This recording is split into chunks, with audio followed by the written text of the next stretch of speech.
Dear guests, welcome. This is the first of the two events we've organized on waste-related issues for this coming week. This is being organized within the frames of the waste quantity and composition study that the AUA Acopian Center for the Environment is doing in collaboration with the Government of Armenia. It is a project that's funded through a very innovative research funding mechanism called the Manoogian Simone Research Fund that has been set up to help Armenia's academic institutions do more research, policy-related research that helps government understand its policy directions. The Manoogian Simone Research Fund was established earlier last year and has been starting to operate. We have so far three major projects funded. This is one of them, the waste quantity and composition study. What this study will do, and we have an international partner that is helping us in that process and building capacity in Armenia. It's the Bolagen company that it's a Swedish company, waste management company, and they have, if I'm not mistaken, Stockholm's waste management your company manages, but also have a lot of international projects. And today we'll focus on, and the study has been going on since June, and we've done a pretty extensive waste composition and quantity study, household waste composition quantity study throughout Armenia, using a combination of EU recommended and also Swedish methodologies. Local experts have been trained in it, so we also have manuals based on that, so we can continue to do it based on this methodology. I have to say that this study, in many ways, it's first of its kind in Armenia. Of course, there have been quantity and composition studies done before, but the rigor of methodology and the coverage of the country in that respect, it is a first. We've pretty much covered the entire country, urban, rural, and Yerevan, outside of Yerevan. Another important component of this study is understanding hazardous waste, and that is why we're devoting today to this topic. Hazardous waste is a wide category of waste streams. It includes medical waste, automotive waste, construction waste, demolition waste, industrial waste. Did I mention medical? So it's a wide variety. What we have not included in this study as a waste stream is radioactive waste, and we have not included mining waste. Those are separate topics because each one of them are very substantive in terms of the issues involved. I'm saying no radioactive waste, and then we use the symbol of radioactive waste there. Sorry about that. It's our graphic ignorance. Some medical waste is radioactive. Right. Yeah. So, with this, I want to welcome all of you, of course, to this presentation discussion. Armenia also has, of course, a lot of international obligations around hazardous waste. Some of those are cross-border, transport conventions, Rotterdam Convention, the Basel Convention. We're now increasingly working on joining the Minamata Convention on mercury. So all of these light bulbs, have mercury in them. Many of the old fluorescent and compact fluorescent lights have mercury in them. We don't have any way of managing it. We just throw it into the land. But we have to be able to manage that better because that is polluting our land. And electronic waste, we have no protocols. My batteries run out, I don't know what to do with them. I just throw it into the waste and it goes in. But if we're going to develop a hazardous waste management regime in this country, we have to have ways of handling and managing and ensuring that those don't impact the land, the water, and in some cases the air emissions, and don't impact human health. And we have many cases, auto batteries, people are doing auto battery recycling in their homes, and impacting directly the health of the people living in the household. So these are the things that we need to start regulating slowly. It can't happen overnight. Of course, it will be a transition period. We need to work on it. But there are certain things we could do faster than others, and part of today's objective of today's discussion is to understand how we can prioritize. First of all, to understand the field a little bit better, to know what is being done in Armenia. Towards the end, we have people representing various ministries that are responsible for hazardous waste: Ministry of Health, Ministry of Environment, Ministry of Territorial Administration, and Ministry of Emergency Management, Emergency Services. So hopefully we'll come out with a list of priorities that we need to focus on. Part of this will end up, of course, in the report that will be published by end of September, early October, out of this project, MSRF project, funded project.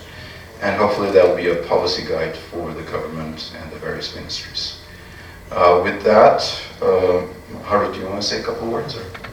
Yeah? Okay. So Harut Alpetian has been managing this project, and it's been going extremely well, on time, on budget, and we're very happy that by October we'll have significant results to report. Although I have to say, the Friday event that's on sustainable waste management, we will release some of the preliminary findings of the household waste composition, and so we'll start putting it out there for discussion, and then we'll finalize it and put it in the report.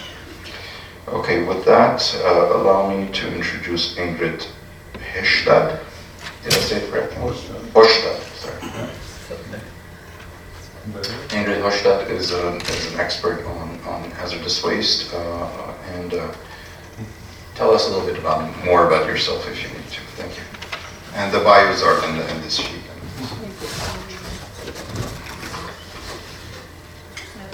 No. I know.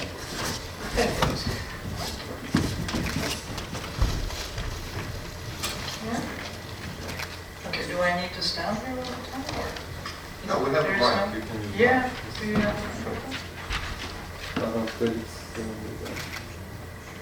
I'll bring you a mic. Okay.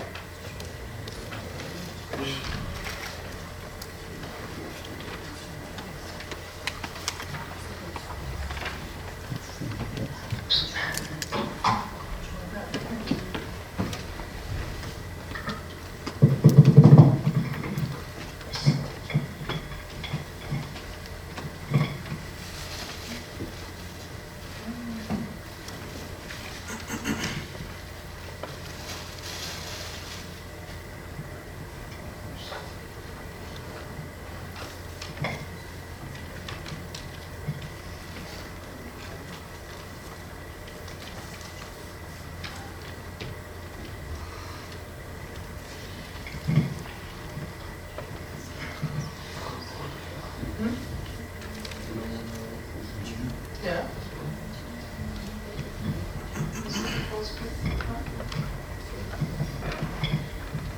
Okay. Oh, sorry. Hello, everybody. I'm very pleased to be here, and thank you for the introduction, Mr. Karin. Okay. Yeah, I get got back to you on that one.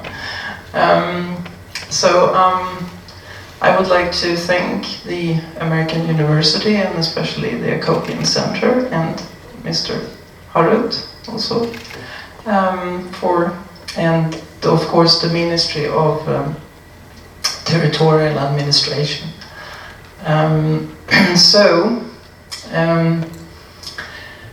Today's topic, we're going to talk about hazardous waste, and I'm going to give you a little bit of an overview of what is hazardous waste and what we are doing, especially in Sweden, and a little bit of flavor of the rest of the world that because we are working all over the world. And let me start. Okay, you have this one. I don't think you need to know. Huh? So we will go through the hand. Okay. If I need any, if I get any questions. Okay. Can I use this one? Okay. So this is the content today, and I'm going to do a short introduction of myself and some words about Sweco, since I'm being a sub-consultant to LLAB, LL-bolagen, yes, the company that Karin is. She's the project manager and she's representing them. Then going to go through what is hazardous waste, a little bit of sources and types and why is it a problem, something about the institutional and regulatory framework, definitions and classifications, etc. And, the institutional setup, who's responsible for what. And then a little bit of an overview of collection and treatment of hazardous waste, and then we'll see how much time we have at the end. I will also give you some examples of Sweden and also how to manage different kinds of waste that are special, like for instance healthcare waste and e-waste and so on.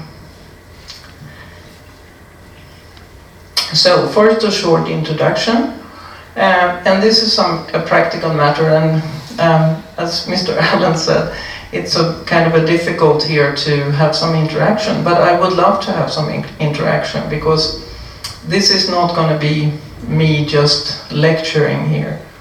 I would like you to question me, to challenge me, and ask questions and comment, and feel free. Yes? I forgot to, in introducing you, that you also have quite a bit of regional experience. So you've worked in Georgia, so you know the context. Yeah. I will go into that a little bit.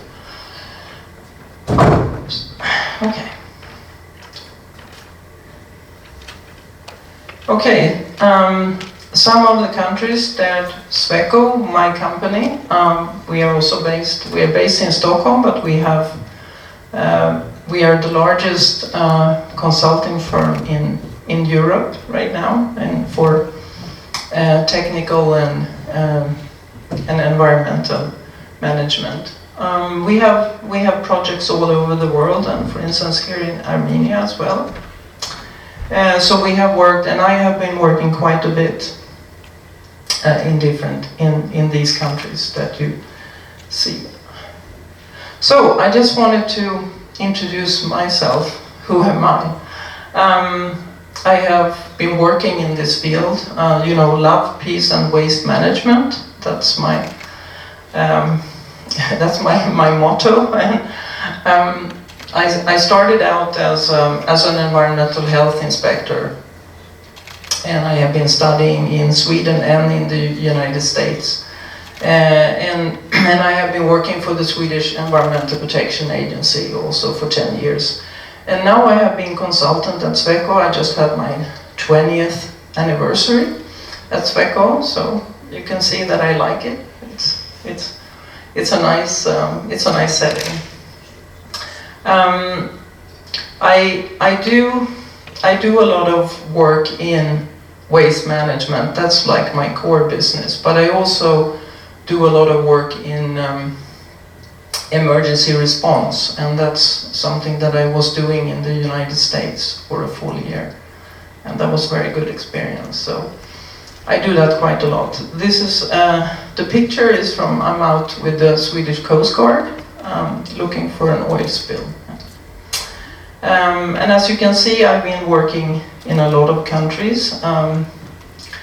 We've had quite a few I have quite a few experience from Georgia, for instance, and also I've been in Bosnia, quite a few, etc. So you know where Sweden is, and you know where Armenia is. Sweden is far away, and we are a Nordic country. We have a lot of snow, but I understand that you have a lot of snow here as well, and you have very cold weather. But you have much hotter climate than we have. So, as you can see, we have about 10 million people right now, and so it's a big country. It's a huge country. Just to give you a quick overview, and we will go through this more on Friday. I just wanted to say something that if you look at from when we started off with really improving our waste management was in the 70s. Even though we have had collection of certain materials, like paper, for instance, for even since the 50s, actually. But we started our journey toward a much better waste management. So I just wanted to give you, to tell you about that our main goal in Sweden has been to reduce the amount of waste going to landfills. And we have been very successful with that. And we will, as I said, talk about that more on Friday. So we have increased, recycling, biological treatment, but we also have a very strong system of waste incineration. And I know that waste incineration sounds bad, but it's not. We have a very good energy recovery system, and I would say that we are the leaders in the world, actually, of when it comes to energy recovery from waste. Both electricity but also heat, because we have district heating. So we use the surplus heat. Some examples of some projects. This was a very good project.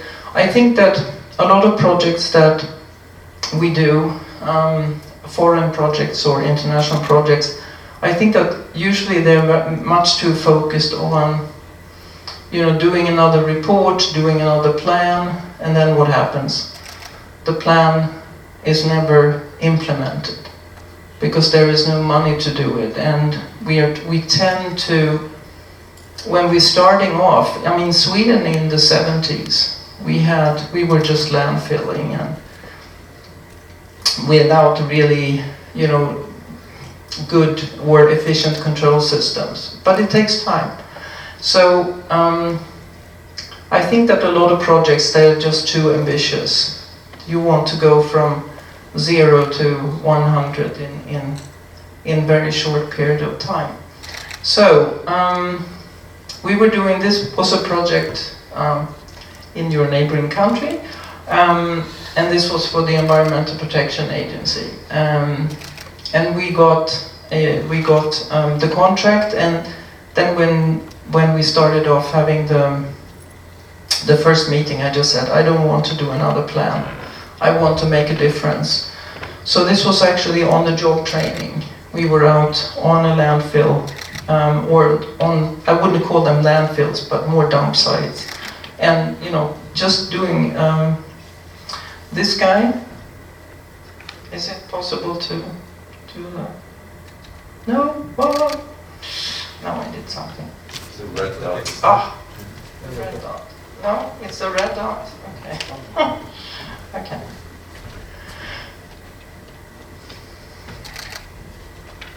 Thanks. Yeah, that's the one. Yeah. Okay. So so this guy, he's teaching how to compact the waste, and we were doing a lot of just trying to improve things at the dump sites, and I think that was a very good project. Teaching who to compact the waste? Teaching the operators. So he's not a local guy, he's representing Sweco, right? Or a local? The one, this person, he's representing Sweco. He's from Sweden. I see. But then you know, teaching the local people how to do it. You know, how to compact the waste, because you know, compaction and cover with what you got, that's very efficient. As you can see, we have scavengers also. You know, not to make them feel bad, but do different. We have had also training is, you know, that's training. We have had numerous such programs on behalf of SIDA, the Swedish International Cooperation Agency. This is actually in Armenia when we were here, 2005, and maybe you recognize Miss Narina is here. Both to have training in participants' country, but also in Sweden.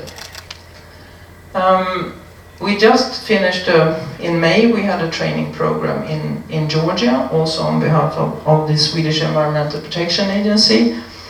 And the first one, this was on how to operate hazardous waste landfills. But then it turns out that there's, you know, the need for training is much more. And then we had also training in Batumi, which was on contaminated soil, and how to... we did some practical work there also. I mean, how do you actually sample? As you can see.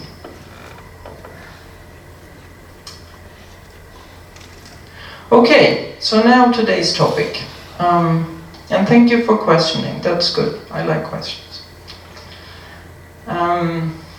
So, what is hazardous waste and why do we have to care about it? Well, the European legislation has defined what is hazardous waste, and it's supposed to have 15 different properties, hazardous properties, but then it's also always a question of, you know, how much is it really, if it's flammable, how explosive, and so on. One of the problems, as Mr. Allen pointed out, is that hazardous waste, even small quantities, may contaminate the whole lot. I will talk a little bit more on that later on.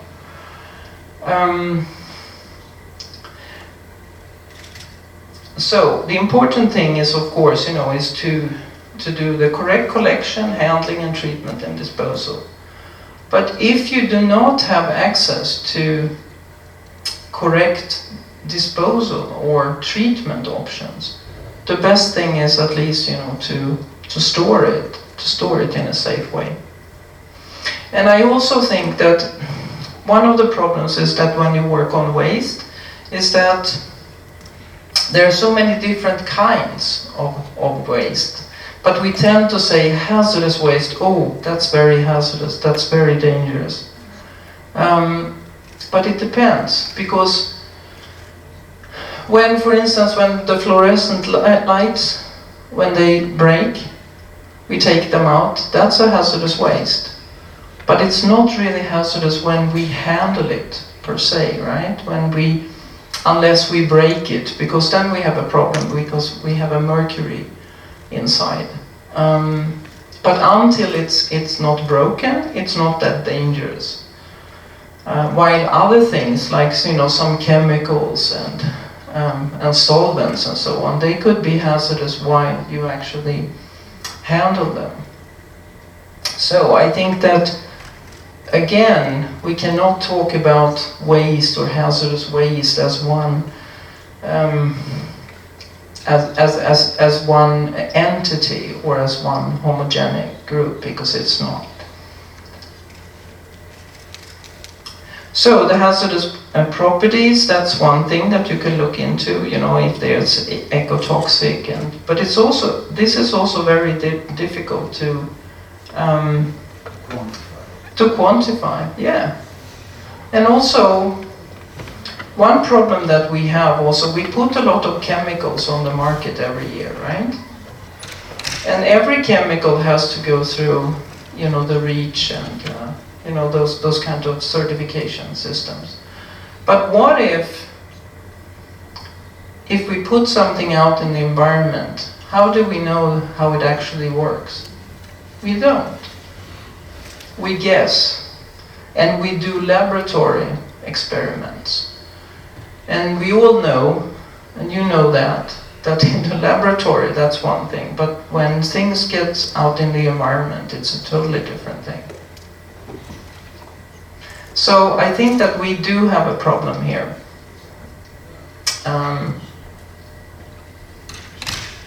We also have in the European legislation, and this has been implemented in the Swedish legislation and also in Armenian, I believe, you have implemented, or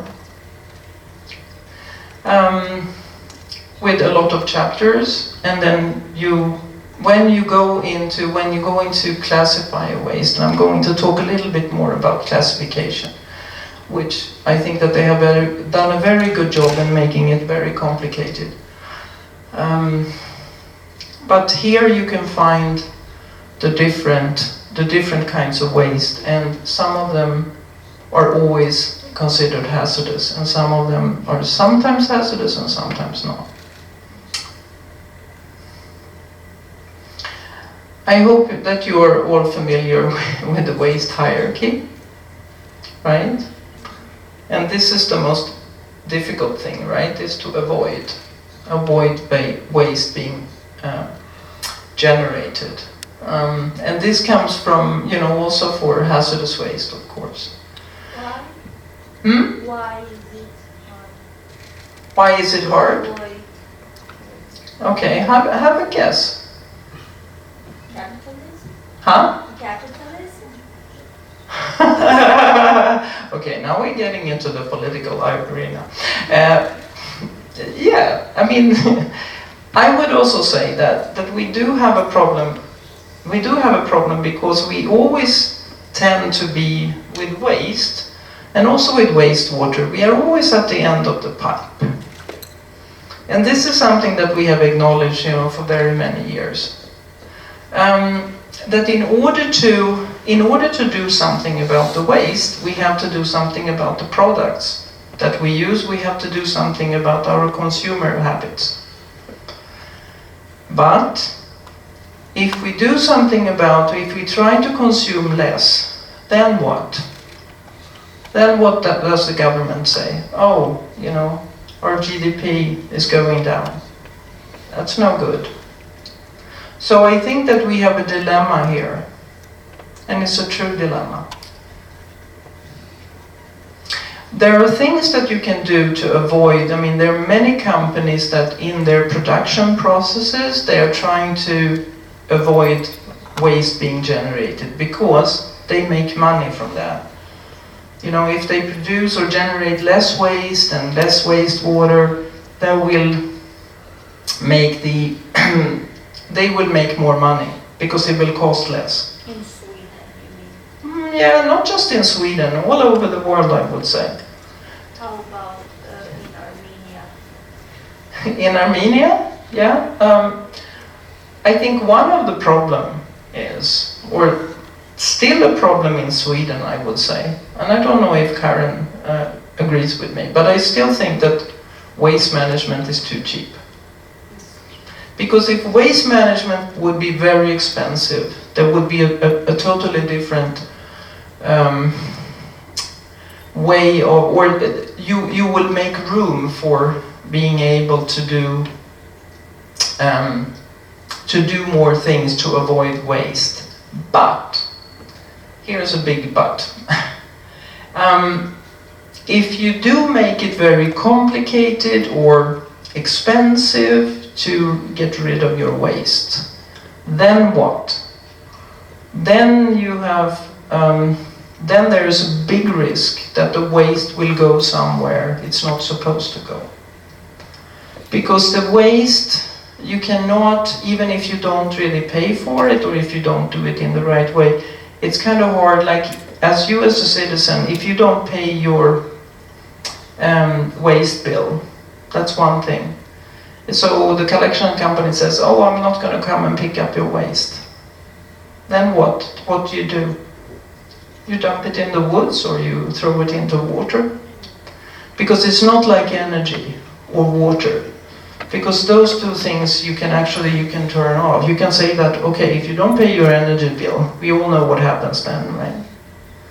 But waste is very difficult, I think. So there's always a trade-off here. And if you are increasing the rates or the tariffs or the cost for treatment, you always have a risk of having someone doing something else.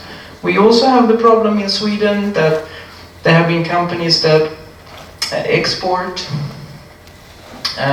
for instance, e-waste, and to countries that cannot take care of the e-waste in a good way.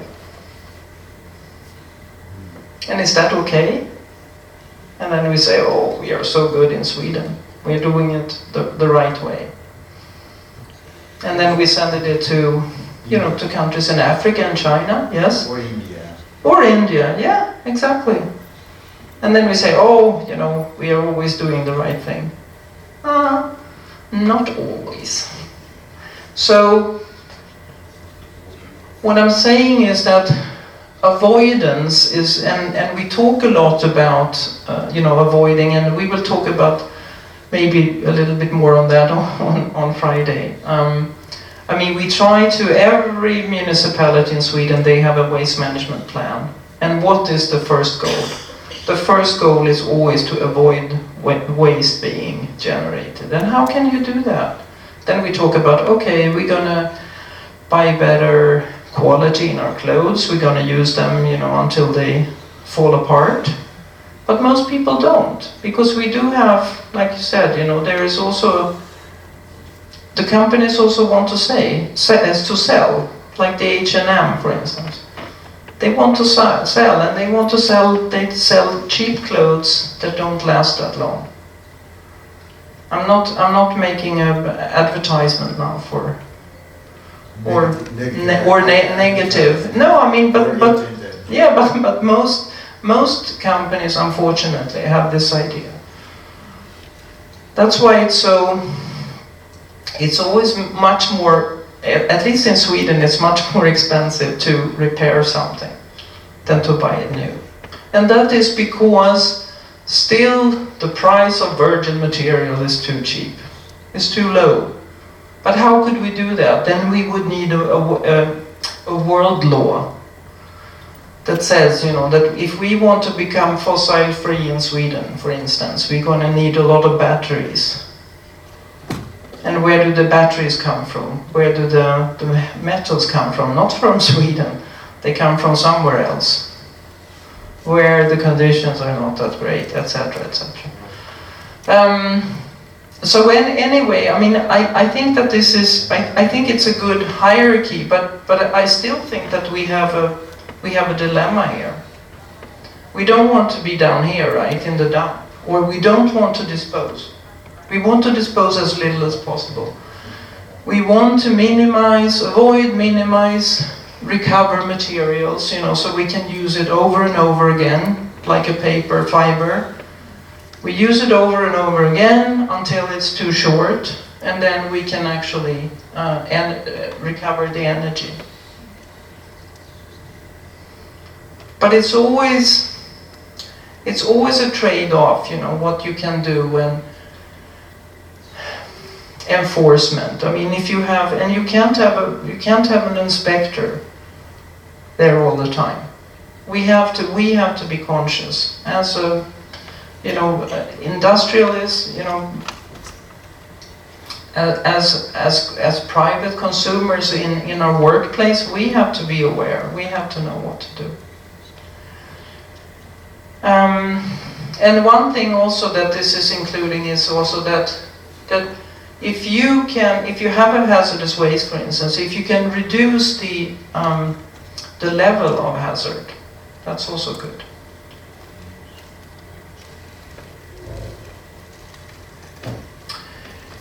So in general, and I'm just saying, generation of waste should be avoided, and especially then generation of hazardous waste, because it's a very costly management for hazardous waste. At least, you know, if you have a built-up system and you have enforcement of the law and you have inspections and you have people that are aware, that understands, you know, if you throw something out in the river, it will come back to you at some point.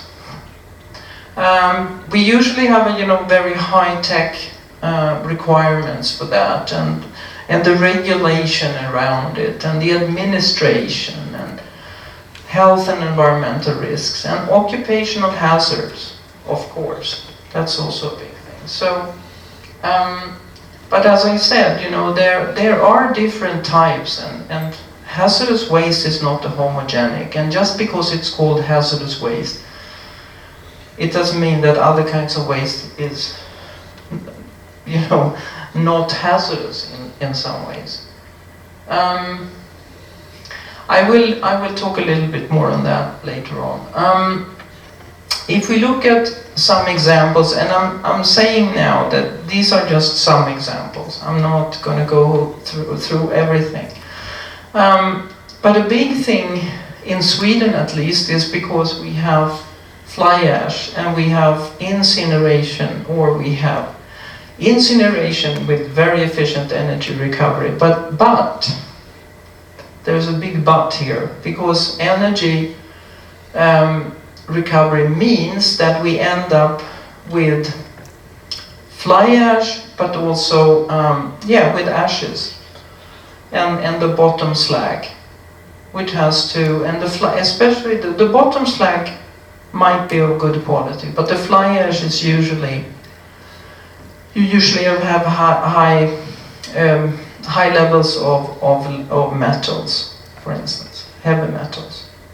We do have a problem with mercury, for instance. But, so, if you want to reduce the amount of fly ash, then you have to make sure that, first of all, that the waste going into the incinerator is clean as possible.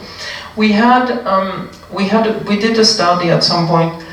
There was one incinerator in Sweden, the Uppsala plant, and they discovered that they had very high lead levels, and this was like in the 90s. And then what to do? Then they went through the waste and looked, you know, what could be the source of that. Then it turned out that it was the light bulbs, because they have some lead in the light. That's one of the reasons, not. Yeah, that's one of the reasons why they were trying to phase them out. So, so that was a very good. And for instance, and why don't we want mercury? Why are we particularly concerned about mercury in waste that's going to incineration or any waste? Any idea? Because it's volatile. Yeah, exactly. And it's extremely difficult to handle. It's extremely difficult to reduce the emissions in the stack.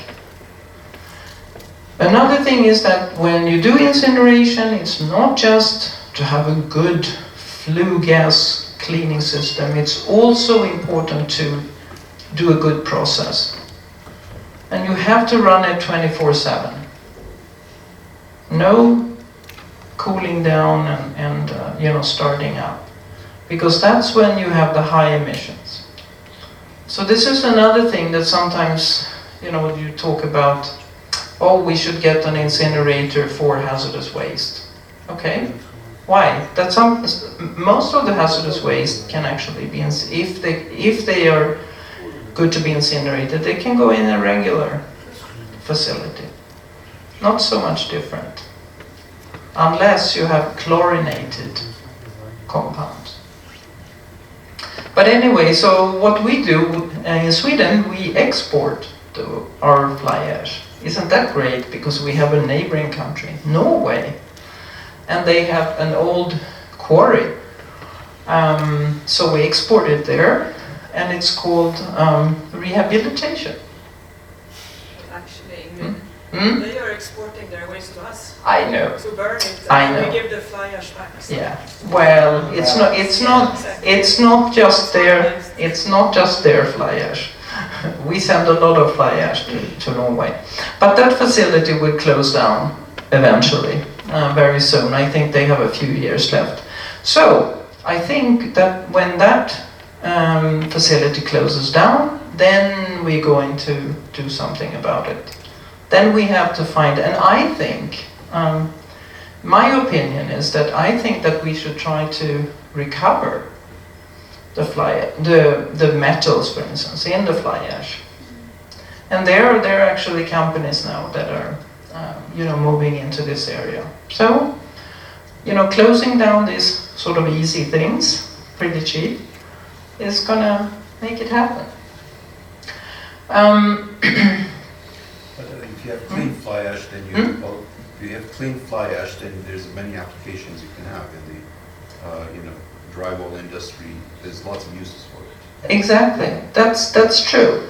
On the other hand, I think that sometimes the requirements, for instance, we have had a lot of discussions on, how can we reuse the slag, for instance, and, in roads, and then the road administration, they have very high standards, and I think sometimes too high standards, so we can't use it.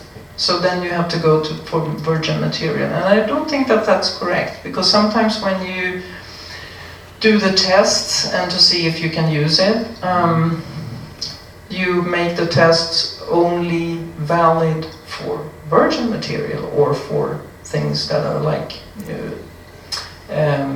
soil that you can, or material from the ground, gravel that you can, which is more, maybe a little bit more homogenic. So I think that sometimes we don't trust that we can use. A lot of them, yeah, but you're completely right. And in some instances, if you incinerate something else, not from waste incineration, for instance, for biofuel, you try to recover, and sometimes you actually fertilize the forest. Go back, but that's also you always have a higher concentration of metals. So it's always a question of what to do. Should you try to put it in one place, or? Well, I think that try to recover the metals, but that's always a question of price. We have a lot of industrial facilities, of course, and they generate hazardous waste in different ways. Used chemicals, waste oil, for instance, and in Sweden, at least, they are responsible themselves to take care of it in a responsible way. This is actually one of the biggest, in Sweden at least, contaminated soil. When it's there, then it's always a question of, okay, do we have to do something about it? Well, it's a question of, what is the risk? A lot of times, contamination in the ground, the best thing is to leave it, and maybe to cover it. It depends where it's at, if it's contaminating some water bodies, or a lot of times. But we do have a situation now. Maybe you have the same here, but in Stockholm, for instance, the prices of housing is extremely high. So there are a lot of construction companies. They want to build new houses. They want to make money, because money makes the world go round, right? So what they do is they buy contaminated land in Stockholm. They buy, and then when they want to build something, they want to get rid of the contamination. Even though a lot of times the contamination, it would be much better if it would stay there. Contaminated with what? Could be oil. It could be leftovers from from long time ago, when they actually had some when they were doing preservation of wood. There are a few places where they had like a harbor or port, where they used a lot of stuff, chemicals, for instance. Yeah, we have some areas where you used where you would put something with arsenic and lead. It's like a red. It's beautiful, and it's beautiful soil, but it's very, and you would put it, you know, somewhere, and it's like a residue from the pulp and paper industry. So, or maybe from, no, maybe not from the pulp and paper industry. Maybe from when they make. Oh, there is anyway. This is something with arsenic and lead, and in the 50s. They thought, oh, this is a great thing, because you can put it out and nothing will grow.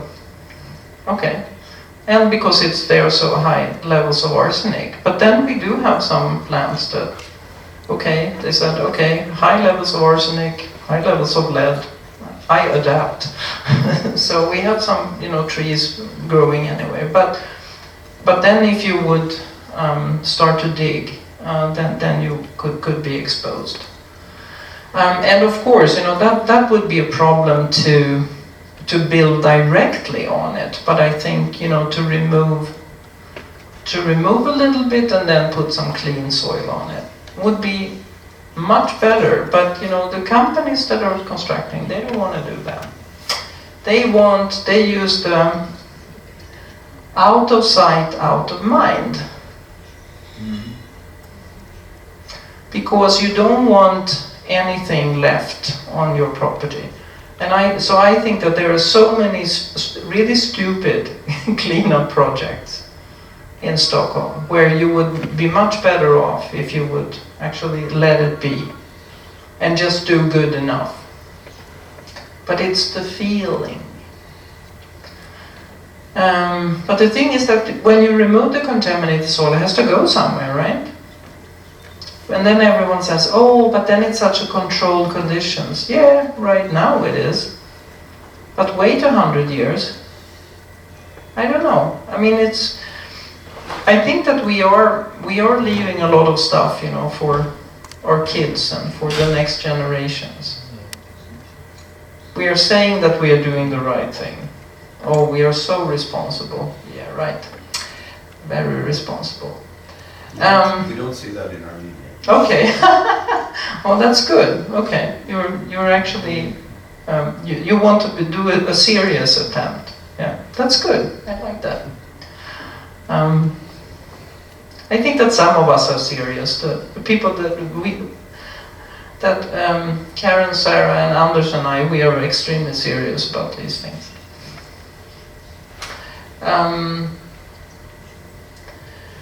We have, you know, small car repair shops. That's another thing. What do they do? Well, they empty out the oil. And sometimes we know that the oil is not really taken care of in a good way. Maybe it's burnt. You just burn it, use it in other sort of in uncontrolled, and that could be a problem for the people you know, using it, if they use it, you know, regularly, etc. They also have, like, you know, cooling fluid, and when they empty out the stuff that you are using for air conditioning, etc. We have scrap yards, so in the automotive business.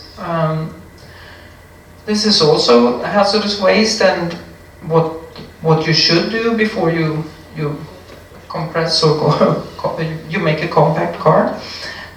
You should, you know, remove the oil and all the things, and the batteries and all the hazardous things in the car before. But we have also seen. I had a project in Cyprus, and they had accepted transformers and capacitors.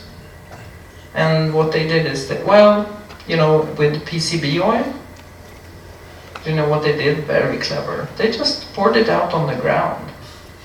So then they had a big, that was a big cleanup operation. And it was like next to fields where they would grow crop and very close to a residential area. Not because the residents just moved in around it, because they didn't really understand that this is not such a great place. When we talk about, and this is something we're going to take a look at tomorrow, but more, maybe more construction waste. And do you, when you demolish a house here, do you need a permit? Or can you just demolish? I mean, when you build something, you need a permit, a building permit, right? But when you demolish something, in Sweden you need a demolishing permit. You do, okay. And it's also being enforced? Okay, very good. So the thing is that... Here there is a need to have authorized disposal place. The local government should mention where it should go, the demolition materials. Okay, the waste, okay. So... I mean, different story with reporting, but the law is in... The law is in place, okay. So, before you demolish something, you can have, the switches, like with some mercury. That's one thing. You can have LED cables. You can have the PCB in the, and I couldn't remember the name, sealant, right? When you put in the, when something is not tight.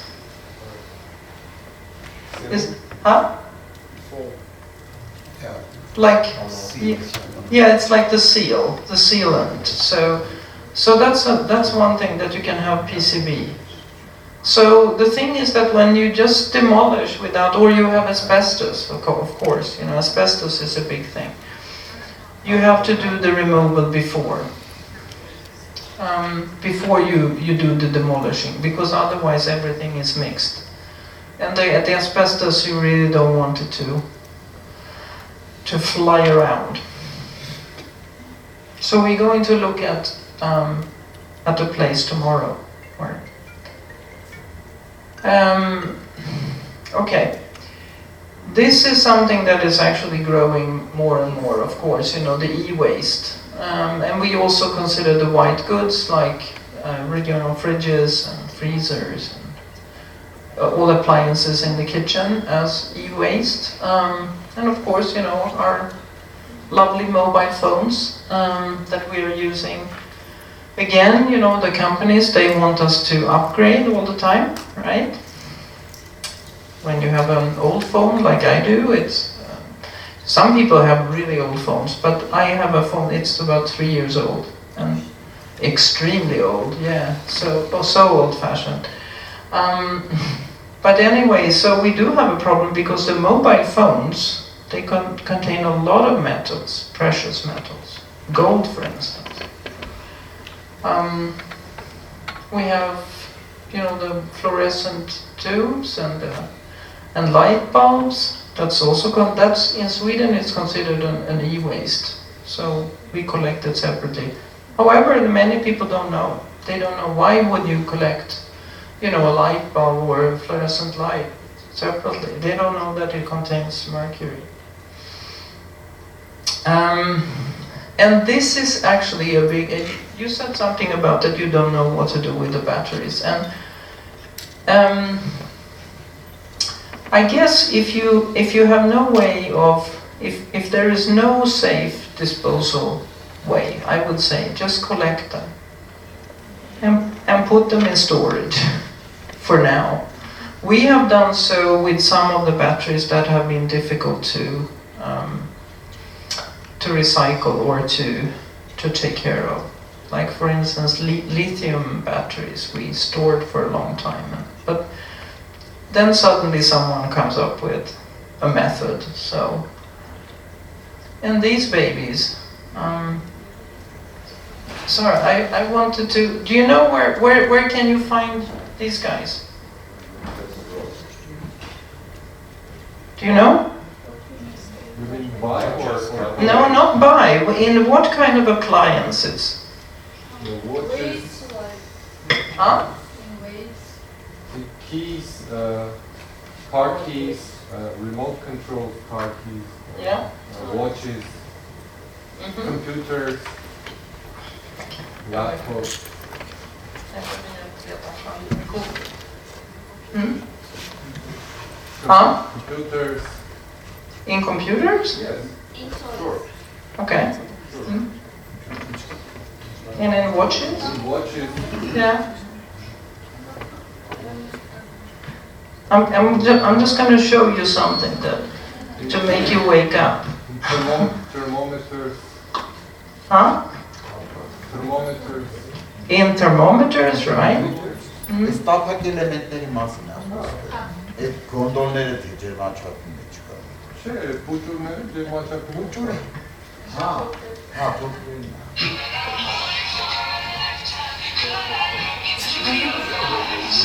Okay, now it's disco time. Okay. Okay, so these playing cards. No Did you idea. know? No. So before you throw the card away. We are traditional in that sense. Okay, very traditional. Okay. Like we have balloons with lights now. Yeah. Yeah. Like it's all over the city. Exactly. Yeah. So these babies, 2 of these in a lake, and the lake you cannot eat the fish. Too much mercury. So mercury is extremely nasty. So remember that. And also, you know, you have batteries sometimes in. About the toys, Ingrid. Yeah, and toys. Yeah. The McDonald's toys. Yeah. And toys. And also sometimes you have in shoes, right? You know the ones. Is that a nail polish? Yeah. But now I have to say something. Okay, the nail polish, in my world, nail polish that if you actually treat it, you also, so this is good that you said that, because some of the things that are considered hazardous, and you have a lot of, you know, high levels of heavy metals, for instance, then it's a problem, then you don't really want it to throw it into the incinerator. But nail polish, if you have incineration, I'm not too concerned. So, because you really have to think about, you know, the amounts, but on the other hand, if everyone is throwing everything into then you might have a problem. So it's always easier. So some of the batteries, for instance, in Sweden, you know, we realized, okay, that not all batteries have to be collected, but because they were not all considered hazardous. But you know, how can I, as a consumer, as a stupid consumer, how can I, how do you know? So just collect whatever. It's much easier. We have to make it easy for the consumers, because we all know that if it's easy to do it, you will do it. But there's a problem there because Yeah? Mic. I think you need the mic. You want the mic? No, because there is no they one. translate.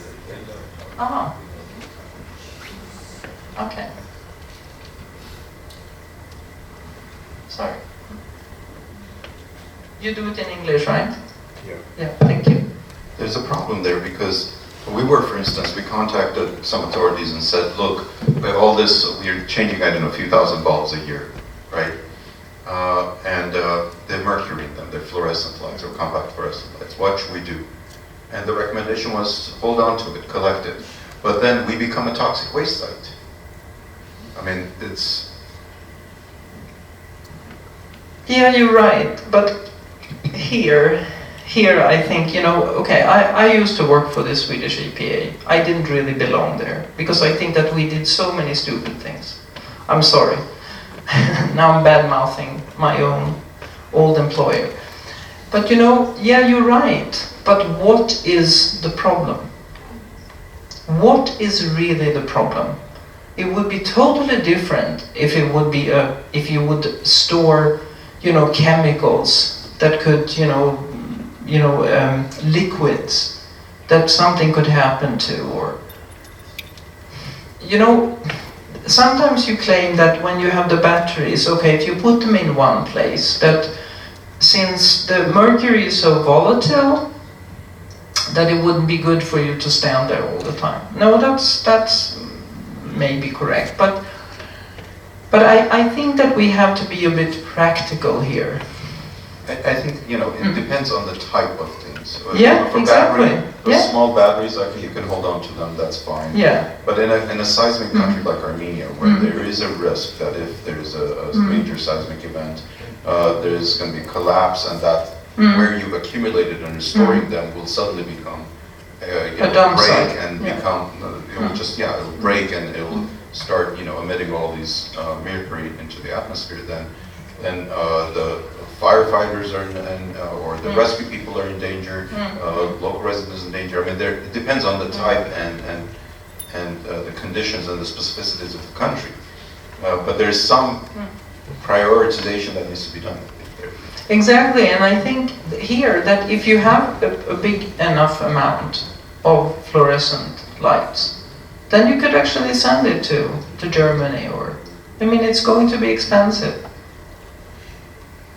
But you can do it. I mean, if you have a certain, like how they, in the hospitals, if they have only sharps, even though I know in your legislation it says that even sharps have to be collected, they can only be stored without refrigeration for 24 hours, which is silly, because there's nothing harmful in the sharps. Are, could be, of course, if you hurt yourself on them, but they are not infectious in that respect.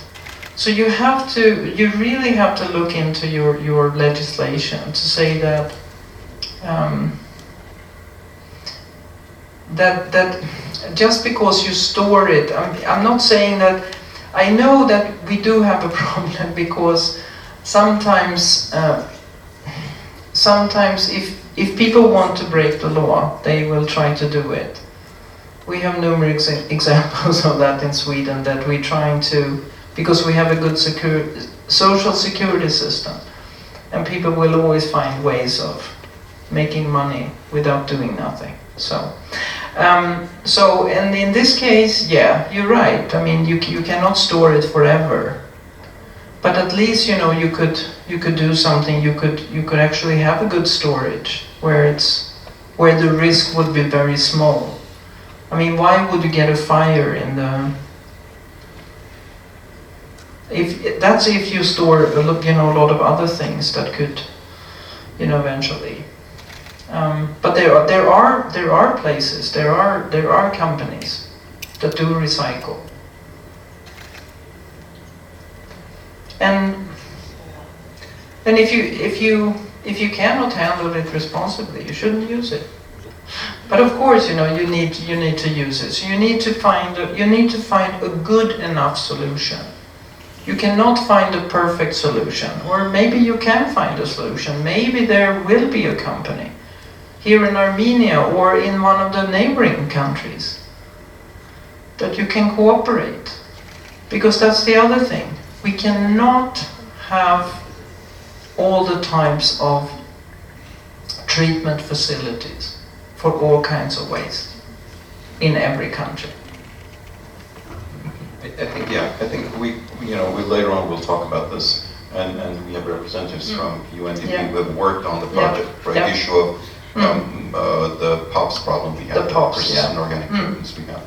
And moving it through Georgia it's like you have the Basel Convention, you have all this stuff that is preventing you from moving across boundaries. So, there's serious issues there that would require a considerable amount regional and international cooperation to be able Yeah. to do. And you know, at the same time, I think there's certain things, for instance, on paints. You have paints there, you know, leaded paints or issues you can prevent from entering the market to begin with. Yeah. There are things you can do to minimize the risks. So I guess we'll get to all of that later on, but you know. Yeah, a little bit. Like I said, you know, this is because this is the biggest problem we have. That how can we prevent our internal markets to be flooded by stuff that we don't want? Because we are acting like on the European market, and to be frank, we have to accept things in Sweden that we don't want, that we think is too complicated or too hazardous. Yes?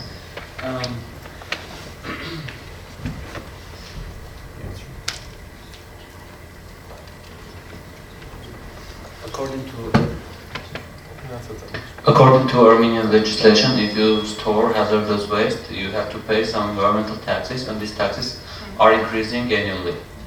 So this may be a temporary solution, but it's very costly for legal entities. Okay, no, that's good. But what I said before is that if you raise these environmental taxes too much, how do you know that the waste is actually going into the right place? How do you ensure that?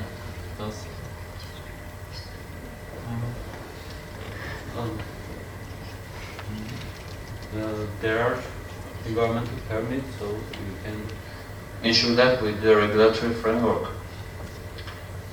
Well, I will talk about that a little bit later on also, that, but I might as well say something about that now.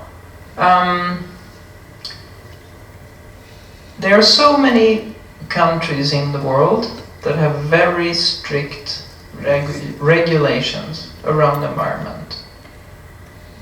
And what is the implementation? What is the enforcement? And you know what? And even if you do have good enforcement, how can you, do you want to have an inspector at each plant or facility or in each household? No, you can't. This is the thing, that you have to make people aware and understand that if I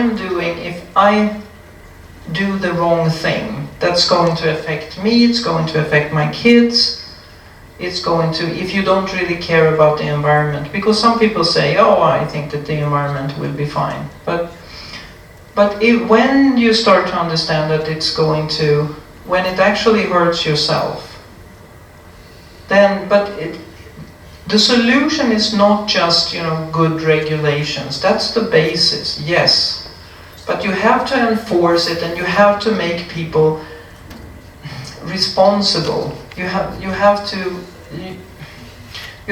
raise, because that's the only way of surviving into the future. If we are going to be able to save the world, and we want to do that, right?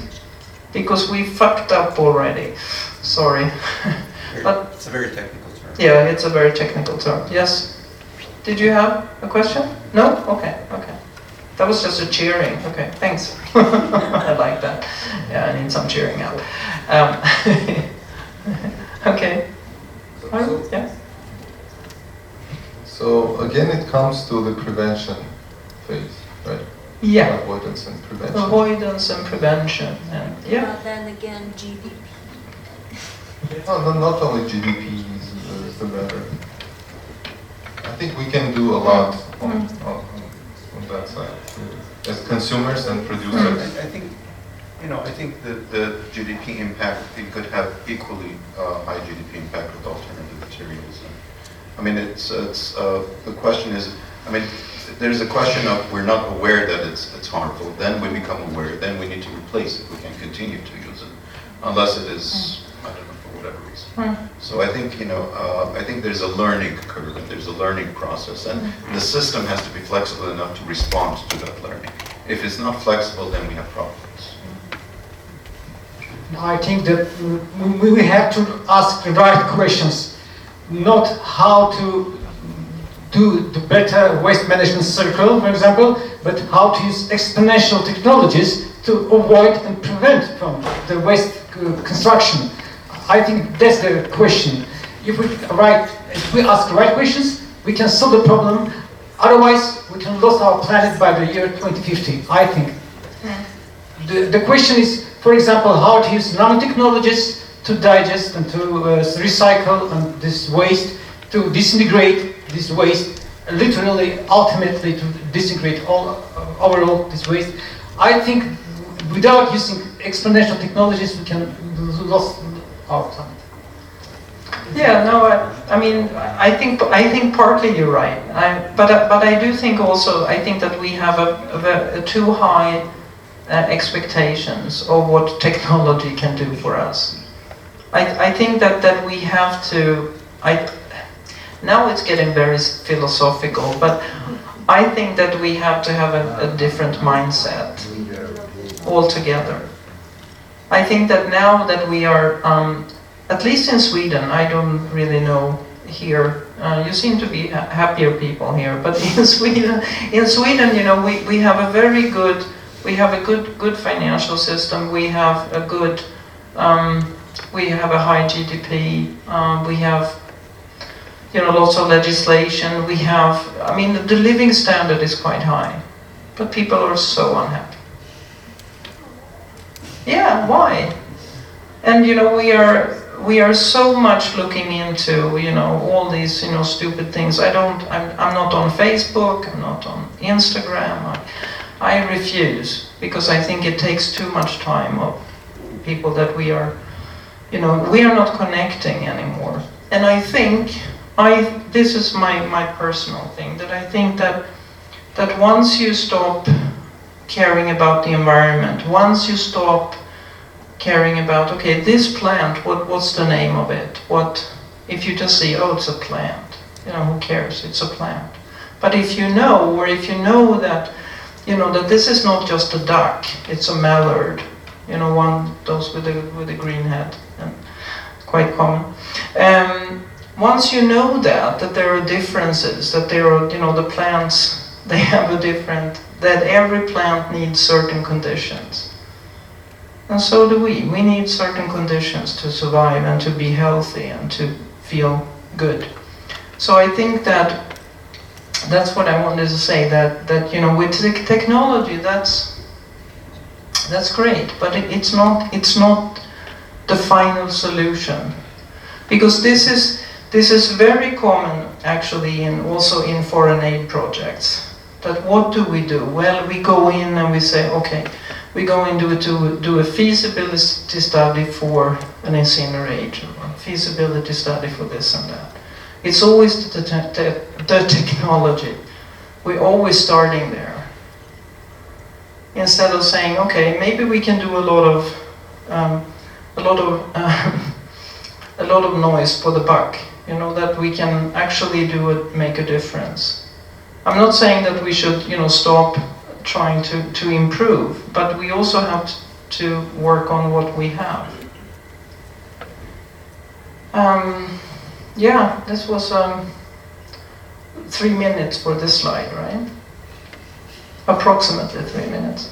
So since I'm getting, you know, I always get carried away when I talk, so you have to shut me up, and someone has to say that, okay, we need a break.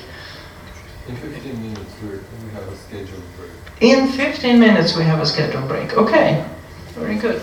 So, but anyway, all the, you know, appliances with the cord, hazardous waste, considered e-waste. So, paint, you know, solvents, batteries, whatnot, and car batteries, of course, you know. Healthcare waste, but not all waste that is generated in a hospital or in a healthcare or outpatient unit. Most of it is actually non-hazardous. So, and I'm going to show you, we have been to a number of healthcare units here in Armenia.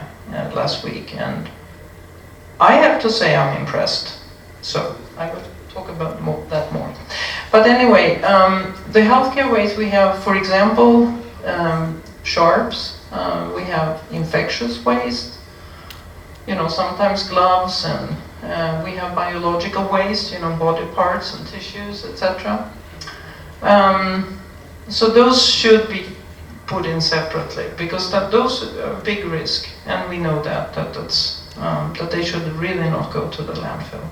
If they do go to the landfill, I don't know what it looks like in every healthcare unit in this country, but if they do go to the landfill, they should be kept separately, at least in a red bag. Yeah? May I have a question? Yes, of course. I was wondering,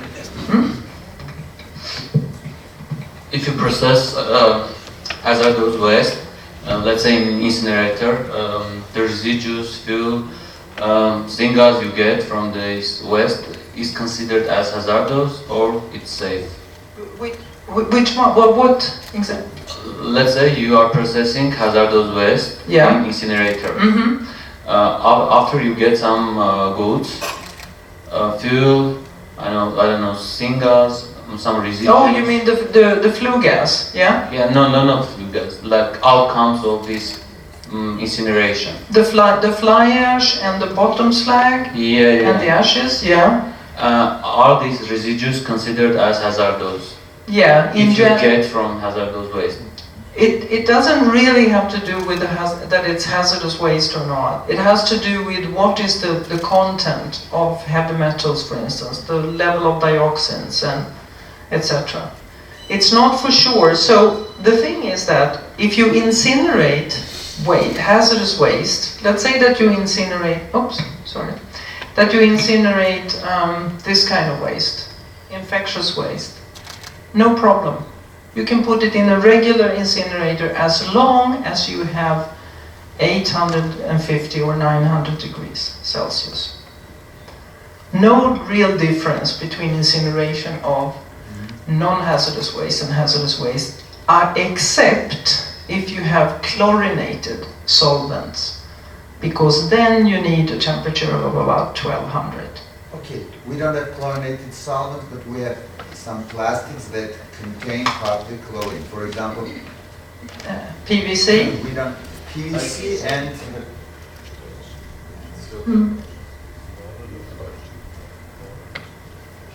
we don't have chlorinated solvents, but we have plastic waste, and some of them can contain chlorine. For example, PVC.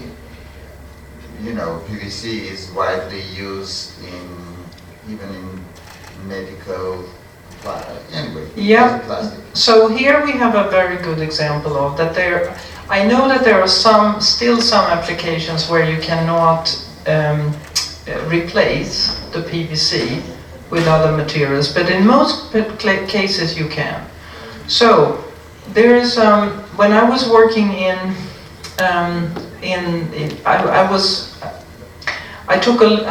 I was on leave for 1 year actually with Sweco, and I just worked a little bit. I was working for a company then with medical waste with Baxter, and they wanted to also to take responsibility for the waste that they were for the products that became a waste. And then I came across a movement in the States called Healthcare Without Harm, and that means not just that you are responsible for the waste that you eventually generate, but also that you are responsible to say that, okay, we're going to replace all the PVC. I know that there are some tubes that are very difficult to replace, but that's at such small amounts. So in the long run, that's not a big problem, I would say. But really, you don't need gloves and stuff like that. So that's very important, and thank you for bringing that up. Ingrid, Yes? if I may, just as a follow-up question. I mean, I think these both questions, they have to do something with this derived from rule. Yeah, there is this mixture rule, contained in rule, and derived from rule. Because there is this rule that applies to some processing of some hazardous waste. Sometimes it derives, something that derives from the processing of hazardous waste is considered hazardous. That was, I think, part of the question. So when this rule applies, I mean, mixture rule is easy. If there is a hazardous waste in some household waste, it contaminates the whole thing, and mixture rule applies. This one is derived from rule, and when does it apply?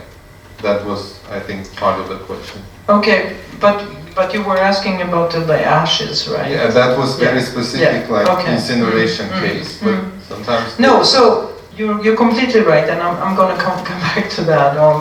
You know that yeah, if you do have a load, so let's say that you have construction waste and you only have clean materials, and then you throw in a battery in there, then the whole load is considered hazardous.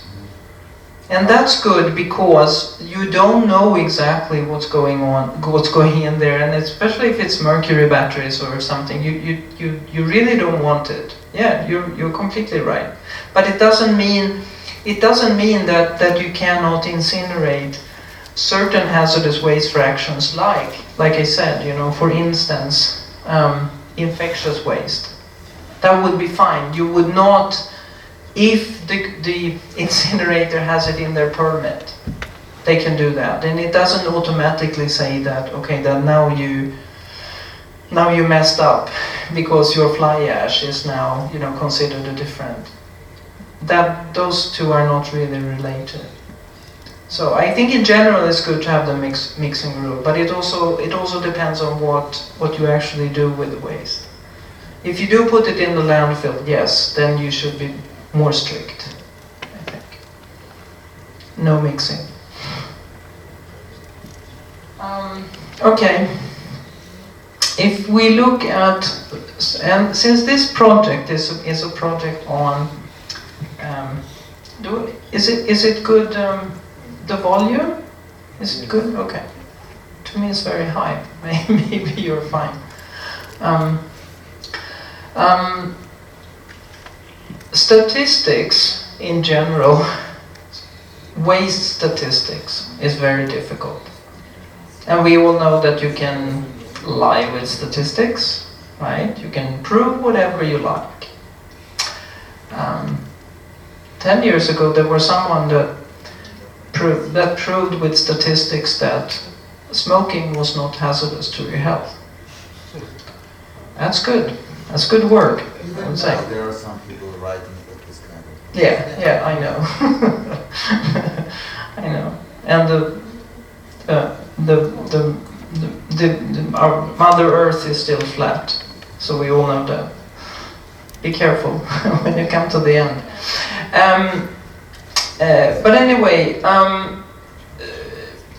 what we heard is that tailings and mining waste is not included here. And I just wanted to say that if we include our mining waste in the total, then everything becomes so small that it's not really worth counting. So usually we have a separate statistics on mining waste.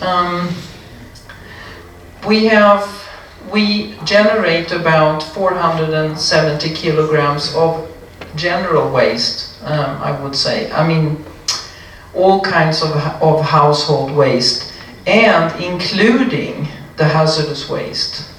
Because we understand that hazardous waste is a part of the household waste, even though it's not considered a hazardous waste until it's being collected. So here we have an awareness problem, an education problem.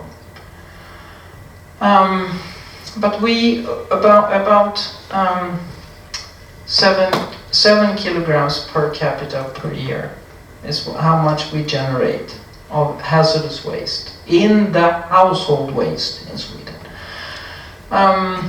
So we have 2 megatons hazardous waste in total.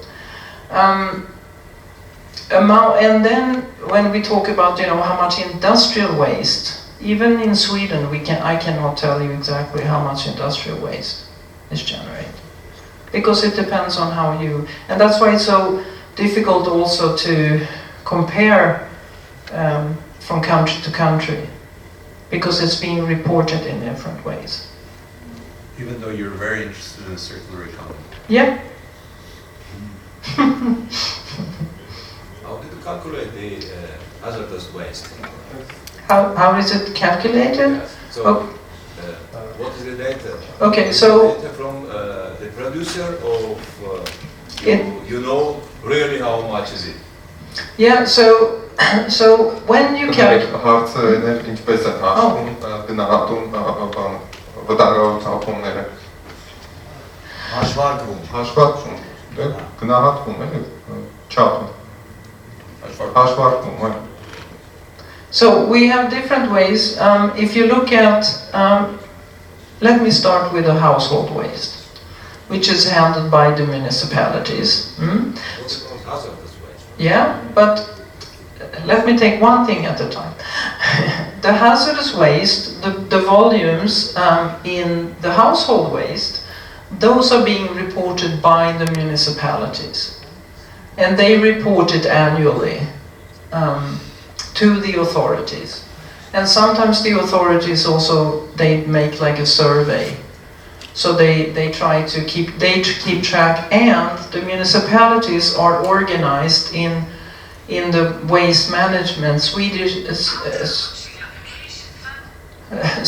waste management. It's like a lobby organization, one can say. But they collect data every year. So they know how much they collect and put to treatment. Then, when you look at the total, that is that all the companies that receive hazardous waste and collect hazardous waste, they have to report how much waste they are actually accepting, because when you accept hazardous waste, once you pick it up, you have to fill in a form, and that form has to stay with the hazardous waste until it comes to the final treatment. And then the final treatment facility will report to the government. So you are talking about just collected hazardous waste, not in total. Well, exactly. That's the collected, yeah. It would be much more, no? It could be, and here you have a point. Here you have a very good point, because this is, in Sweden we do have a pretty good follow-up, I would say, and enforcement of the law. We do have inspections. We do have a lot of companies with internal quality systems. They are certified. They are ISO certified. If they would mess up, their certification is in trouble, right? One more question. So, could you tell a little bit about the waste-related management and how it's organized in your country? I mean, a kind of business-government cooperation. Yeah, I will. And then, is it really a good business? I mean, a really good, profitable business? And then, do you have do your government subsidize this kind of business? Thank you. Not today. Government does not subsidize. In the good old days, when they started, they built actually an incinerator for hazardous waste in the 70s, or in the end of the 70s, and that used to be a state-owned. Today it's completely private. They sold it to private business, but they invested. I could tell you exactly how it works, but I think general Swedish waste management. I will talk a little bit about how it works on hazardous waste. I can say in short, for household waste that is not which is not included in the producer responsibility. We have a strong producer responsibility for for example, packaging waste, and for e-waste, and for batteries, for paper, for tires. Okay, sorry. Generator's responsibility. Not just, no. Producer, and producer means the manufacturer, the retailer, the importer, everyone that is involved. That's a producer responsibility, and which means that you have a financial responsibility. You have to, but you also have a physical responsibility. You have to set up collection and separate collection, and then you also have a target on recycling levels. Is it really profitable? Is it profitable? If it's profitable, you mean to? I mean, for the private business. If it's the question is if it's profitable for the private business. I would say for the private business that do collection, yes, it's very profitable for them. Because what a lot of companies do, they say, oh, we just don't want to deal with it. Just come here and do the sampling, do whatever you have to do, and then pick it up and then take it to treatment. So for them it's profitable, but for the companies, or for that matter also the municipalities that have to treat the hazardous waste, it's very expensive. Well, maybe it's not expensive enough, but it's much more expensive than for regular waste, yes. So if it's profitable or not, yes, it is profitable for them. I mean, otherwise they wouldn't operate. Yeah, but how much profit? Is it really profitable? Any data? How much they make? Yeah. No, that's not my business. And I don't think that that's anyone's business. I mean, because why would you go to a car manufacturer saying how much money do you make? Well, sometimes you can see it because they are on the stock exchange. You can see that, but it is profitable. I know that. Yeah. That's most probably. Most probably your people also pay for this service, yes? Exactly, you pay for it, and when you have a producer responsibility, you pay every time you buy your package. When you buy a bottle of something, or you buy whatever package, then you pay a certain fee. It's included in the price. And the producers are allowed to take out that fee, so they can actually finance the system for separate collection. I mean, any fee for this service, for collection and other stuff. Yeah, it's included. It's included in the price. So if they choose to make a very expensive system, that's up to them. If they want to make it as low cost as possible, they do as the Swedish producers for packaging. They join forces. So we all have collection. If you come on Friday, I think we're going to show you a few pictures from Sweden. What that looks like. So we have separate collection points. Shall we do a break? When just Ingrid, just when you feel like it's a good place to stop for a second, we can have a break. Or yeah, maybe. It's time for a break. It's time for a break. Yeah, I know. So you can just look at this one. This is hazardous waste in Sweden by type. So as you can see, I said contaminated soil. That was the big one, right? Then we have chemical waste. So this is we have vehicles. Ash is a major thing because we have quite a bit of incineration and energy recovery. Batteries not so much, but here's a big but. This is a big problem, especially with the mercury. So we have sewage sludge. We have sorry for the misspelling, acids and bases and waste, other waste from combustion, and waste oil and used equipment, etc. Soil is from mining waste? No, this is not for mining waste. If I would show it from mining waste, it would be whoa, like that. But not for the hazardous waste actually, because most of the mining waste is not hazardous. Not in No, in Armenia it's hazardous. Why? Why is mining waste hazardous? Actually, the tailing ponds, Yeah. whatever is in tailing pond, it's considered as hazardous. Okay. Yes, but there's a lot of mining waste that doesn't go into it. Yeah. Yeah. For example, the Waste rock. yeah, waste rock. Yeah, but you also have, all the leftover, that is not, it's not hazardous. The thing is that when it's down in the ground, it's fine.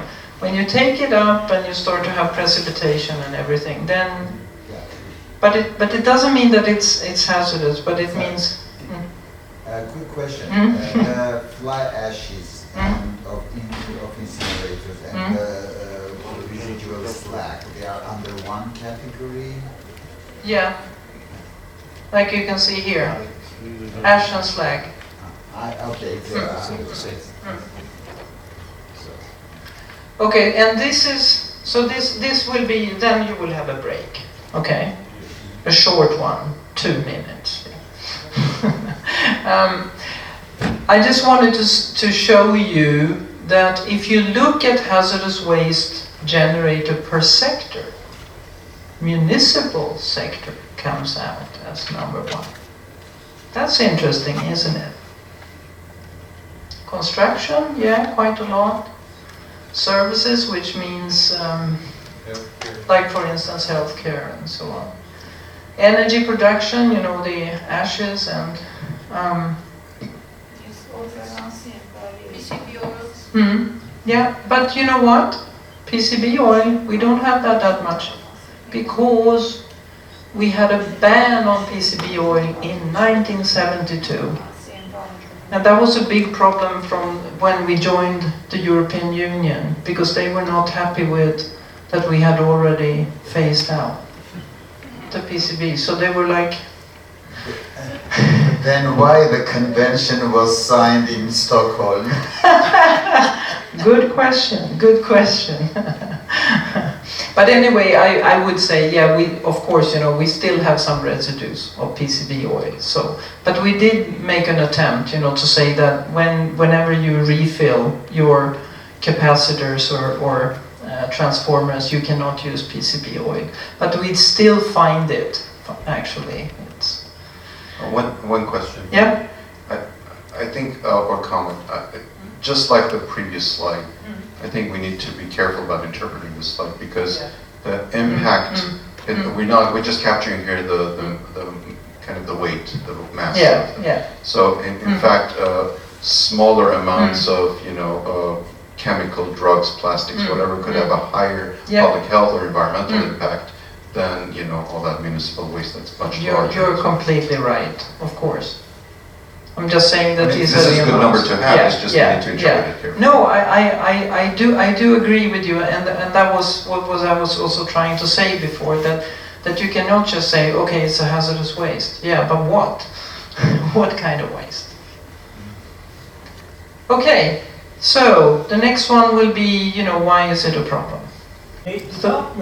Thermometers can, exactly, so this is what we have now. We have thermometers without the mercury.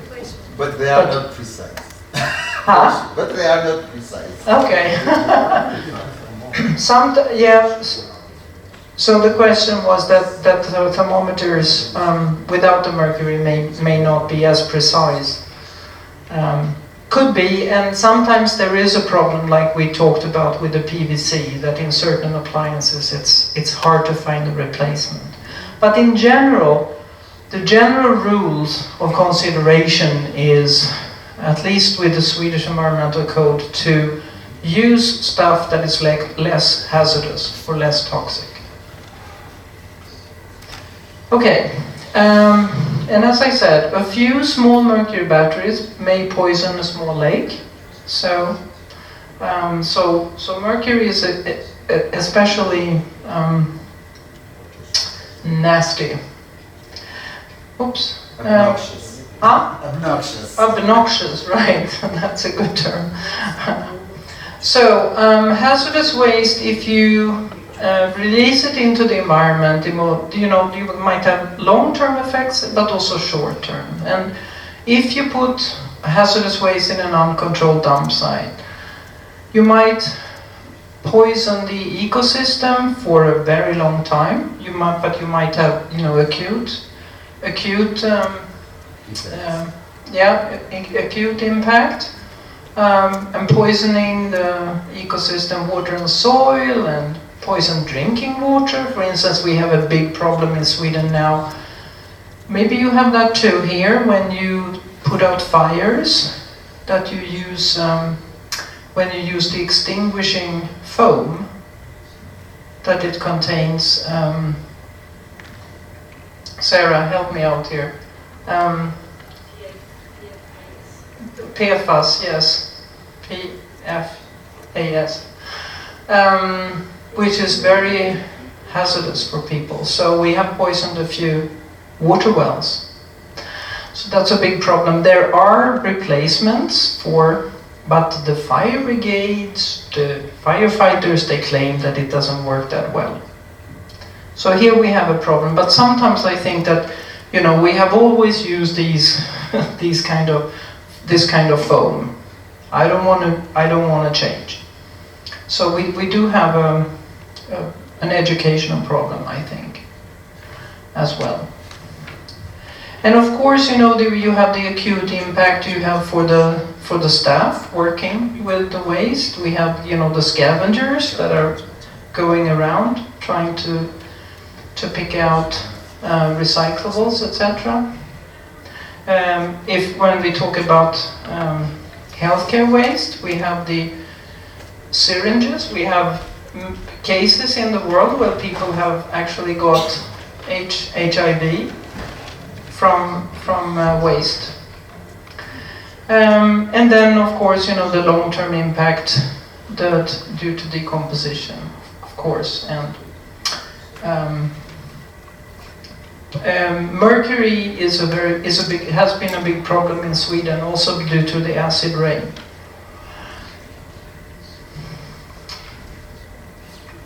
And we have, also occupational health, and I have seen, this is, like, you can maybe see that this is from China.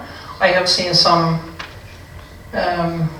terrible conditions for the people that are working with the waste. A very nice hospital with very high awareness of the staff working in the hospital, but they have no awareness when it comes to the waste, because someone else is taking care of that.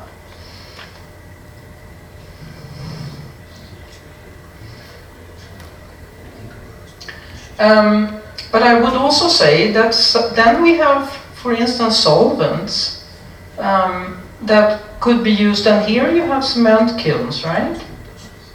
And in the cement kiln you could put medical waste or healthcare waste.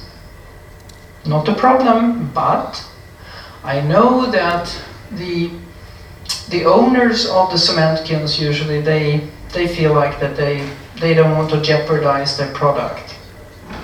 But otherwise a cement kiln is one of the best ways of taking care of it, because you have a very high temperature, you have a long retention time. Okay.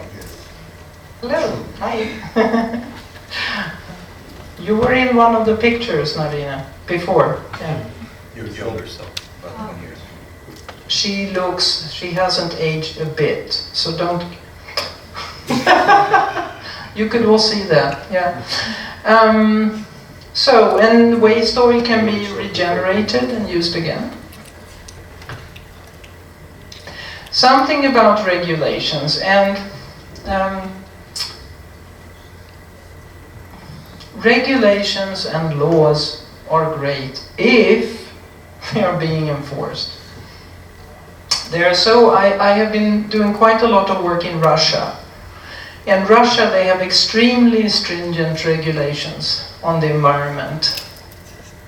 Does that mean that that they are taking care of the environment in Russia? No. Because they also have a system that if you have a permit, the permit is set so that you can't really reach the targets, and you only do the measuring, or at least they had that for a while. So you only did the measuring, for instance, in the stack once you got the permit, and then you set the standard, and the standards was set lower than what you could achieve, and then you would pay. Then you would pay every year, but you did not have to monitor. So you pay a bribe to get a lower standard?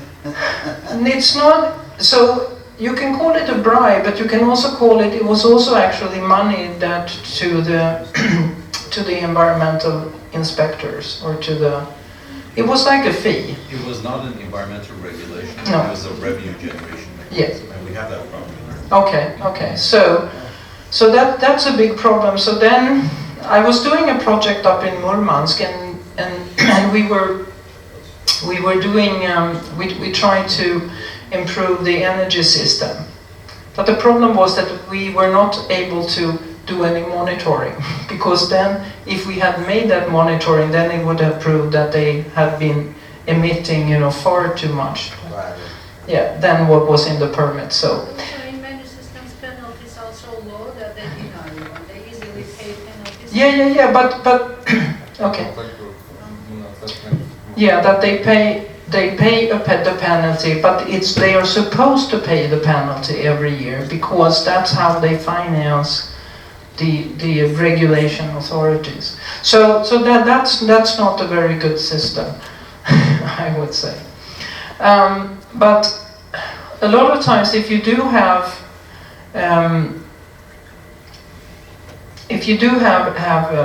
regulation that is not enforced, I think that that's very bad for a society.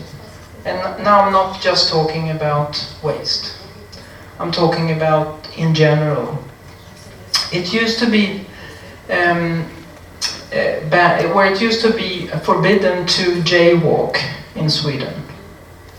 But they actually took that out, because people are jaywalking. I do that too. I cross the red light because, you can't, I don't have the, sometimes the patience to wait. I know it's bad, but what can you do? If there are no cars, I will cross. That's how the human nature is. Yeah, that's how but the thing is that if you do have that regulation and you don't enforce it, what does that say? That's my point. I think that you should not have a lot of regulations, and then if it's not enforced, because that will sort of make you feel that, okay, I don't really have to obey with that, because that's no one is enforcing, and so why do I have to care about these other regulations? And I think that's really important in a society, to have that the regulations that is there, you should obey. Otherwise, remove the regulation. That's my recommendation anyway. Then when you talk about waste, it's good if the responsibilities for the waste, who is actually responsible for the waste, that's clear and logical. And in most countries it's not, including medical waste or healthcare waste. Because usually you have, among ministries, you have a shared responsibility, which means that no one is responsible, right? And I'm saying that, based on when I was working for the EPA, because I was working a little bit on healthcare waste regulations, and I was trying to deal with the Ministry of Health and Welfare, because they are responsible for what's inside, for the infectious things and so on. So that was a problem, and sometimes it's not clear either, you know, with the generators, who is responsible, and when do you hand over your responsibility, etc. That's one problem, and sometimes the legislation is contradicting. So what to follow? I just wanted to say something about that. Karin gave me a good example also, that in the Philippines they have very high or very stringent regulations on the EIA, but no one knew how to enforce it. So they were building a new landfill, and they actually made an EIA according to protocol, and the enforcement ministries, they had no idea what they were talking about. So that was like, you know, it's really a waste of time to have that kind of regulations. And contradicting. I had a project in Iraq also on healthcare waste. They had a lot of contradicting regulations. So then it's a question of which one should I follow?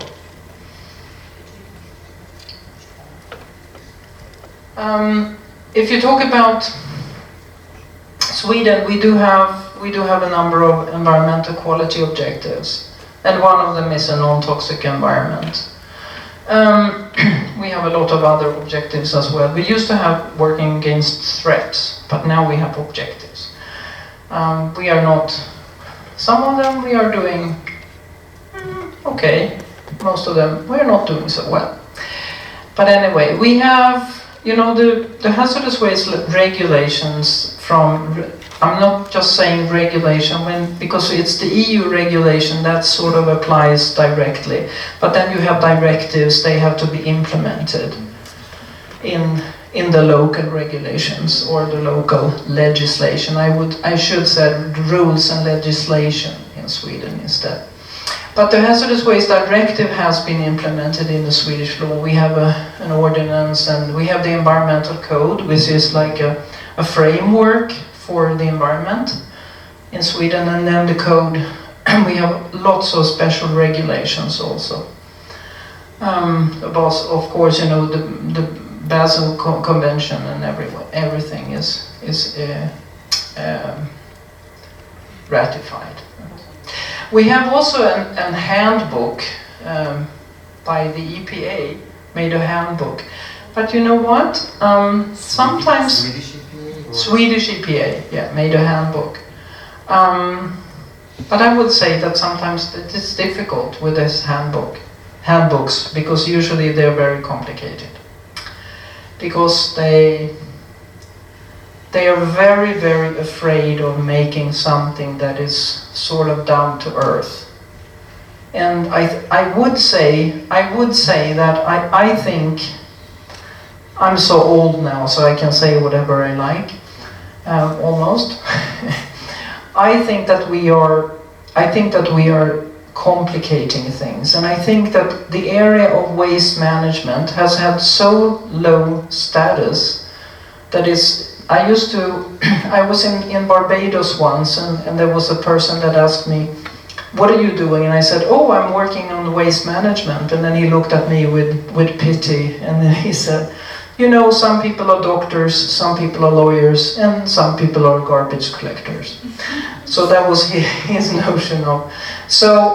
And even though if you are a garbage collector, in Sweden they have quite a high status these days, because they have a good salary. They are very well educated. So I would say that I think that we are complicating things just too much. That we want to make sure that waste is also, you know, considered as something very special. And it is special, I'm not saying that, but I don't think that we should complicate things. I think we should make it easy. Yes. Because, yeah. Can you give an example of how it's complicated? Just one example of that it could be simplified. If you don't have it offhand, we can discuss it later. But just to get a sense, because we're always looking for, you know, how to simplify things. Yeah, good. I also have some examples after that. But I can take one example. We are trying, you know, as I said, you know, when we excavate soil that usually is not contaminated, you're supposed to be able to reuse that soil. They made a handbook, fantastic handbook.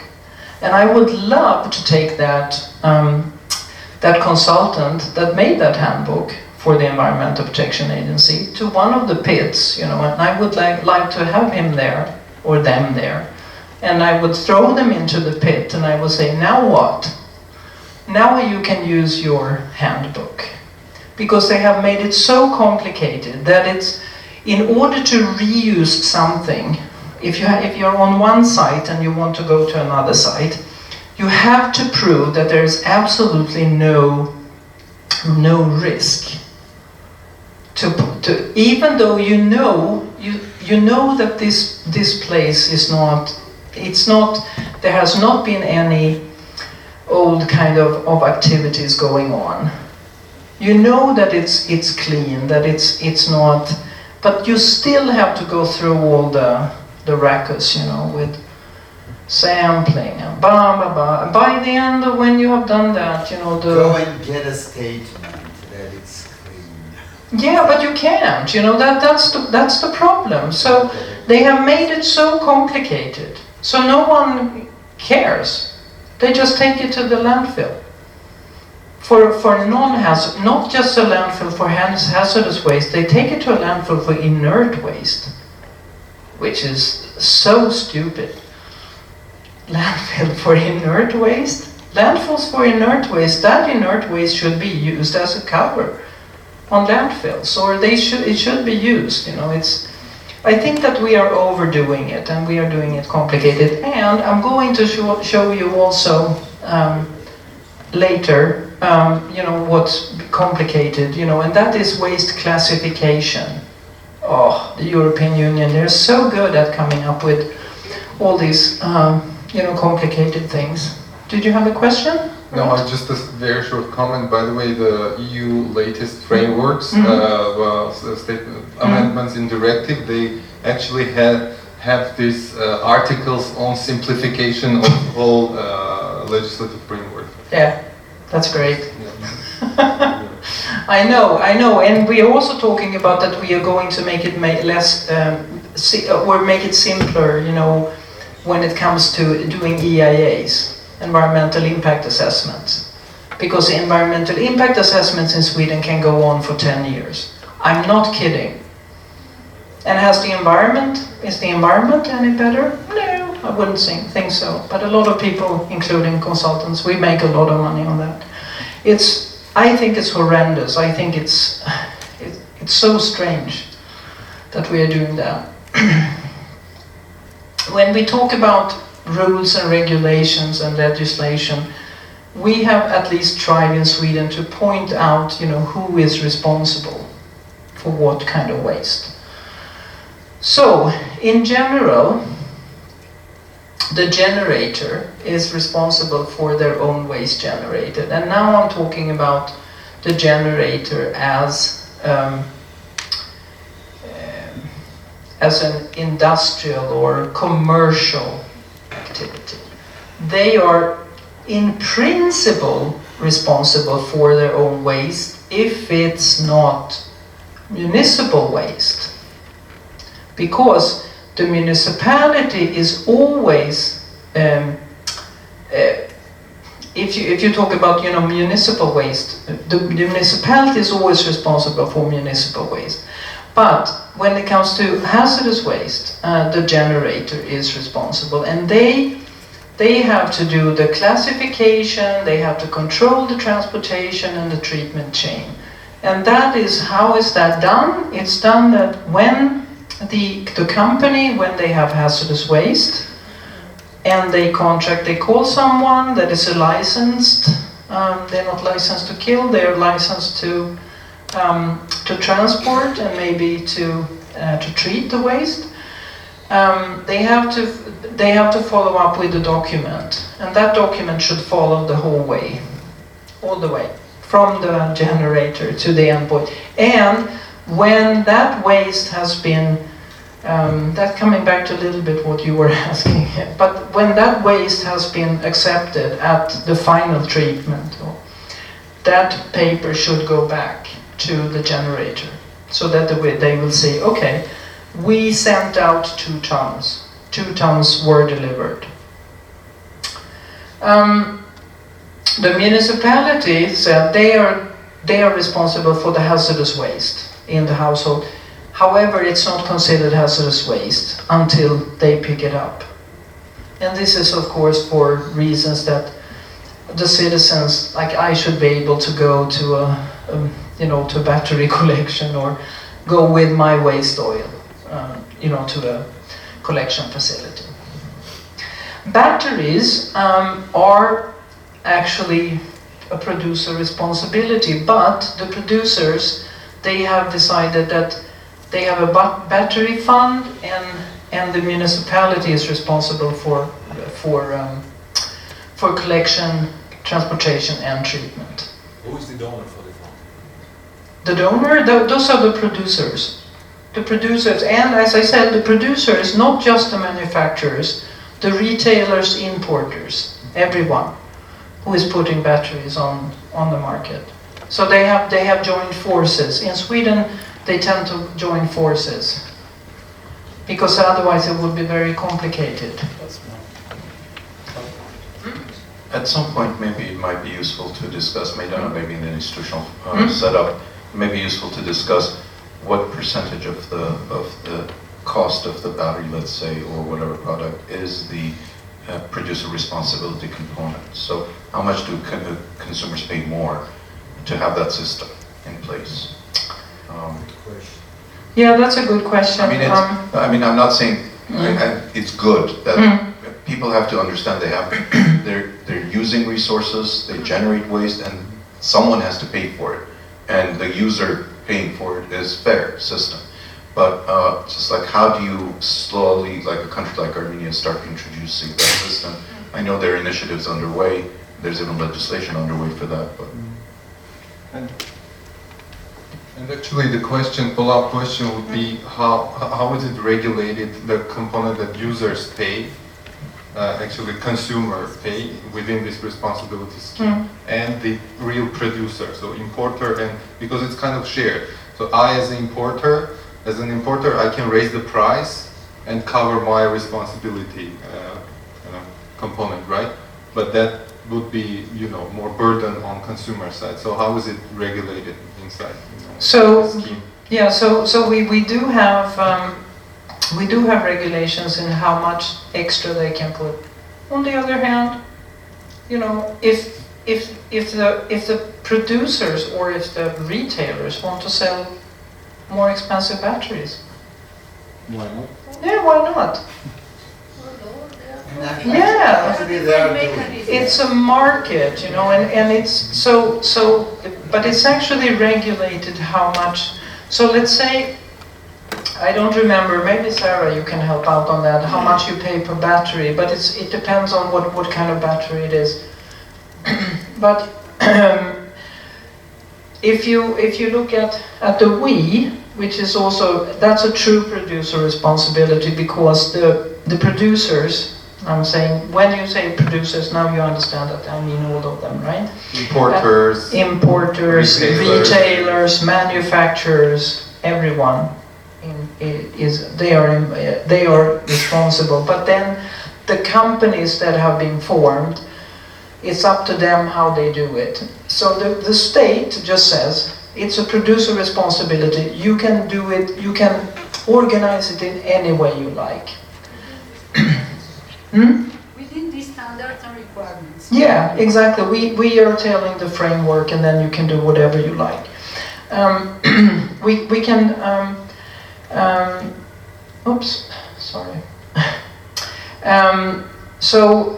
So if, for instance, I know for a few years ago, when you bought a washing machine, you paid about €6. That was like the fee for the waste management, so to speak. For batteries, it's much less. Sometimes I had a project in Rwanda And this project was, I was making up, yeah. I made up the legislation. I wrote the legislation for them to implement a producer responsibility for e-waste. And they can do that because they import everything. Everything is imported, and so a lot of the companies that were actually importing stuff into Rwanda, they said, yeah, why not? You know, we can have a good scheme here. So, but anyway, it's important, I think, that whenever you make new legislation, involve the, you know, the producers. If you want to have a producer responsibility, involve the producers. Whatever you're thinking of doing, and sometimes you need some feed money. You might need a feed money, you know, to make these systems happen. Or would you elaborate on feed money? Yeah, the feed money would be that, for instance, like what I said, that the Swedish government, when we decided that we needed an incinerator for hazardous waste, that the state bought that, the state built it, and then eventually the private profited on it. So when they sold it. But anyway, at that time in the 70s, the government decided or realized that this is not going to happen. Because it's much easier to go into a market when it's more a mature market than to be the first one. So, and to be responsible. So anyway, the producers, they have and in this and in the we also, you know, light bulbs and everything is included. So the producers have joined forces, but we actually have two different organizations that are doing it. Yes. About batteries. Yep. There are many kind of batteries. Many kind of batteries. Yeah, I know. There are some old kind of batteries, they contain mercury and some other stuff. And then some batteries we can see, they say no hazardous materials and other stuff. So, any difference here? Well, it's actually, like I said, you know, we are not very good at, you know, as consumers, we are not good at understanding which one are hazardous and which one are not. So we have decided that everything. Then with respect to the fee, and I don't know exactly how that's being paid out to the producers, you know, they have a pretty flexible system. And at the end of the day, you know, if the producers would like to raise the prices, you know, what can you do? It's a free market. Just to better understand, so if you say battery, do you mean that if battery is hazardous, or sometimes they are not hazardous, just maybe not so good? Yeah, it could be. But on the other hand, it's, yeah, I mean, so why do you have a producer responsibility? What was the first idea of the producer responsibility? The reason for the producer responsibility was that we wanted to make, because I was part of that movement when I was working for the EPA. The point was that we didn't want to be end of the pipe. We said the producers, they have to be responsible. So by saying that you as a producer, you have to take care of of the waste. You cannot just say what's going out through my gates, I don't care. You have to care. That was the point, so that you would make your, you know, packaging waste much better, easier to recycle, etc. Well, just would like to understand you clearly. So you are talking about hazardous waste. Then, so if we see battery, about the classification, if battery means hazardous or not? Not always. Not always, but most batteries are, and to be frank, you know, even if they are not hazardous, most batteries can, you know, actually be recycled, because they also, you know, all batteries contain metals. Yes, so it's useful material. So let's not get stuck here, because I think it's better that you collect everything. That's the main point. Yeah. I have to say that I don't, but after today's session I might know everything about Armenian regulations or legislation. Yeah. But I know that you have a lot of, you know, the conventions, you have ratified them, and there is a law on waste. But I'm not sure about exactly, you know, who is, I know that the state authorities are responsible for statistics, cadastre. So maybe we can come back to that after that. Yeah, we will have a report. Yeah, yeah, exactly. Very good. So, and just a message that, you know, don't get too carried away when it comes to getting the statistics right. Because statistics are always, you don't know that they're always true. The important thing is to know where do you actually have your big flows and etc. Okay, so now Mr. Allen is not here, but this is something that I think the European Union have made a very good job in now I'm being ironic, doing a good job in make it very complicated, because this is the classification. And at the end of the day, why do we have to classify? Well, we have to know that if it's hazardous or non-hazardous, but as I said, waste in the wrong place could be hazardous, even non-hazardous waste. Separation and correct treatment is needed, of course.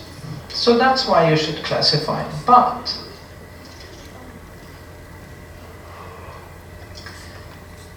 we have, in Sweden, we have we have to classify the waste before it's going to a landfill, and it's quite costly. You don't have to, even if you have a steady flow of waste, you don't have to classify it all the time, then you know. But if there is something new, you have to do it, and it's very complicated. I know that some colleagues of mine, they were working for 2 weeks to make to do just the classification, because the company decided that they needed to, they wanted to classify it as a non-hazardous waste, and then it would be much cheaper for them. So if you have these, properties, that's fine, but, how do you actually, how do you set the levels? I mean, how do you say if it's really hazardous or not?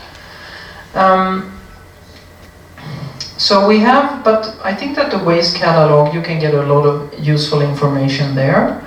And then the classification according to properties, I mean, when you decide, okay, it comes from this kind of activity, and then you have the POPs regulation. And so the legislation has recently been updated and harmonized with the classification of chemicals, and I think that this is the big problem, because waste is not a virgin chemical. So when we were doing when we had this course in Georgia that I told you about, when we talked about contaminated soil, the hazardous landfills, we talked about how we are doing the classification and that we have made it. Oh, good, Alan, you're back. Okay, I was just trying to say about the hazardous waste classification. I think that we are, doing it in a very complicated way. So it takes too much time, and I think that the important thing is to make sure that you're doing it in the right way. I mean, that you can classification. I think that this is, again, we're trying to make things more complicated than it is. And waste cannot easily be compared to chemical substances and mixtures. So that's the thing, but I don't know, sometimes I don't know who is actually making up these. When I worked for the EPA, I was involved in the incineration directive. And I was appalled when I got there, how many people were working on that kind of regulation or legislation or directive. and they had no idea about waste incineration. That I think that a lot of legislation that comes out is totally useless, or it's actually, and I'm going to show you one example about animal waste. The people that made that regulation, they have never been out in the field, in the real world, because then you wouldn't do it. Then it would look different. So anyway, you know that there's a code, and then sometimes you have a fixed entrance that is a hazardous waste, and sometimes that is non-hazardous, or it's a hazardous waste, and then it's pretty easy. But usually you do have the double entrance, like the mirror entrance. So it says, if you have, for instance, you have dredging, waste from dredging, and it says dredging that with dangerous or hazardous components, and you have dredging without hazardous components. Yeah, thank you very much. That was very useful. So who's responsible to say it's hazardous or not? If I produce anything. Okay, so in Հարցերն ով է պատասխանատու ասելու թե սա վտանգավոր է թե ոչ վտանգավոր փափում. So in Sweden, it's the producer, or the generator. I should say the generator, not the producer, but the generator of the waste. They have to prove that their waste is either non-hazardous or hazardous. So they have to prove it also to be able to send it. So that's why I said it was good money for the collection companies, because what they do is they come and then they take all the samples and they try to do the classification. And as I said, very time consuming, very costly. Someone is making money. And at the end of the day, you know, what good does it do to do the classification? To say that this is something that is, you know, in the catalog or not. I mean, I don't know. I mean, for some things, I think it's great that you have, but I think that we're making it too complicated. And as I said, you know, to go through these steps is very, very time consuming. So, as I said, I showed you this before, the chapters. And the fixed entry, always hazardous. And then we have the double entries. And I'm not going to go through this because, you know, I could take an example, but I'm not going to do it because I think it's, as I said, I think it's very complicated. And we don't really have time to do that. So, I skipped a number of slides. So we do have problems with classification. It's time consuming, it's difficult, and for small batches of waste, and if you have waste that is changing properties all the time, it's too much work for too little benefits, I would say.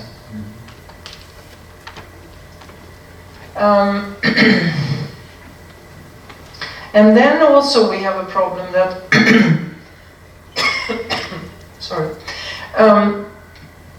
that when we talk about metals, for instance, in the environment, it's always important to know what is actually biologically accessible. It's like phosphorus, for instance.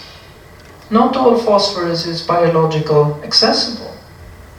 So, do we just deal with the total amount, or the amount that is in the air only? Yeah, could be. You know, it depends on what you're going to do with it. If it's going to go into incinerator, yes, then you deal with the total amount. But some of the metals are easier to capture or to deal with before incineration, and some of them you can easily deal with in the stack, and so on.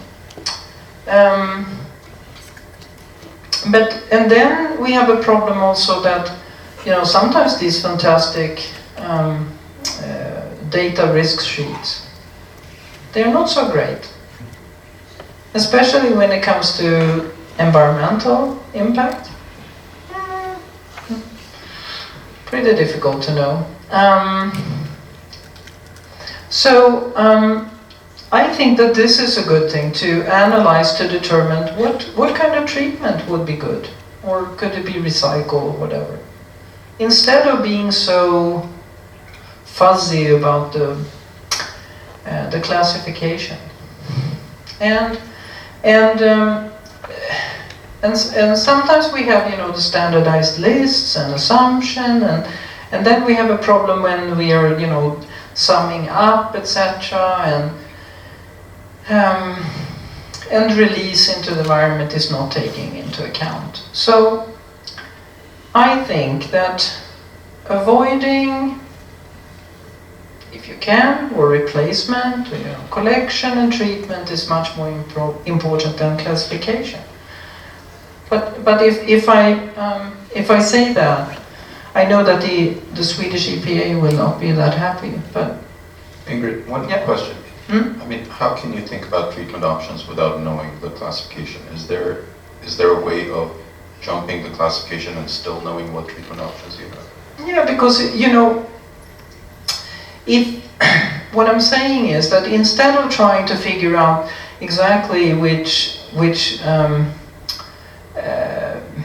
number in the catalog is going to be, you can just say that, okay, now we have this kind of waste and it's not going to arise more, or this is like a one-time thing. Then then of course the treatment facility takes some samples, and they said, okay, here we have a problem with lead, or we have a problem with something else, and then they can decide what to do, what if they can actually throw it into the incinerator, or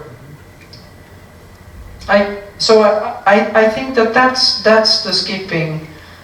That's a way of skipping it.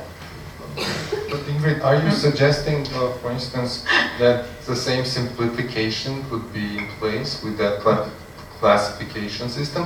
For instance, are you suggesting that there are like 100 items in the list of hazardous waste that should go to through the same procedure, through the same treatment? Are you suggesting that, so we can just say this is lead containing thing, and it goes through this specific procedure? Are you saying that, or because sometimes as a producer of waste, as a generator of waste, it's good for me to know that my operations are going to produce exactly this waste.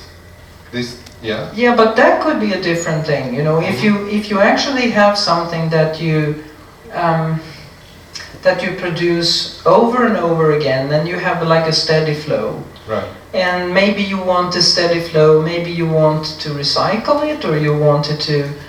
Then you have a different situation. I'm just a little bit. I'm not too happy with the classification that they have made. I'm not saying that because sometimes you have, every time I look into the catalog, usually the waste from my clients can not easily be put in, because it's usually under each category you have other, right? And this other, that's usually the problem, right? So I think that every generator should know what kind of waste they're generating and how it should be treated. That's fine. But how?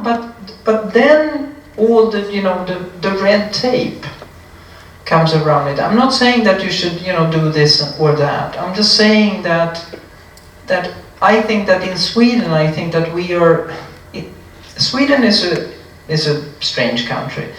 We're always trying to do, even if we know that something is really stupid or a waste of time and money, we still do it, if the authorities say so. Sweden is not an exception. I think we are actually, because, you know, I even heard from Finland, you know, and it's the Nordic countries. Go to the other part of the world.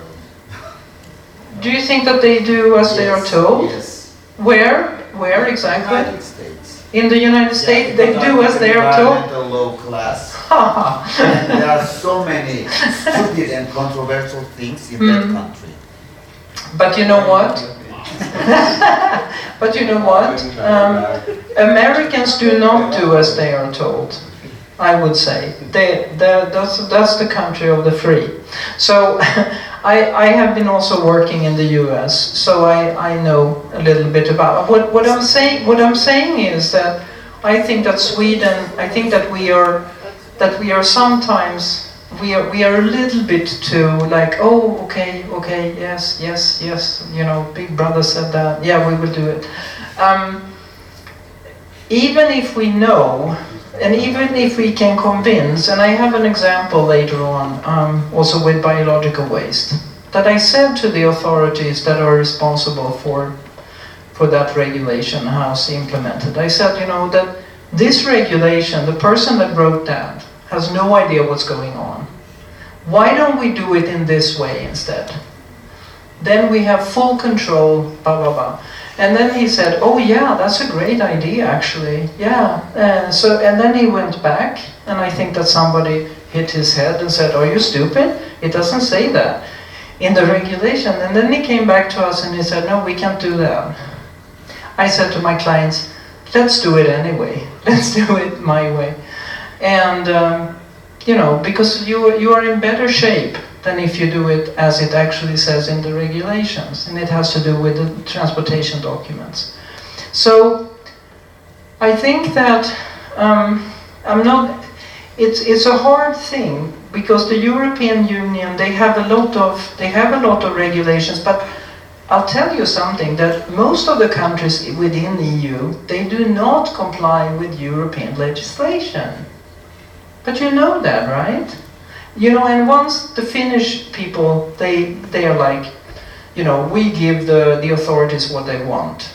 And one of them, he said to me, you Swedish people, you're so stupid. You're always telling the truth. And it says, we are telling the sort of truth. Yeah, so semi-truth or whatever. So, and I think that this is also very, as I said, you know, legislation that is not being enforced. That's not a good legislation. So I think that it is, and I said also to the Swedish authorities, my former colleagues, that we shouldn't just accept. We should just say, you know, that this is crap. We're not going to do it. That's what I tell my company when they say, oh, now you have to fill out this Excel form and do this. And if I can't see it, you know, the point of it, I say, I won't do it. You can fire me, but I won't do it. Yeah. And I think the point is that I want to make sure we take away the correct point from all of what you're saying. We should not, I mean, you're not advocating that we lie and cheat our way through. I mean, exactly. Certain, I think that there's an environmental outcome we want. You're raising questions about how you get to that environmental outcome. And too cumbersome, too bureaucratic, I mean, that actually is not necessarily getting you to the outcome. You get people avoiding, lying, or whatever, stretching the truth and whatever. Exactly, and the environment, and this is exactly what also my point in, you know, that EIAs are so complicated today, but the environment is not any better. So, lying and cheating, yeah, we want to avoid that. We want to have legislation that is actually getting there, doing what we want, protect the environment, protect ourselves. May I comment? I think what you are speaking, this is about cost effectiveness of measures and added value as a result of that. At any given situation and time period, this should be a rational composition of that, not to have overtaking things for a very small added value. Exactly. That's exactly my point. But from an environmentalist perspective, I would say it should not be a cost-benefit analysis. It should always be cost-benefit. But the question should be: are we getting to the environmental outcomes we want? And if by all this additional complexity we're not, then there's a problem there. So it's not simply cost-benefit analysis. I think it's that making sure that we are getting to our outcomes. That's true, and also, to put things in perspective, and one, I have another example of, in a neighboring country to you, I won't mention which one, but what they did is a number of landfills, dump site landfills, they bought reversed osmosis treatment for the leachate. And most of those reverse osmosis, they work for about a month, and one of them worked actually for 6 months because they don't do any pre-treatment. They just go. And the wastewater, the general wastewater, is not treated at all. Or maybe like what you do here. So you are, instead of doing something that is good enough, which would be to collect the leachate and do some biological treatment, like aeration, letting the solids participate, settle, and then that would be good enough, and very simple, very cost efficient. But somebody came, somebody from, I don't know, from Germany or Austria came, and they actually said, oh, you need this, you need reversed osmosis. And I think that those people that sold it, I think they should go to jail. They actually sold their equipment to that country, perhaps. Exactly, they sold, and somebody, kind of a marketing trick. And somebody paid for it, and I'm sure that there was somebody behind it, like, a foreign aid, and I think that's a crime. I'm sorry, but it's a crime. It's a corruption, but it's all... But, they have a lot of oil money, so they could afford that. In the United States, as you may know, Apple Corporation uses recycle and use again the 80% of smartphones details. 80% overall again. I think it's a good example to be used overall in worldwide. Yeah, exactly. That's my point. And whatever ends up in the fly ashes, we should also recover. Then we didn't have to open so many new mines. But usually, we open mines in countries that are far away, out of sight, out of mind. So, I just wanted to give you a short... now I'm going to give you the Swedish system, and of course, that's the best system in the world, right?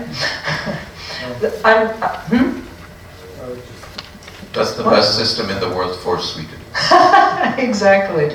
That's the best, but there are a few things that I think are good. So, of course, I hope that you understood that I'm joking, that it's the best system for us. But the point is that the most important thing is to collect the hazardous waste separately. And I think that when we do think about separation at source, we always, we always look at, how can we find recycled things, things for recycling. Am I running out of time? No, we have 10 minutes before break. Oh, for a break, okay. But then I have some more time, right? After? Yeah? After lunch, yeah. After lunch. Okay. Yeah, but there is discussion and presentations from, after lunch we have presentations from other agencies. From the ministries. Oh, okay, so I have only 10 minutes left? Wow. Okay. No, but at the end there is a session till 5 o'clock. Okay. Public discussion on gaps and solutions. We can catch up with presentations later and get into discussion. Yeah, okay. So I'll just go through very quickly. Hazardous waste from households hazardous waste in households can be collected at, for instance, petrol stations. Because then you have demand, then you have people that know how to deal with, hazardous materials. So here you have like, mercury and pesticides, etc. Batteries, you know, could be very easy with the battery box, and then this box could be put in, you know, near to the supermarket, whatever. That's a good way, you know, because I said batteries is a good one to go for. So this is important to remove substantial volumes of hazardous components. In apartment buildings, you can have, you know, you can have some collection if you like, or they could also use, of course, you know, whatever is provided by the municipality. This is just for a marina with used motor oil. We do have some curbside collection and where the hazardous waste collection. This is very popular in Stockholm.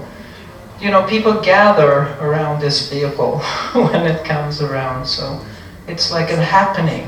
So you understand that we don't have that much fun in Sweden.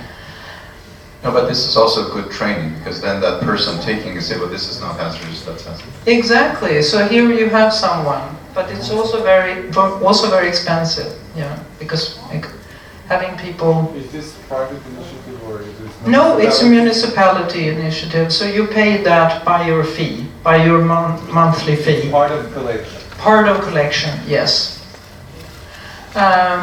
Collection point, we also have a boat because we have a nice archipelago, so we have a hazardous waste collection boat.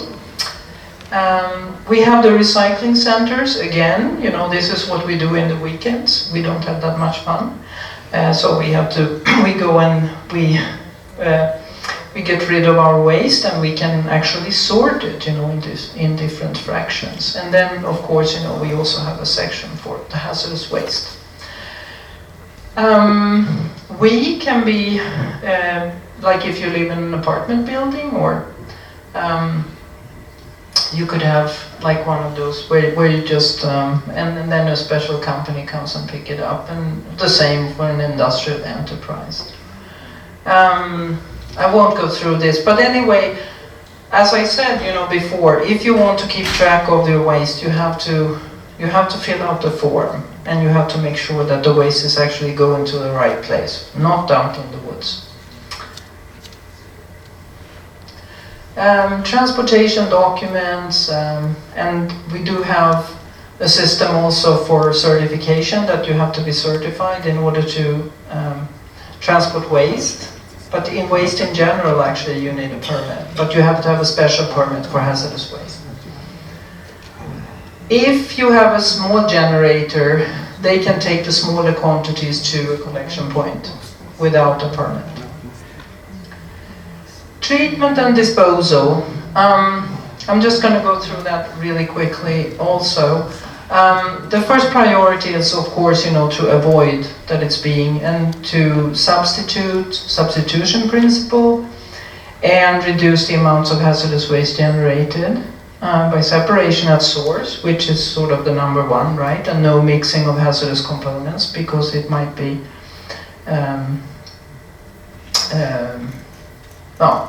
it may be more hazardous after that. And the second priority, if you can't avoid, you know, to separate at source at least. General treatment scheme. So separation at source. You receive the waste at the facility, you pre-treat it, but also it can also be exported, or you know, go to somewhere else. Recycling, incineration, and landfilling are the main, of course. We try to recycle as much as possible, but when I say export, you have to make sure that it goes to someone that can actually take care of it, right?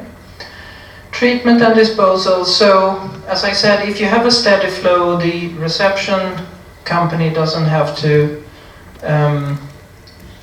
they don't have to sample everything all the time. But if they have something new where they are dealing with a new generator, they do. And the thing is that they say that in many cases the waste that they receive is only partially contaminated. Again, too cheap to treat, right? Because if it was a bit more expensive, you would separate at source. So you can pre-treat and recycle paint containers and oil filters can be frozen, and then you can mince them, and then you can actually recycle the material. These guys are sent to Germany for recycling. Yep. So because you do recycle the mercury powder. E-waste management is like you separate at source and you have the producer responsibility. You separate at source and you have to dismantle prior to recycling and treatment. Which is otherwise if you crush it first and then you can't really do anything about it. But we do have a problem that we sometimes export the problem. We export it to someone that's... I don't think that this is ISO certified. Do you think? No. It's much better than others I've seen. Yeah. So you can separate in... I'm not going to go through this. Treatment of batteries, you do it in different... There are lots of different methods for treatment. Cement kilns, etc. Landfilling. But also treatment of contaminated soil. You can have biological treatment or washing or... I just wanted to show you that, and this is the plant, it's not called SAKAB anymore because it's private, but this is the hazardous waste treatment facility in Sweden. But also we incinerate a lot of hazardous waste in regular waste incineration because it's not so much difference. But they also have a landfill and wet chemical treatment. Sorry. Yeah? Could you go back to the slide? So what does the plant do? What does the plant do? So it incinerates. And you have also landfilling. And they also have some wet chemical treatment. I see. And they treat some contaminated soil.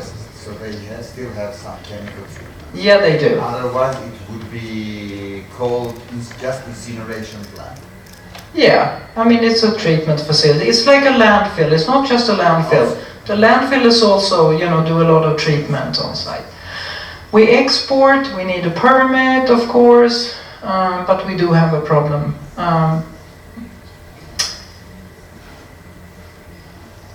Summary, separate hazardous waste from non-hazardous waste, and do not forget the hazardous waste in the household waste. You can move, this is, for small e-waste. And this is actually a joint initiative with the producers and the municipalities. So awareness is the thing, right? Special waste types. Now I'm going into it quickly, so you have to wait a few minutes for your lunch. Healthcare waste, as I said, most of the waste that arises in a hospital is just municipal waste. And this can be proven everywhere. So, the point is to the infectious waste and the sharps and the others, miscellaneous, the pharmaceuticals, genotoxic, chemical and radioactive, you separate that out. Here we have, as I said, in Sweden we have a joint responsibility, which means that no one really feels responsible.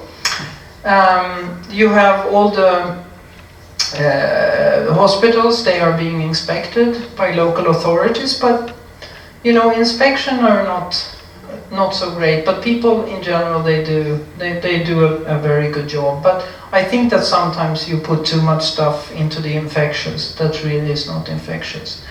You cannot send it to landfill or recycle infectious waste, and it cannot be compressed before treatment or before transportation.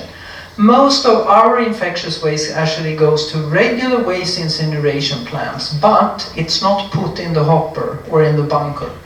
You have to put it in directly into the furnace. Then it's not a problem.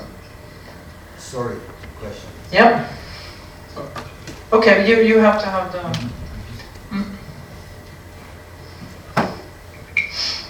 Regarding the hospital waste, here in Armenia, in Yerevan actually. We have 2 medical waste incinerators. Yes. Licensed.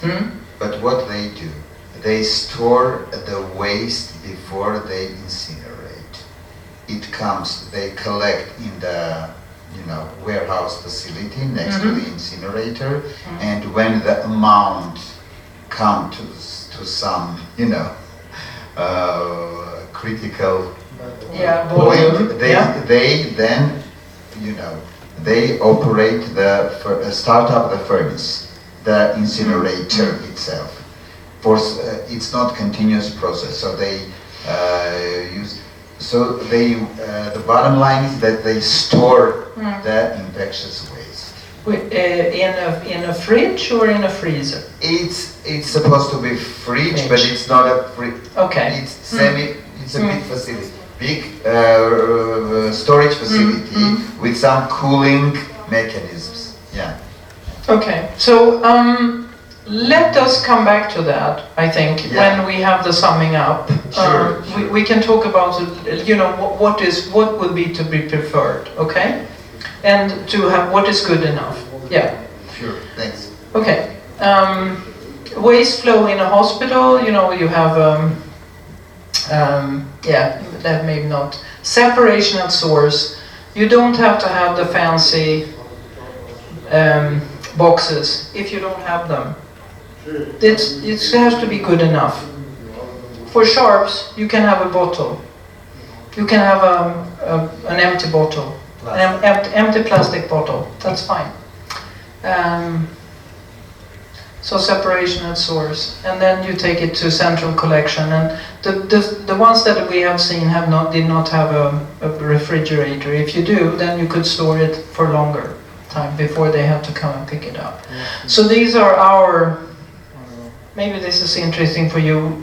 And I think that you have the same rules, but we also say that the sharps, you don't have to, they can be in room temperature much longer. But infectious waste and pathological waste, these are the 24 hours in the freezer. You have to put it in the freezer for the pathological or biological waste. Or treatment incineration, you push it in right away. You cannot put it in the hopper.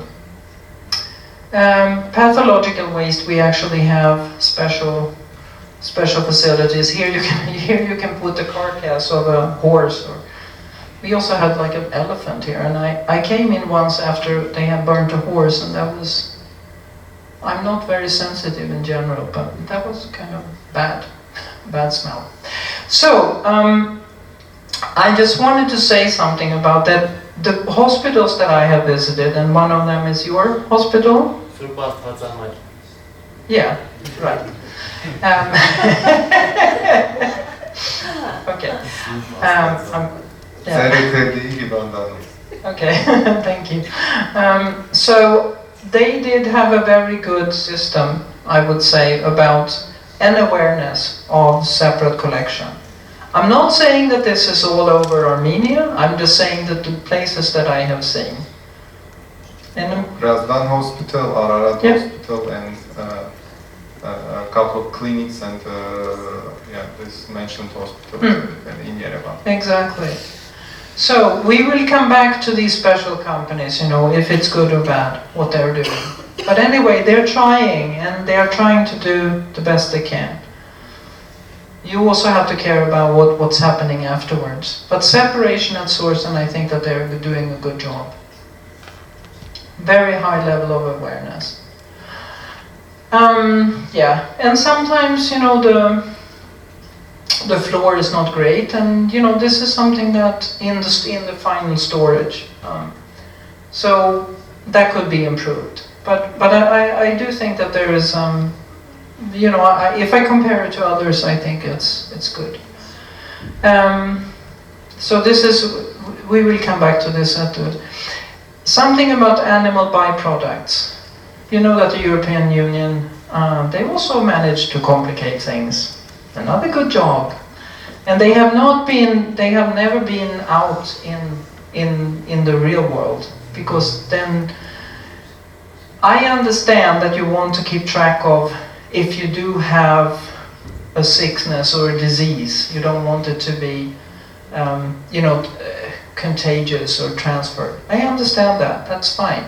But you cannot complicate it the way they have done. And I think that we still don't, even if we would have an outbreak of something, I don't think that we will be in any better, because we still don't know how to fill out those documents. Do you guys know that? No. We tried to get out of it for a long time. And as I said, when I had a project for three clients, I said, let's do it this way. We will have more control than what it says in the directive. And still our ministry said, or our agency, the responsible, they say, no, you have to do it according to regulations. And we said, okay. And then we did it our way anyway. So sometimes when you think, but what I'm saying is that if we think that things are bad, or that that we're not getting where we want to go, like what Alan said before, then it's our obligation to say so and not cheat. Not say that. Do you agree with me? Narina? Yeah. But I think in most cases, I think that too many people think that we can do it differently. That, that the regulations, and I know that when I was working with the Waste Incineration Directive, I said to Portugal and I said to Italy, we can't accept that they are, saying that all kinds of waste that's being incinerated, also, clean material has to be complied with the Incineration Directive. And they said, who cares? It's like we don't care about the directive at all anyway. We will just report whatever has to be reported. And that was my first, welcome to reality. Okay, reality check. So, and I think that's really detrimental. You had some questions? One comment only. Mm-hmm. I think animal byproducts could be reduced substantially by changing the paradigm and eating artificial meat, for example. By the year 2050, the Bill Gates initiative to use artificial meat worldwide could substantially reduce animal meat in restaurants. For example, the meatless chicken is used now in KFC, and it's a good example to follow by, I think. Okay. Okay, I think that would be for the last session to talk about that. But anyway, I think that that this is one example. Transformers and capacitors. I just wanted to say something about that. That I did a project in Cyprus on transformers and capacitors. How to deal with the PCB oil. We do have a company in Sweden. They accept transformers and capacitors from all over the world. So take care of it, the PCB oil, which is good. So, but we also cooperate with. We also send out waste to other countries. And hopefully we know that they can actually take care of it, because not all we cannot offer all the kinds of treatment options for all kinds of waste. Not every country can do that. Forget it. It's too costly, and that's the thing that I'm saying, that an incinerator should go 24/7. If it doesn't, then you have a lot of emissions when you're firing up and when you're cooling down. You don't want any of that, you want the constant flow. So just wanted to say something about a few projects that we had. PCB directive implementation in Estonia, but also in Cyprus. And this is in Rwanda. As I said, I was developing the legislation, but also thinking about how could we involve the producers. And I think that if you want to introduce, any new legislation, any new producer responsibility, you have to bring in the producers, or you have to bring in the people that are affected. Because otherwise it's just going to be, Big Brother said so, who cares? you're mad, then it's much better to say, we have a problem here. How can we solve it? In the Iraqi project was another useless plan that I made. They put it on the shelf, and nothing happened. Because why? They have a lot of money in Iraq, but they don't use it. They have a very high cost for waste management, but they're still just dumping it, dumping the waste. And this is because of bribes and corruption and whatnot. So, but this was very sad, I think. I don't want to do any more plans that are not being implemented, because I think it's a waste of time and money, and I think it's also a crime.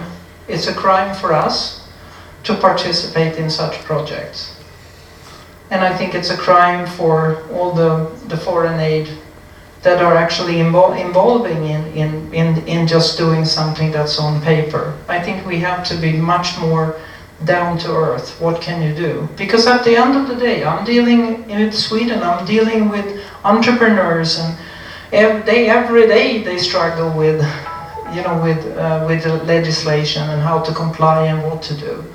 So it's my job to say that what are we going to do that is best for the environment? Not always what does the legislation say. Hopefully they coincide.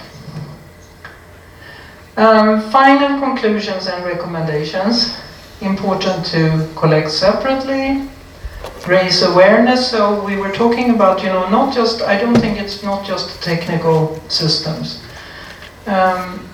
If you can't do anything, just store it for now and try to find a good solution, or an acceptable solution, a good enough solution.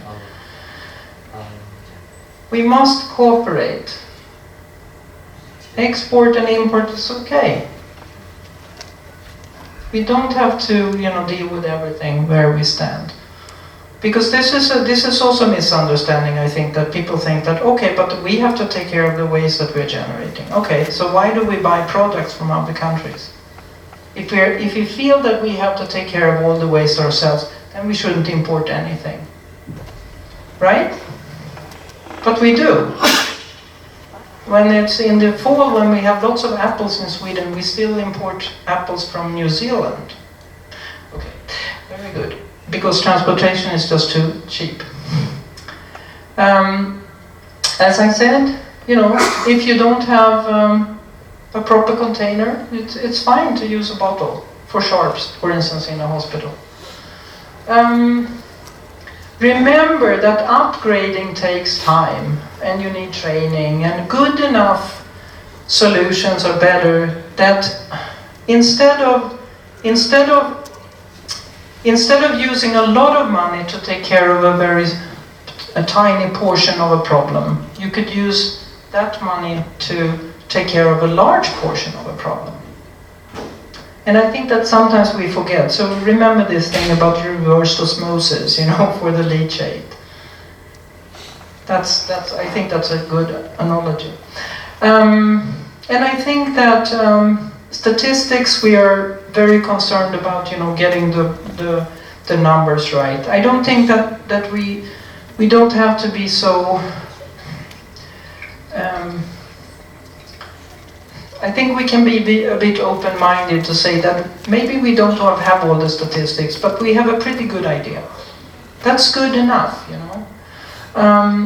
Awareness and trying to make everyone in here, you are all aware, you know everything, and you will do the right thing. We have to spread the word, right? I'm sounding like a preacher, right? Yeah, okay. So now you will be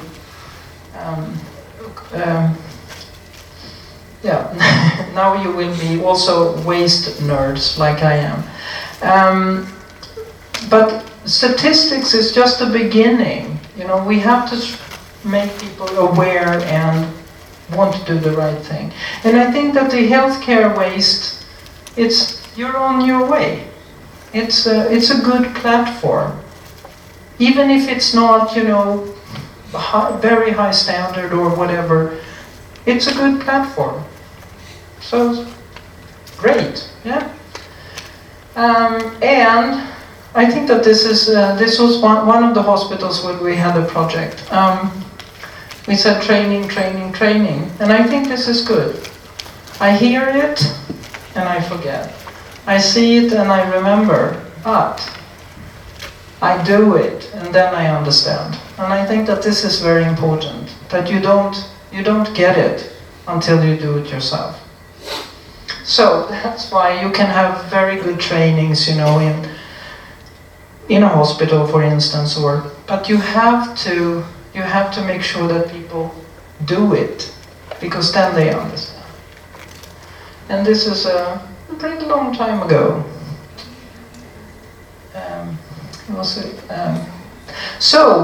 Thank you. Now I know that you're very hungry, and I came to this country without enough business cards, which is, makes me a lousy consultant. But one can also say, I'm trying to save resources. So, yeah, I could, so I like that better, actually. Yeah, I'm a good environmentalist. Yeah, thank you for that. So, this is my name, this is my email, and this is my phone number. And, please feel free to call me, or, send me an email. And I have such a good deal, with my phone, so I can call all over the world for a flat rate.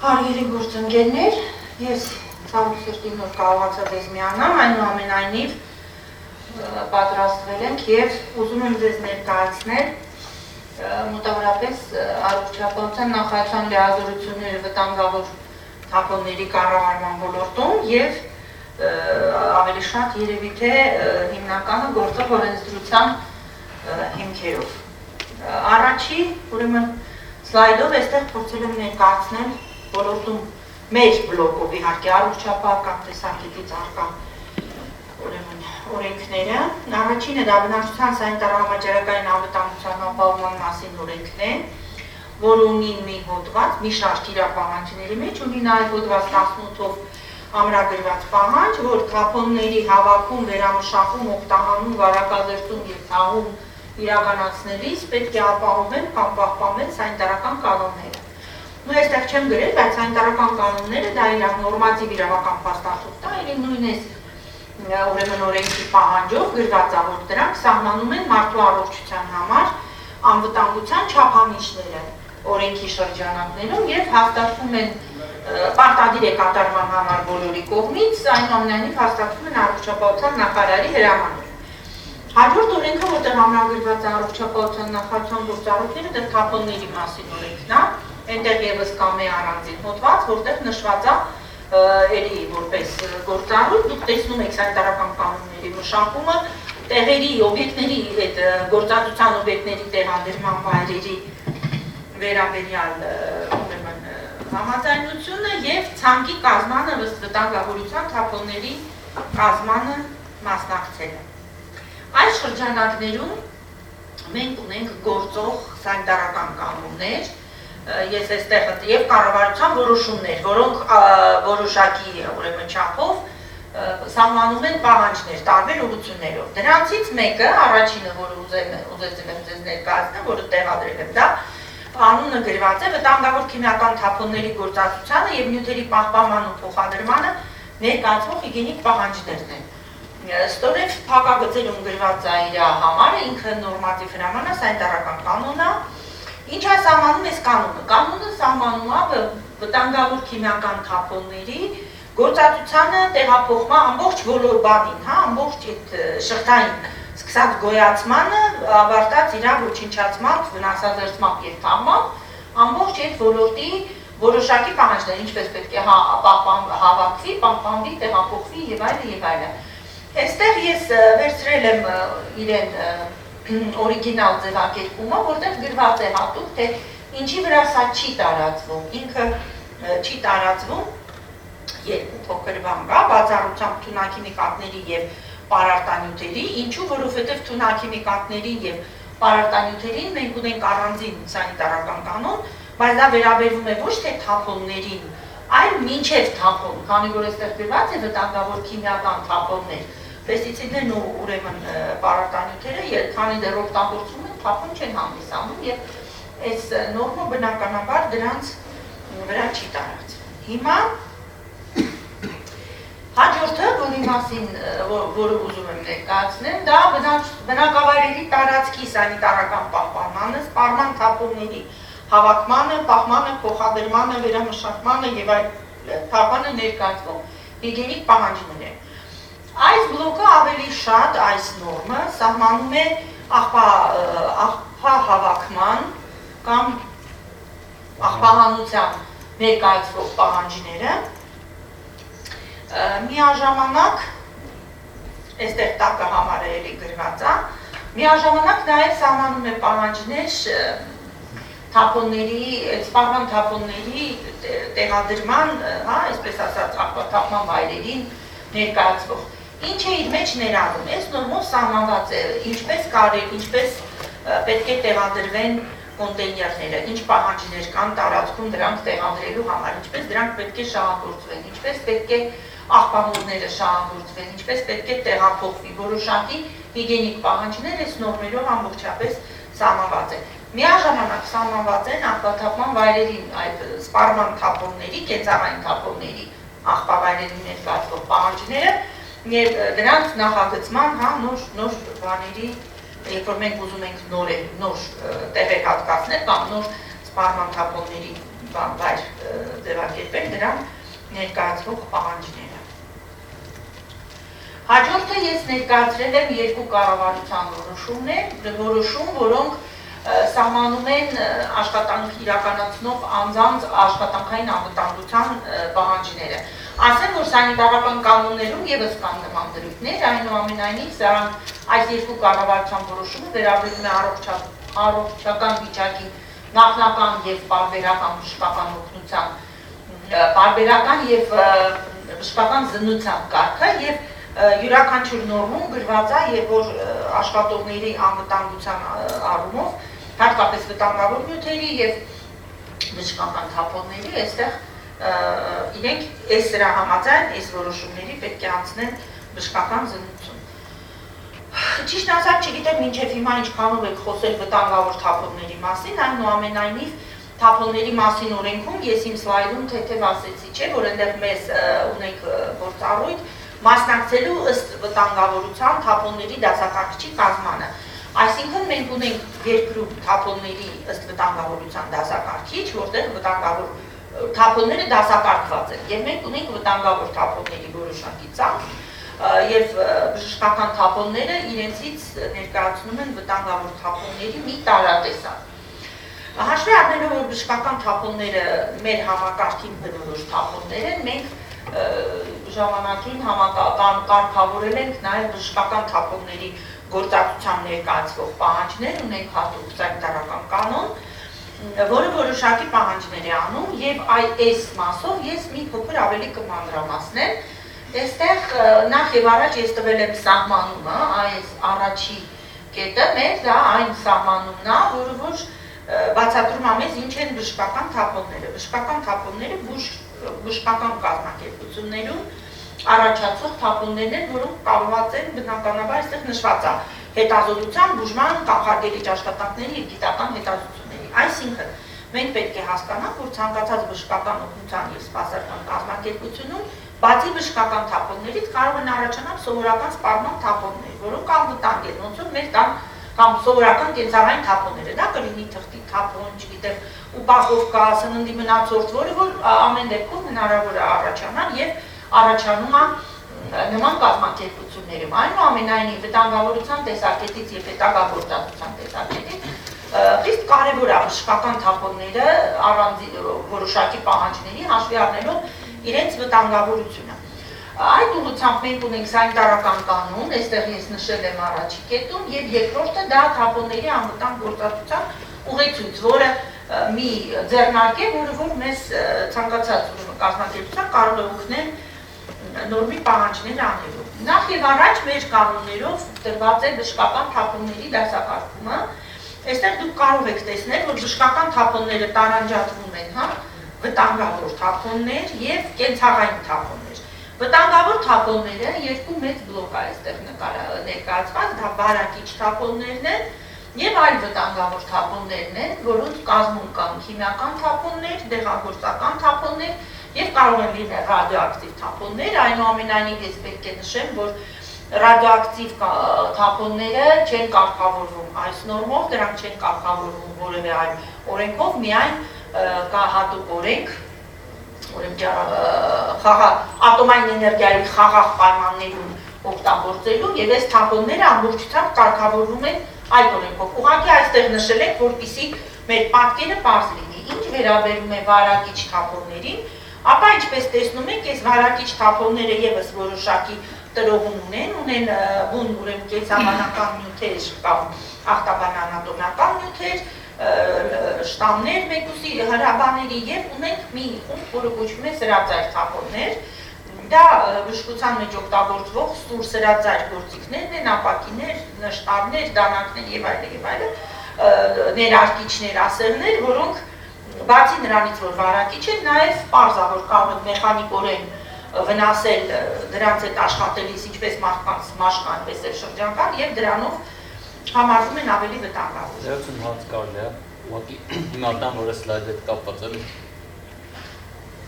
Ոնց ուզում եք, ինձ միևնույն է, ես հարցին ամեն դեպքում կարող եմ պատասխանել։ Բժշկական հաստատություններում լամպերը։ Թարք մեկ րոպե, թարք բանն եք, դե միկրոֆոն կա։ Բայց տարավ նոր հարութ է, այստեղ կա, չգիտեմ միացված է, թե չէ, խնդրել։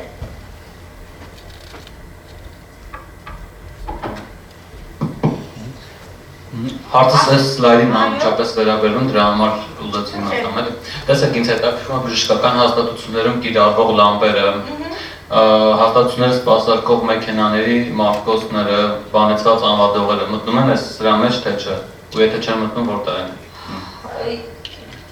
Դրա համար ես պետք է հետ գնամ, բայց ոչինչ, տեսեք, բժշկական թափոնների գործածության է ներկայացվող։ Ինչա բժշկական թափոնը, նորից վերադառնամ դրան։ Բժշկական օգնություն եւ սպասարկում իրականացնող կազմակերպի հիվանդների հետազոտման, բուժման, բուժկանխարգելիչ աշխատանքների գիտական հետազոտությունների արդյունքում առաջացած թափոն։ Ձեր թվարկված կոնկրետ մեքենայի մարտկոցը կամ լույսը չի մտնում կոնկրետ բժշկական թափոնների մեջ։ Այնուամենայնիվ, դա չի նշանակում, որ բուժ կազմակերպության լամպերը անվտանգ թափոն են, եթե իրանք պարունակում են սնդիկ, բնականաբար։ Դա նույն մոտեցումն է, ոնց որ մեր կենցաղում, մեր տաններ, մենք ունենք թափոններ, որոնք վտանգավոր են, սակայն բժշկական չէ։ Բնականաբար նման թափոններին պետք է վերաբերվի վտանգավոր թափոնների հավաքման տեխնոլոգիան, բայց ոչ բժշկական թափոնների, որովհետև այստեղ նրբություն կա։ Հիմա ես երբ որ ասեմ մեզ հիմնական սկզբունքները, միգուցե ձեզ ավելի պարզ կլինի, որովհետև տեսեք, բժշկական ուրեմն գործածությանը ներկայացվող հիմնական սկզբունքներն են, որպեսզի մենք մաքսիմալ կարողանանք անել սա անվտանգ, դա բժշկական թափոնները գոյացման վայրում շատ կարևոր է, հավաքվում, տարանջատվում եւ պահվում են առանձին ըստ տեսակների, բացառելով դրանց միմյանց խառնվելը։ Այսինքն տեղում մենք տարանջատում ենք, որպեսզի հետագայում, քանի որ վնասազերծումը կախված է իրենց հիմնական վտանգավորությունից, վարակիչ թափոնները մի կերպով պետք է վնասազերծել, իսկ քիմիականը մեկ այլ, դեղագործականն էլ միգուցե երրորդ, չորրորդ։ Դրա համար իրանք տեղում տարանջատում են, որպեսզի հետագա ճանապարհը լինի իրենց ավելի անվտանգ։ Հաջորդ կետը տարողությունների մեջ տեղադրվելուց հետո հերմետիկորեն փակվում եւ մատնշվում են, այսինքն մենք բացառում ենք իրենց շփումը շրջապատի հետ, մաքսիմալ, որտեղ փակում ենք տարողությունը, դեռ վրան էլ մատնշում ենք, թե ինչ տեսակի թափոնի հետ գործ ունենք։ Փակված տարողությունները կարող են բացվել միայն վնասազերծման նպատակով, եթե այն մեթոդաբանությունը, որով նրանք վնասազերծվում են, պահանջում է տարողության բացելը։ Եվ վնասազերծման արդյունքում առաջացած թափոնը, եթե պատշաճ, տեսեք գրված է, վարակիչ թափոնի պատշաճ վնասազերծման արդյունքում առաջացած թափոնը հեռացնում որպես կենցաղային թափոն, քանի որ ինքը այլևս վնասազերծել, ճիշտ է, թափոն է, բայց այլևս ոչ քիմիական, ոչ բժշկական, ոչ էլ է, եթե պատշաճ վնասազերծվել է, բնականաբար։ Ինչպիսի պահանջներ կան, յուրաքանչյուր կազմակերպություն իր մոտ պետք է ունենա, պետք է կանոնակարգի, ինքը պետք է կողմնորոշվի իր քանակների մեջ, ինքը որոշի թե ինչպես է կարգավորում, ինչպես է տեղափոխում այդ ամբողջ պրոցեսը ինքը պետք է կարգավորի իր համար, պետք է ունենա պատասխանատու այդ աշխատանքի, պետք է ունենա հանձնաժողով, պետք է ուսուցանի իր բուժանձնակազմը, եւ վերջում ես գրել եմ լիցենզավորված կազմակերպություն, մենք բոլորս գիտենք, կարծում եմ մինչև հիմա ասել են, եթե չասեն մյուս գոլեգաները անպայման դրա մասին կասեն, որ մեր երկրում վտանգավոր թափոնների գործածությամբ կարող են զբաղվել միայն սահմանված կարգով լիցենզավորված կազմակերպությունները, ուստի լիցենզավորված կազմակերպությունը իր դերը այստեղ ունի։ Սա բժշկական թափոնների հավաքման եւ մատնշման պահանջների ամենագլոբալն եմ գրել, այնտեղ կան մասնագիտական նրբություններ, չեմ կարծում, որ այս աուդիտորիայի համար դրանք շատ կարևոր է, այնուամենայնիվ սա այն օրինակներն են մատնշման, գույների վերաբերյալ հատուկ պահանջ չկա, բայց այս նշանը մեզ մոտ հաստատված է, երևի բոլորիդ է ծանոթ է, սա միջազգային կենսաբանական վտանգի նշանն է, եւ անպայման տեսեք տարբերակված է սովորական վարակիչ թափոնը, ոչ սրածայրը, սրածայրից, եթե մենք խոսում ունենք տարողություն, որտեղ սրածայր թափոններն են, անպայման վրան պետք է մատնշվի, որպեսզի իրենց այդ աշխատողը կարողանա ուրեմն իմանալ ինչի հետ գործ ունի։ Եվ սա գլոբալ առումով այն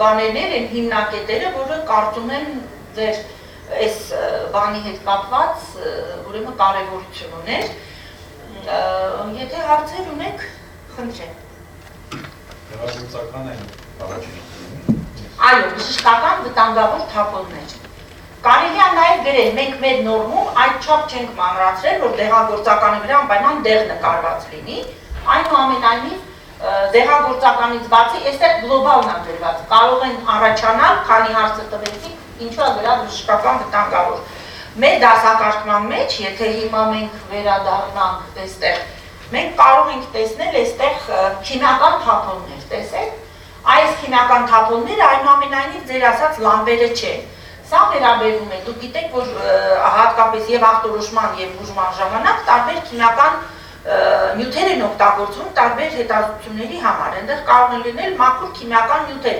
սկսած արտաբանանատոմիական բաժնի ֆորմալինից, ավարտենք, չգիտեմ, թթու, հիմք, տարատեսակ, եթեր, սպիրտ, դրանք բոլորը կամ պայթյունավտանգ են, կամ հրդեհավտանգ են, կամ քայքայիչ են, կամ բան են, գրգռիչ են, ինչի է այդ բառերը օգտագործում, որտեղ քիմիականն էլ է տարանջատվում եւ դրանք պետք է եւս տարանջատվում են, պրինցիպը ընդհանուր է բոլորի համար, համապատասխան հետագա անելիքի համար։ Ես միտեղ այստեղ նշել եմ նաև մեթոդական ուղեցույց, հա, անվտանգ գործածության ուղեցույց։ Այստեղ պետք է նշեմ, որ սա ոնց որ ավելի մանրամասն բացատրություն է այն գործընթացների եւ այն մեթոդաբանության, որը որ կարելի է կիրառել, ոնց որ mini of actions։ Եվ այստեղ կա նաև որոշակի չեզոքացման առաջարկներ, քիմիական թափոնները, եթե առաջանում են եւ եթե նայած ինչ քանակով տեղում չեզոքացնելու եւ վնասազերծելու ուղղությամբ։ Մի հարց էլ տամ։ Քանի քիմիականը հարցրեցիք, ասեք, ուսում եմ։ Շնորհակալություն ներկայացման համար։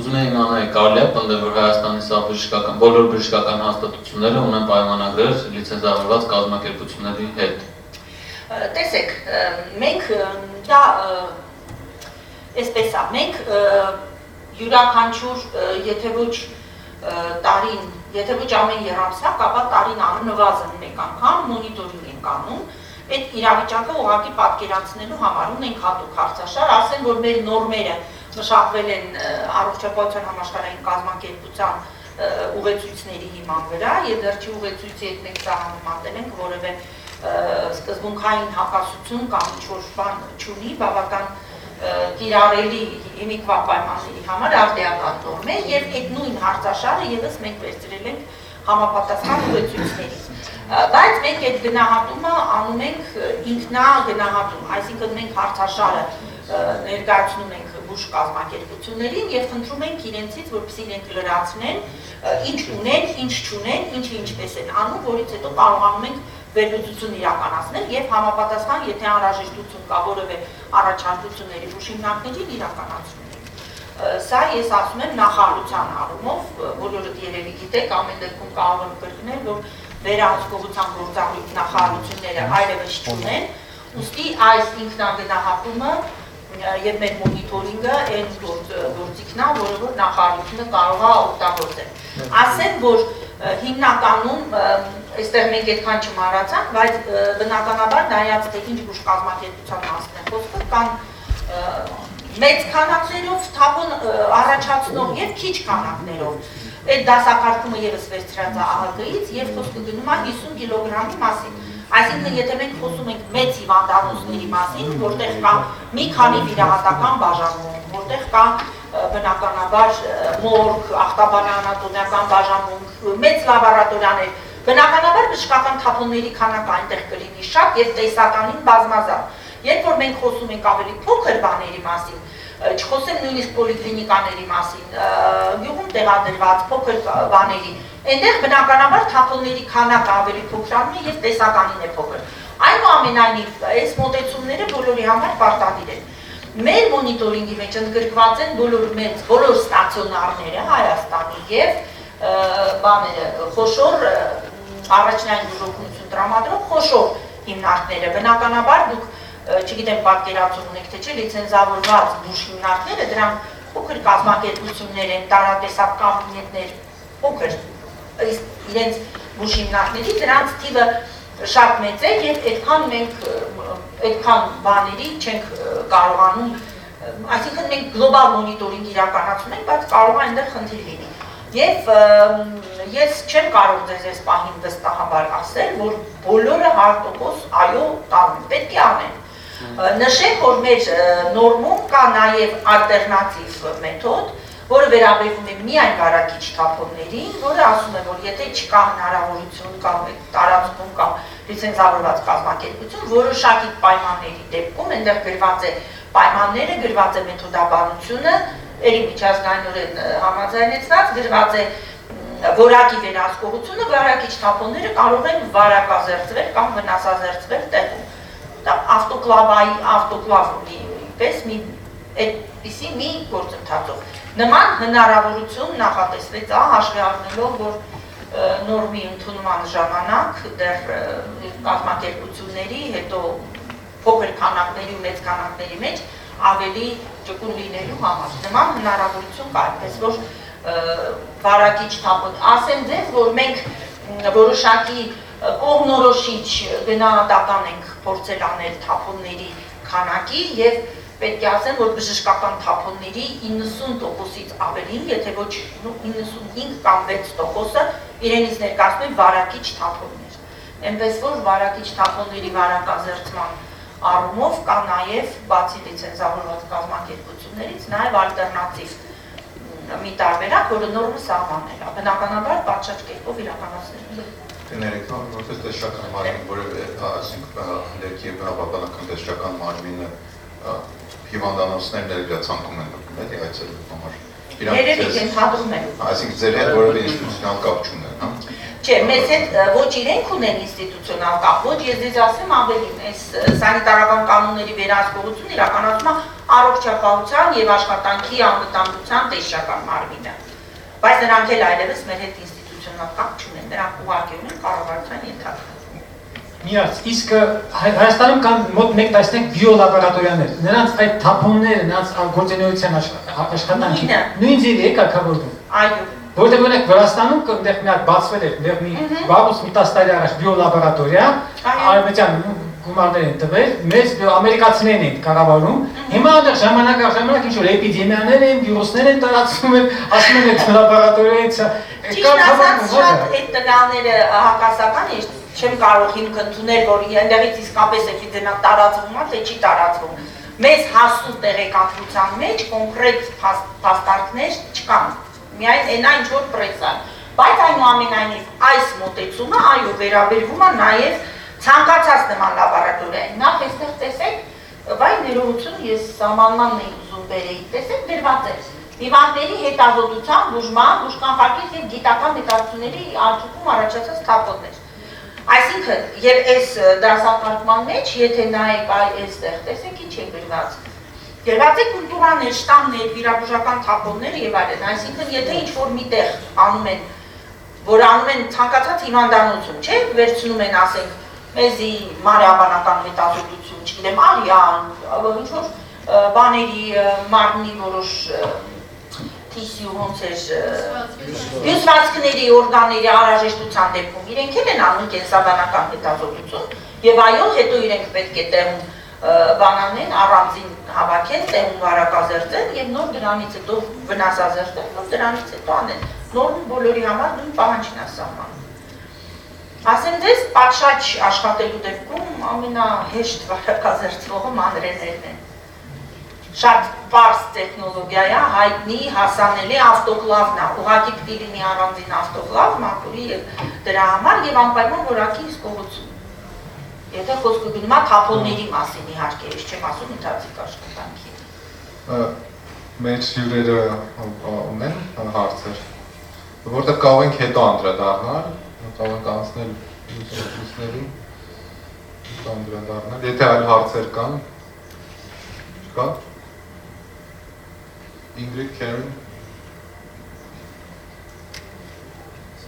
Լավ, հետո կարող են, երևի հետո կանդրադառնան։ Հետո աշխատանքային կարգով էլ կարող են դառնալ։ Շնորհակալ։ Բոլորս հասանելի ենք, շնորհակալ եմ։ Շնորհակալ։ Հաջորդը, պարոն Կարապետյանն է, արտակարգ իրավիճակների նախարարության։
Տիկնակ և պարոնակ, ես ներկայացնում եմ այն փրկար ծառայության բնակության պաշտպանության տեխնացի նկարների բաժինը, ես այդ բաժնի պետն եմ, փրկար ծառայության գտնապետ Կարապետյան։ Ձեր ուշադրությունը ներկայացնում Հայաստանում թափոնների կառավարման հետ կապված օրենսդրական խնդիրները, որ օրենքներով են կառավարվում եւ ընդհանրապես տվյալ ոլորտի օրենսդրական կարգավորումը եւ ուրեմն մնացած բոլոր հարցերը, որոնք առնչվում են թափոնների հետ։ Ուրեմն նախ ծանոթանանք Հայաստանի միջազգային պարտավորությունների, թափոնների հետ կապված։ Կայուն օրգանական աղտոտիչների մասին Ստոկհոլմի կոնվենցիան, որը Հայաստանը ստորագրել է եւ ավերացրել է 2001 թվականին ստորագրել է 2003-ին ավերացվել է, վտանգավոր թափոնների անդրսահմանային տեղափոխման եւ դրանց հեռացման նկատմամբ հսկողություն սահմանելու մասին Բազելի կոնվենցիան է, որ 1990 թվականին Հայաստանի Հանրապետությունը ավերացրել է։ Հայաստանի բնապահպանական այլ օրենքները, նախ ջրային օրենսգիրքը, հողային օրենսգիրքը, անտառային օրենսգիրքը, ընդերքի մասին օրենքը, թափոնների մասին օրենքը, հիդրոթերապևտաբանական գործունեության մասին օրենքը, մթնոլորտային օդի պահպանության մասին օրենքը, բուսական աշխարհի մասին օրենքը, կենդանական աշխարհի մասին օրենքը, հատուկ պահպանվող տարածքների մասին օրենքը, Սևան լճի մասին օրենքը, բնապահպանական եւ բնօգտագործման վճարների մասին օրենքը, բնապահպանական վերահսկողության մասին օրենքը եւ այլ օրենսդրական ակտեր եւ կառավարության որոշումներ։ Հիմնական հասկացությունները եւ տերմինները թափոնների շրջանում։ Վտանգավոր թափոններ, որոնք իրենց ֆիզիկական, քիմիական եւ կենսաբանական հատկություններով վտանգ են ստեղծում կամ կարող են ստեղծել մարդու առողջության եւ շրջակա միջավայրի համար։ Նրանք կարող են լինել քիմիական, գազային, հեղուկ պինդ, կենսաբանական, բժշկական, սննդային, գյուղատնտեսական, ռադիոակտիվ թափոններ, ընդերք օգտագործման կամ հանքարդյունաբերության հետևանքով առաջացող թափոններ, արդյունաբերական թափոններ, սպառողական թափոններ։ Ուրեմն վտանգավոր թափոնների դասակարգումը համաձայն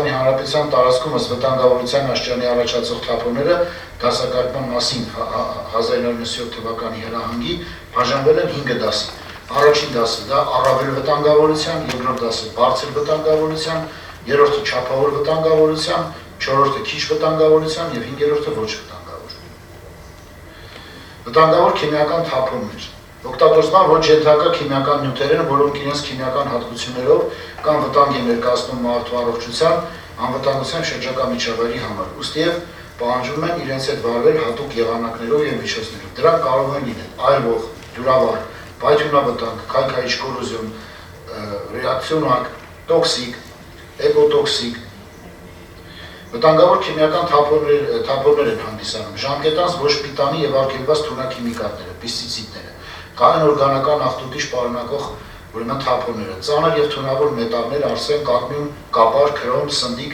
պարունակող թափոնները, քիմիական մասնաբերության եւ քիմիկատներ օգտագործող արտադրական թափոնները, ներկերը եւ լուծիչները, նավթամթերքի թափոնները, շարժիչի յուժ, խեժ եւ այլն։ Կայուն օրգանական աղտոտիչները, քլորօրգանական քիմիական միացություններ են, որոնք լինելով դիմակայուն չափազանց դանդաղ են ենթարկվում քայքայման, կենսաբանական եւ ֆոտոլիտիկ քայքայման բնական միջավայրում, սփռվելով եւ տարածվելով մեծ հեռավորությունների վրա։ Իրենց կայունության շնորհիվ կուտակվում են կենդանի օրգանիզմում, բացասական ներգործունեություն ունենալով մարդու առողջության եւ շրջակա միջավայրի վրա։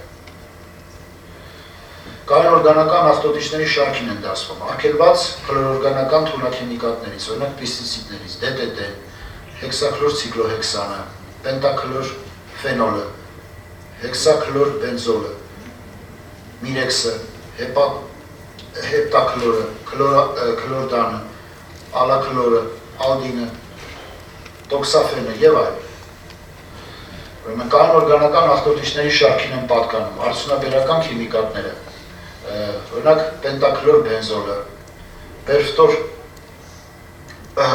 պերֆտորօքսիլատ թթուն եւ նրա աղերը, պոլիկլորացված բիֆելինները, PKB-ները կամ PKB-ները եւ վերջիններով աղտոտված տրանսֆորմատորային յուղերը, արման եւ ոչ կանխամտածված արտադրության կողմից արգասիքները, դիոքսինները, ֆուրանները։ Կայուն օրգանական աղտոտիչների մասին Ստոկհոլմի կոնվենցիա, որ 2001 թվականին Բնապահպանական համաշխարհային համաձայնագիրը, որի նպատակն է կայուն օրգանական աղտոտիչների արտադրության եւ օգտագործման արգելումը կամ սահմանափակումը, առկա պաշարների արդյունավետ կառավարումը եւ էկոլոգիապես անվտանգ ոչնչացումը, պահպանելու մարդու առողջությունն ու շրջակա միջավայրը կայուն օրգանական աղտոտիչների ներգործությունից։ Շատ երկրների կառավարությունները ընդունել են Ստոկհոլմի կոնվենցիան եւ սկսել են վերջինիս իրականացումը եւ պարտավորությունների կատարումը։ Ասեմ, որ Հայաստանի Հանրապետությունը մինչև 2025 թվականը համաձայն Ստոկհոլմի կոնվենցիայի պարտավորվել է իր տարածքում առկա բոլոր կայուն օրգանական աղտոտիչները ոչնչացնել, ինչի ուղղությամբ հիմա տարվում են աշխատանքներ։ Մասնավորապես ՄԱԿ-ի զարգացման գործակալության հետ, օրինակ նուբարաշենի թունաքիմիկատների գերեզմանոցի ոչնչացման աշխատանքների կազմակերպման ուղղությամբ։ Կայուն օրգանական աղտոտիչների մասին Ստոկհոլմի կոնվենցիան, ուրեմն 9-րդ եւ 10-րդ հոդվածները վերաբերվում են կայուն օրգանական աղտոտիչների վերաբերյալ առկա տեղեկատվության տրամադրմանը հանրության լայն շրջաններին, հանրային իրազեկման բարձրացումը եւ կրթմանը, հանրության մասնակցությունը կայուն օրգանական աղտոտիչների եւ դրանց հետևանքներին վերաբերող խնդիրների լուծմանը, ինչպես նաեւ հակազման համապատասխան միջոցառումների մշակման գործում։ Ուրեմն կանոնների կանխամտածված կոնվենցիան սահմանում է մի շարք միջոցառումներ ուղղված կանոնների կանխամտածված արտադրության եւ օգտագործման արդյունքում արտանետումների կրճատմանը կամ վերացմանը, ոչ կանխամտածված արտադրության արդյունքում արտանետումների կրճատմանը եւ վերացմանը, պաշարների եւ թափոնների հետ կապված արտանետումների կրճատմանը կամ վերացմանը։ Կոնվենցիայի A, B եւ C հոդվածների ցանկում ներառված են կանոններ հանդիսացող 21 քիմիական նյութեր, որոնց յուրաքանչյուրի կարգավիճակը հստակ ամրագրված է։ Մենք բաներին անդրադառնալու ենք, չէ՞, ավելի տենց իրական դեպքերի բան ոնց է էլի Հայաստանում ավելի կոնկրետ օրինակների վրա ինչ-որ համակարգ։ Նրանք կոնվենցիան տալիս են հայ կայուն օրգանական աղտոտիչների արտանետումների կանխարգելման կամ կրճատման ուղենիշի ցուցումներ, որոնք վերաբերում են առավել լավագույն մեթոդներին, բնապահպանական եւ լավագույն գործելակերպին։ Վտանգավոր քիմիական թափոնների կառավարումը, վտանգավոր քիմիական թափոնների հավաքում, թափոնների առանձնացումը ըստ տեսակի եւ մեկուսացումը դրանց համար նախատեսված տարողություններում եւ տարածումներում, վտանգավոր քիմիական թափոնների ժամանակավոր պահեստավորում, կուտակում, թափոնների ժամանակավոր տեղադրում, դրա համար հատուկ հատկացված տեղերում, վայրերում, հետագա օգտագործման կամ ոչնչացման նպատակով, վտանգավոր քիմիական թափոնների փոխադրում, թափոնների տեղափոխում դրանց ժամանակավոր պահման կուտակման տեղերից, վայրերից եւ դեպի տեղադրման հատուկ հատկացված վայրեր։ Վտանգավոր քիմիական թափոնների կառավարման հետ կապված ևս մի բան։ Վտանգավոր քիմիական թափոնների վնասազերծում, թափոնների վտանգավոր հատկությունների նվազեցում կամ վերացում մեխանիկական, ֆիզիկական կամ քիմիական մշակման միջոցով։ Վտանգավոր քիմիական թափոնների հեռացում, քիմիական թափոնների օգտագործման չհանգեցնող գործողություններ, որոշացման եւ թաղման հետ կապված։ Այստեղ արդեն քիմիական թափոնների հեռացում, որոշացում ընդունված եղանակներ, թափոնների թաղման համար։ Այսպիսի ուրեմն կառուցվում են հատուկ գերեզմանոցներ, որտեղ իրականացվում է ջրամեկուսացում, որտեղ տեղադրվում է ուրեմն համապատասխան անջրաթափանց շերտ, այն հետո ծածկվում է կավաշերտով, որից հետո նոր կարելի է այդտեղ իրականացնել քիմիական թափոնների թափ։ Եվ նախորդ պետք է կազմել քարտեզ, որտեղ կոնկրետ նշված լինի այդ քարտեզով, որ նյութերը որտեղ են թափված։ Եվ նրանք պետք է թափվեն հատուկ տարաների մեջ փաթեթավորված։ Սա արդեն քիմիական թափոնների հեռացման ընդունված եղանակների, ասենք, կտրվածքն է, ինչպեսի։ Նույնը թափոնների թաղման կառուցում եք տարողությունների մեջ դարձված եւ ամեն մեկը պետք է մարկերով կարված լինի եւ քարտեզներ լինի, որ հետագայում եթե արտաբերելու կարիք լինի, կոնկրետ իմանան որտեղից ինչ դուրս կգա։ Մեր մոտ նման բաներ կային, այդ նկարը Հայաստանից էր։ Չէ, ցավոք սրտի մեր մոտ Նուբարաշենի թունաքիմիկատների գերեզմանոցում թաղել են բոլորովին հակառակ ձևով, այսինքն ոչ թե սենց, այլ բոլորովին այլ կերպ, փորել են 5 հատ ինչ պատահի մտցրել են իրար վրա հողով ծածկել։ Եվ առանց փաթեթավորման, առանց մատնշման եւ խառը տարբեր թունաքիմիկատներ, ասենք DDT-ն, օրինակ գրալուզանի հետ, ցիկլոքրոցիկլանի հետ, ցիկլոհեքսանի հետ, արսեն պարունակողի հետ։ Որ թվականից է այդ վիճակը։ 82 թվականին թաղումը վերջացել է, 82 թվականին ամբողջությամբ թաղումը վերջացրել են եւ այդպես մնացել է։ Հիմա էլ այդ վիճակն այնտեղ իրար վրա լցված, ընդ որում որը տոպրակով, որը բիտոնով, որը ուրեմն շշով, այսինքն իրենց գործարանային փաթեթավորմամբ հենց այդպես լցված է իրար։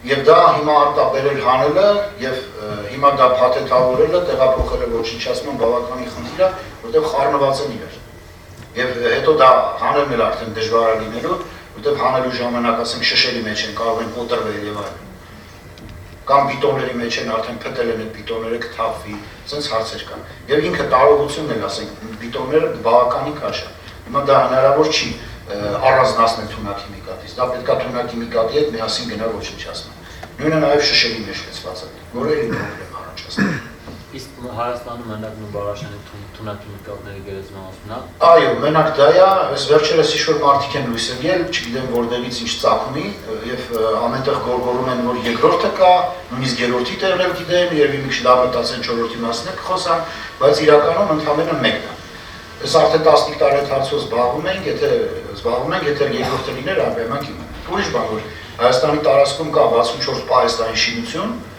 որը նախկին հայ գյուղքի արտադրական միավորման պահեստային տարածքներն են, սփռված բոլոր մարզերում։ Եվ այդ մարզերի այդ շինություններում առկա են որոշակի քանակության թունաքիմիկատներ։ Այդպես մնացել են։ Այնտեղ մենակ թունաքիմիկատներ չեն, այնտեղ հերբիցիդներ են, պեստիցիդներ են, խառը։ Դրանք բոլորը մենք տեղերը գիտենք որտեղ։ Ժամանակին եւ ՄԱԿ-ի զարգացման գործակալության եւ գյուղատնտեսության նախարարության հետ ՖԱՕ-ի հետ միասին գույքագրում անցկացվել է, բոլորի տեղը գիտենք։ Եվ ասեմ տարեստարի դրանց թիվը գնալով քչանում է, որտեղ հողնահարվում է, քամիցերում է, դու մարդիկ են գալիս տանում, հազարման բան է լինում եւ ասենք այն պահեստները, որոնք որ 10 տարի առաջ գնում էինք բավականին կար, հիմա գնում ենք համարյա բան չի մնացել։ Այսինքն մարդիկ օգտագործում են։ Հնարավոր է եւ օգտագործում են, ուղղակի հնարավոր անձրևաջրերը դրանք շատ դեպքերում բաց են, լվացվում են, բացօթյա են, կիսակ հանդված շինությունների մեջ են գտնվում։ Այդպես ջրի հետ գնում են ոնց որ ասում։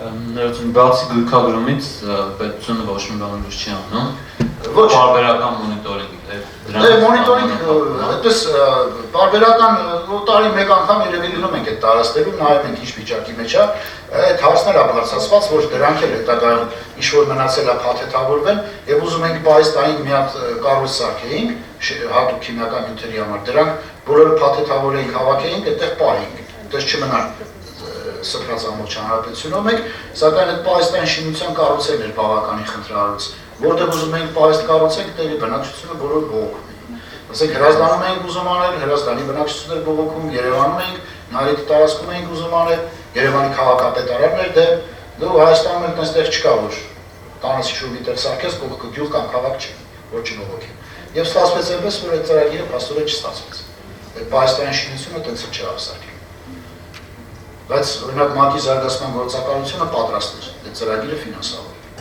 Եվ շատ ցավալի է, որտեղ ձախողվել։ Այսինքն մենք ուրիշի գումարներով կունենայինք նաև լավ ժամանակակից պահեստ, այդ նյութերը սենստենից մենք հայտնաբերում ենք եւ տանում ենք տարբեր ուրեմն ինստիտուտներ, գիտահետազոտական։ Օրինակ գլուխօրգանական քիմիայի ինստիտուտ ենք տանում, ընդդերի քիմիական պահեստում պահում։ Տանում ենք օրինակ լամպերի գործարանի քիմիական պահեստը սնդիկը որոշակի քանակությամբ ընդդեղել ենք տանում։ Բայց դա ինչի, պետք է նորմալ պահեստ լինի, որտեղ հնարավորներ դրանք պահեն։ Իսկ նվարաշենի թունակիմիկատների գերեզմանոցի հարցով ինչ զարգացումներ կան այս բանը։ Դե Տիկին Գայանեն ՄԱԿ-ի զարգացման գործակալությունից Գայանե Ղարագեպակյանը, որը այդ ծրագրի տնօրենն է ՄԱԿ-ի կողմից։ Հիմա արդեն գիտեմ, որ վաղը գալու են 3 ընկերություններից ներկայացուցիչներ, որոնք անցել են որակավորման սկզբնական փուլը, հանդիպում են։ Հիմա արդեն այդ մրցութային է, չէ՞ Տիկին Գայանե, մրցութային տեսնենք ով կհաղթի, դրանից հետո արդեն սկսվի է թունակիմիկատների գերեզմանոցի արտաբերումը, փաթեթավորումը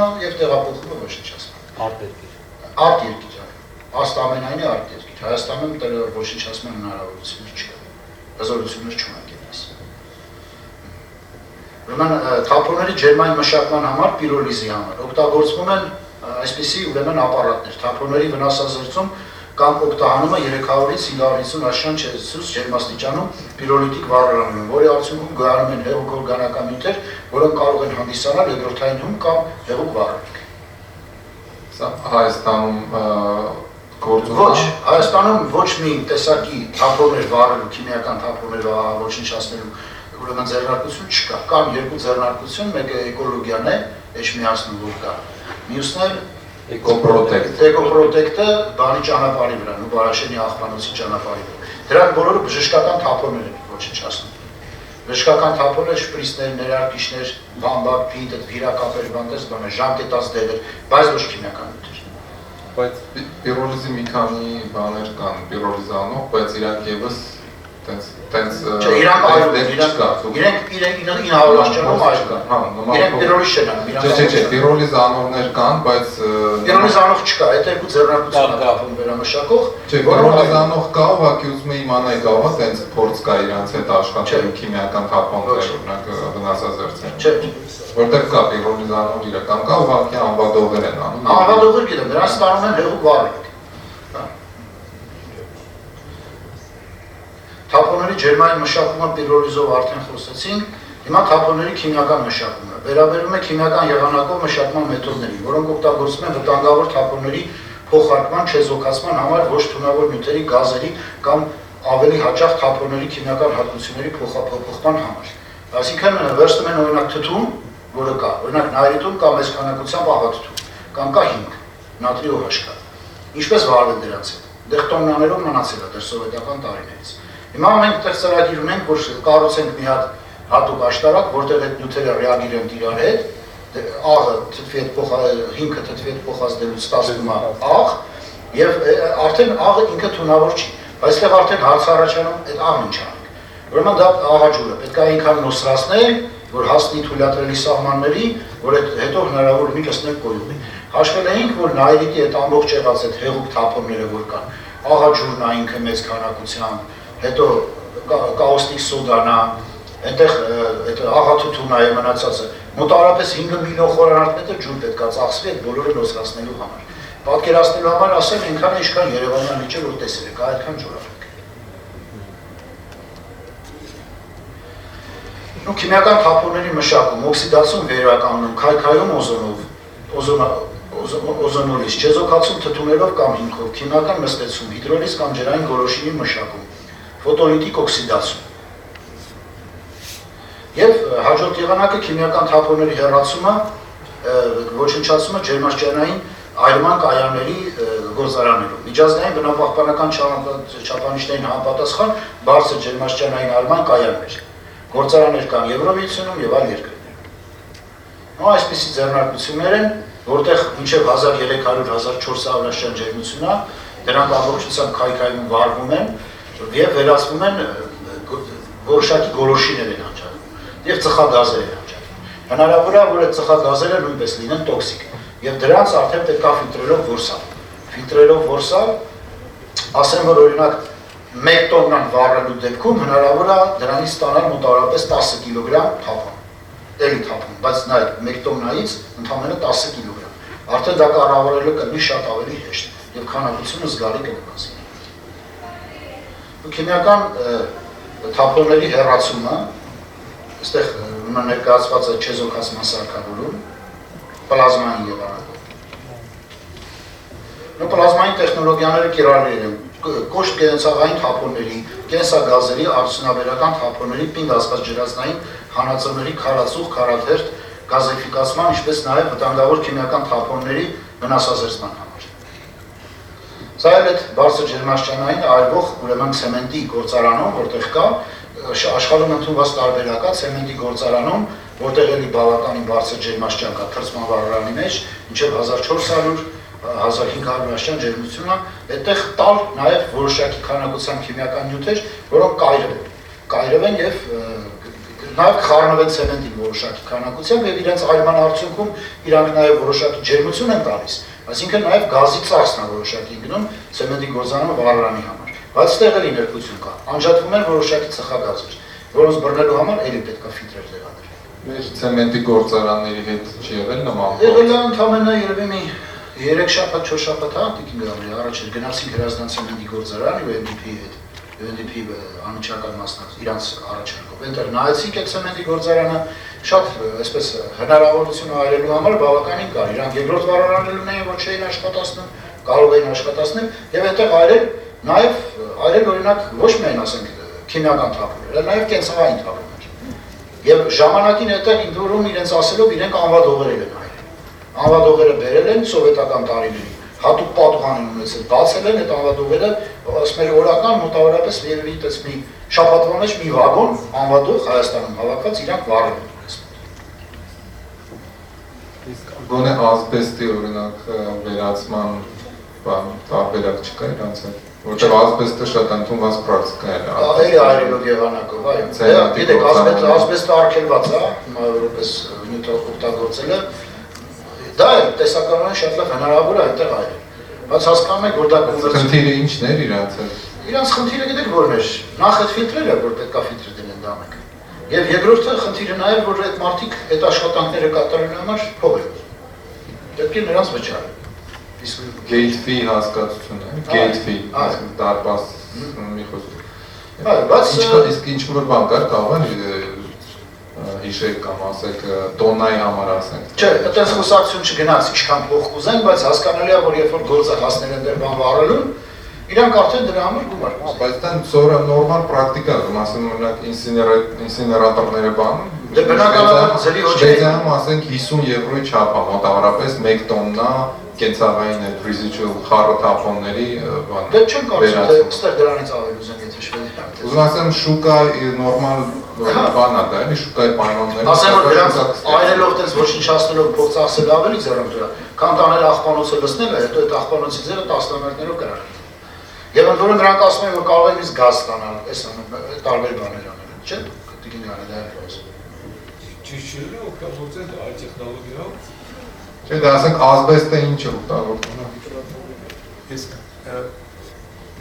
այդ հարցում իրանք կապիտալ ներդրումն էլ նաև ուզում էին այո, իրանք պատրաստ էին ներդրումներ անել։ Իրանք պատրաստ էին ներդրում։ Իրանք պատրաստ էին ներդրում անել ինչի նստով։ Երկրորդ պայմանագիր էին ուզում Հա, պայմանագիր լինի իրանց հետ, որ իրանք վստահեն, որ այդ աշխատանքը երկար ժամանակ կկատարեն։ Ասենք երկրորդ վարարանը Հայաստան ուզում է դեպի այրում գնա ընդհանրապես տապոնների։ Այդ հարցը քաղաքականության հարց է։ Առայժմս դեռ այդ տեսակի քննարկում Հայաստանում թափոնների այրման ինչ-որ բան պետական մակարդակով պետք է արվի թե չկա։ Կան այդ երկու ֆիլտրների հարցը կան, կան այդ երկու մասնավոր ընկերությունները։ Ալավերդի չկարողացան կառավարենք, հիմա բացենք նախնոր արտանետման կետը դրանից։ Եվ ուրեմն հողերի աղտոտված հողերի աղտազերծման ընդունված եղանակները, տեխնոլոգիաները։ Ասենք օրինակ Նուբարաշենը, երբ որ մենք արդեն այդ ամեն ինչ կքանդվի, կհանվի, կփաթաթվի, կտարվի ոչնչացման, տարածքը պետք է ենթարկվի քիմիական մշակման։ Այսինքն ռեկուլտիվացիա, որովհետեւ հետագայում այդ հողերը լինեն պիտանի։ Այնտեղ կա աղտոտված հող, կա գերաղտոտված հող, ասենք գերաղտոտվածը կգնա թունաքիմիկատների հետ, բայց աղտոտված հող արդեն պետք է վարակազերծել։ Այստեղ օրինակ այդ վարակազերծման ձևն ցույց տալիս։ Որից հետո արդեն կենսա ռեմեդիցիա, այդպիսի բան կա։ Ասենք ինչ-որ նյութեր են, միկրոբներ են տալիս, որը ուտում են այդ թունաքիմիկատները, որոնք որ կան եւ դրանով վերանում են։ Կերը վերացավ, իրենք են վերանում։ Այսքանը շնորհակալություն, թե կան հարցեր, խնդրեմ։ Հարցեր կան, թե ընթացքում բոլոր հարցերը արդեն տրվեցից պատմեցին։ Կարճ ելի, որ անցնենք հաջորդ։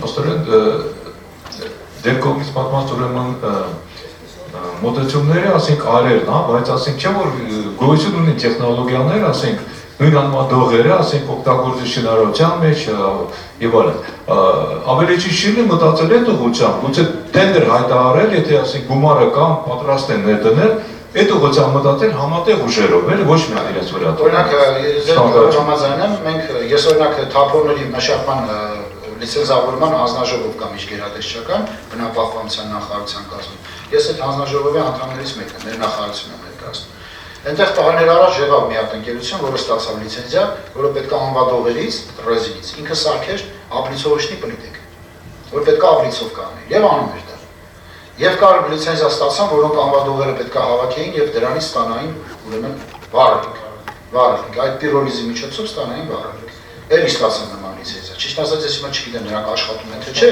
հա, բայց լիցենզիա ստացել են։ Իսկ մրցույթ հայտարարել։ Դրանք մասնավոր ընկերություններ են, մրցույթ չի հայտարարված։ Իրենք բերել են տեխնոլոգիան, իրենք գումարը ներդրել են եւ հարում են լիցենզիա, որպեսզի կարողանան այդ աշխատանքները կատարել։ Այսինքն դա պետական, այսպես գործունեություն չի, դա մասնավոր գործունեություն է։ Չի որ պետությունը ղեկավարի այդ process-ը։ Չէ, պետությունը չի ղեկավարում, ճիշտ կլինի իհարկե ղեկավարի, բայց այսօրվա վիճակը սա է։ Պատասխանատուն ով է վերջապես։ Պատասխանատուն այդ բնապահպանության նախարարությունը ինչ-որ պետություն է։ Այո, իհարկե։ Ինչու՞ չի հայտարարում մրցել։ Դե գիտեք, դրա համար պետք է պետությունը գումարներ ներդնի։ Երևի պատճառը հենց սա է, որ այդքան գումարային ներդրման խնդիրներ կան։ Հիմա այսօր ոնց որ ասում են 1000 հոգս կա, դեռ դրան չեն հասել, ասենց ասեմ։ Իսկ եթե անդրադառնանք կան հարցեր, ես այնի գործողություններին անդրադառնալով վտանգավոր թափոնները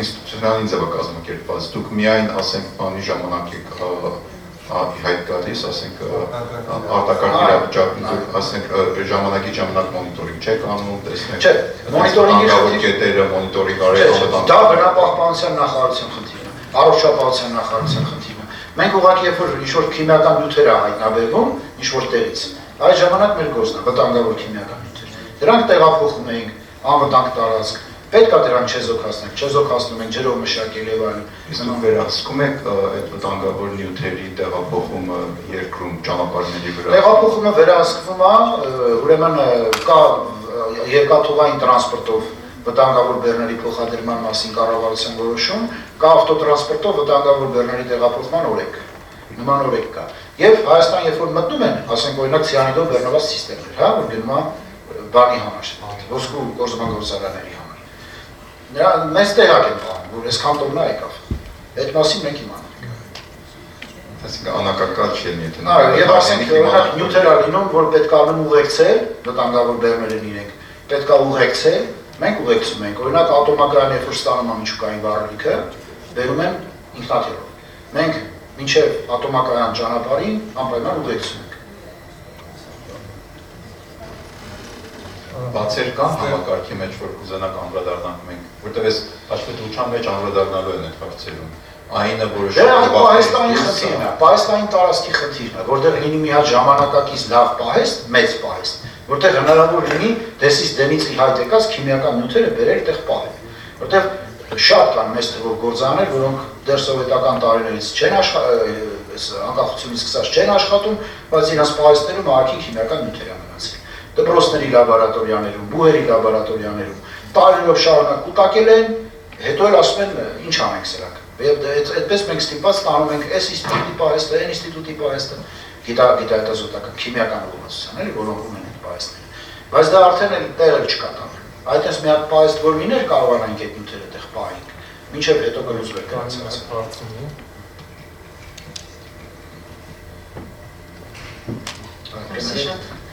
I have a question. Sorry. Yes, I was wondering, you mentioned before about public awareness. So again, it's kind of an institutional question. If your ministry is responsible for public awareness, and in that case, in what area was it that the public awareness program was on? Yes.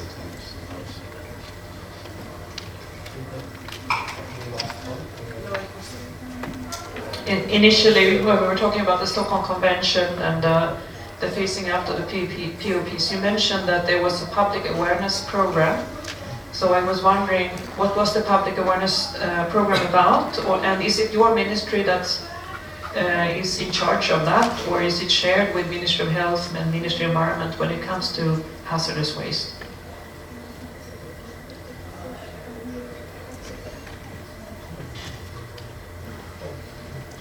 Ես կասեի դա համատեղ է եղել եւ մեր նախարարությունը եւ առողջապահության նախարարությունը եւ բնապահպանության նախարարությունը, օրինակ մենք ունենք թերթ, կոչվում է արտակարգ թերթ, այդ թերթում պարբերաբար հրապարակվում են հոդվածներ քիմիական նյութերի վտանգների վերաբերյալ։ Այդ թվում նաեւ օրինակ Նուբարաշենի թունաքիմիկատների գերեզմանոցի խնդրի հետ կապված։ Ինչպես պաշտպանվել քիմիական նյութերից, քիմիական արտահոսքի ժամանակ տարապանույթ։ Այսինքն հանրային իրազեկում այդ բնույթի ուսուցում մենք անցկացնում ենք ուրեմն վարժանքներ, որին ներգրավում են տարբեր նախարարություններից։ Այդ թվում նաև բնակչությունից ենք ներգրավում այդ մեր անցկացրած վարժանքների մեջ։ Դրանք եւ table top տեսքով են լինում եւ լինում են գործնական։ Այսինքն հանրությունը այդ ձևով մասնակցում է եւ լրատվամիջոցներով ստանում տեղեկատվություն եւ նաեւ ուրեմն վարժանքներին մասնակցելու ձևով։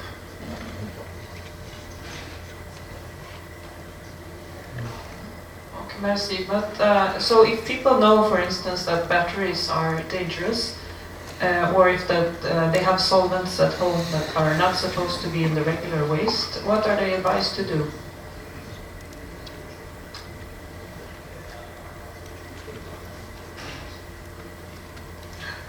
Ես բերեմ օրինակ սնդիկը, հա, շատ տներում կա, ժամանակին ինչ-որ մարդիկ, ինչ-որ գործանում աշխատելուց, ելնելով ինչ-ինչ հանգամանքներից, ասենք իրենց տուն սնդիկ են տարել, ամպուլաներով կամ, չգիտեմ, սնդիկի կորբաներով, եւ մենք եղան դեպքեր, երբ որ թունավորման դեպքեր եղան, տվեցինք հայտարարություն հեռուստատեսության, որ եթե մարդիկ իրենց տան ունեն նման նյութեր, թող հայտնեն մեզ, զանգեն 911 եւ հայտնեն։ Եվ բավականին զանգողներ եղան։ Մենք այդ սնդիկը հավաքեցինք եւ տեղափոխեցինք ուրեմն մեր Երևանի լամպերի գործարանում, այնտեղ հատուկ պահեստ կա, որտեղ հենց սնդիկ է պահվում։ Տարանք այդտեղ։ Տարանք նաեւ ուրեմն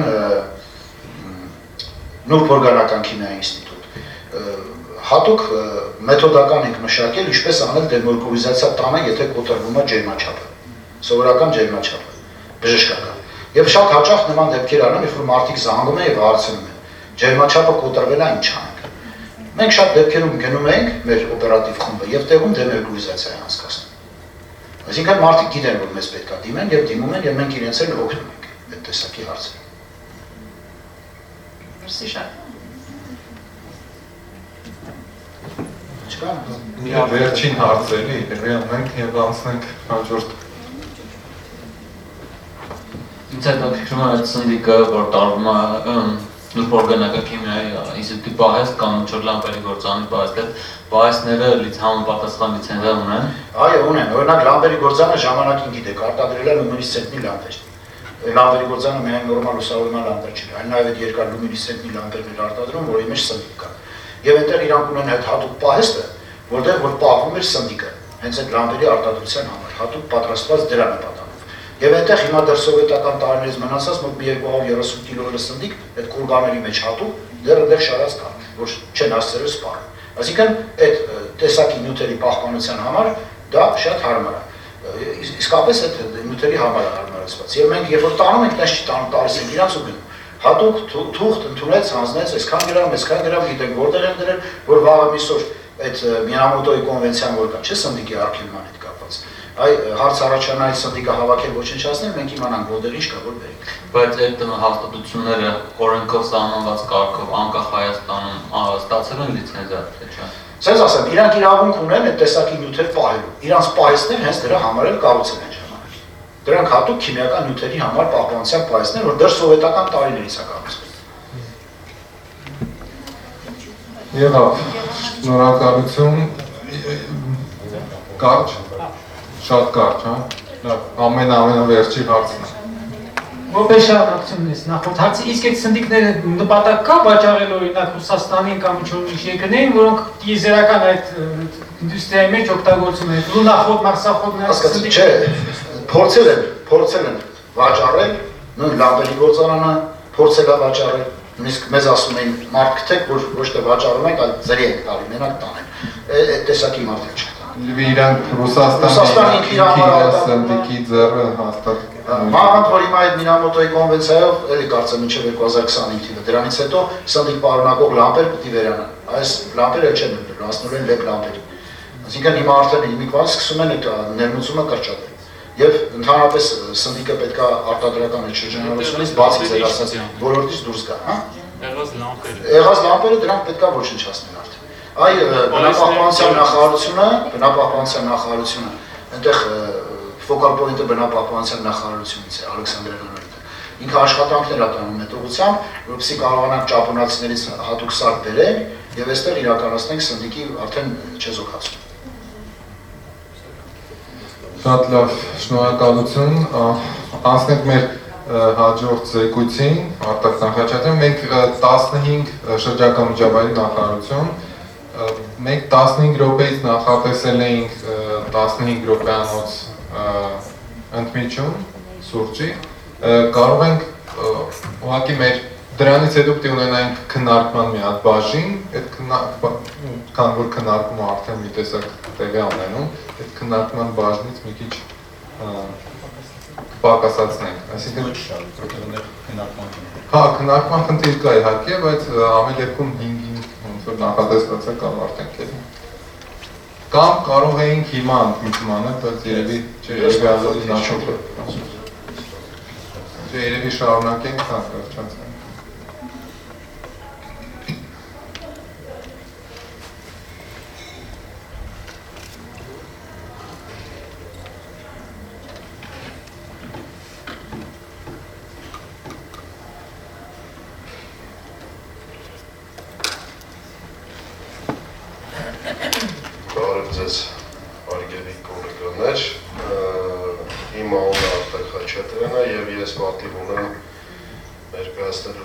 Այսօր թափոնների կառավարումը Հայաստանի Հանրապետությունում խորագրով իմ զեկույցը իհարկե արդեն շատ մասնագետներին, կոլեգաներից խոսացին եւ բավականին հետաքրքիր քննարկում է արդեն սկսվել, ինչպես Հարութ Շրջիշ նշեց։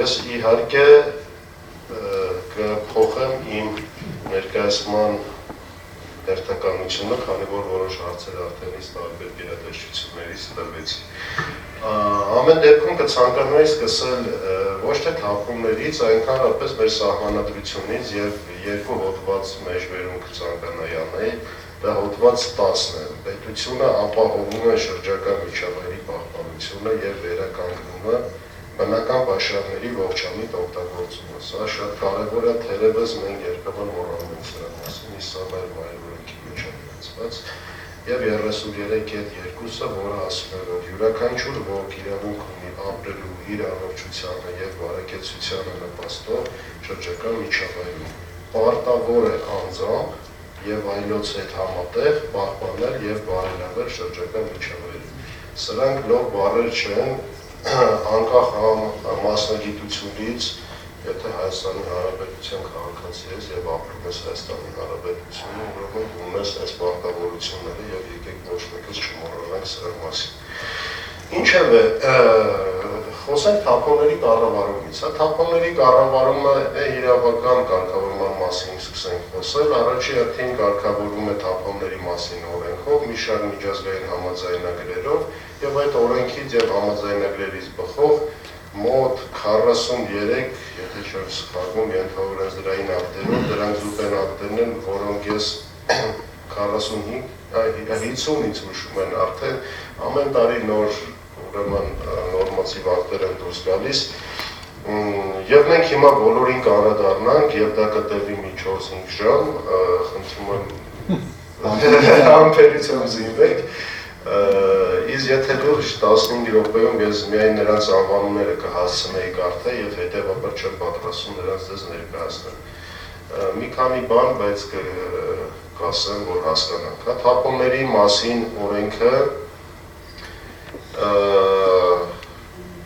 ունի հետևյալ ուրեմն կարգավորման ոլորտը։ Սույն օրենքի գործողությունը տարածվում է արտադրության եւ սպառման ընթացքում գոյացող թափոնների վրա եւ չի տարածվում, ինչպես արդեն Մունե Բակունցյանը նշեց, ռադիոակտիվ թափոնների վրա, նաեւ չի տարածվում հոսքաջրային խառնվող բնական ջրատարներ թափող նյութերի եւ արտանետումների վրա, չնայած այդտեղ մի փոքր պահ կա, որ այդքան էլ այդպես չի, օրինակ դիօքսինները եւ ֆուրանները, որոնք արտանետումներ են նաեւ լինում, ոչ միայն ուրեմն bottom ash-ի մեջ կարող են լինել, այլ նաեւ flying ash-ի մեջ կարող են լինել, բայց նրանք կարգավորվում են Ստոկհոլմի կոնվենցիայով եւ կանոնական ախտոտիչ են հարմարեցնում, թեև չկանխամտածված ուրեմն արտադրվող։ Ամեն դեպքում ամենակարևորը ես միշտ գրեթե բոլոր իմ զեկույցները սկսում եմ սրանից, որ այսօր էլի քննարկումների մեջ շատ այդ հարցը բարձրացվեց, կցանկանայի դրան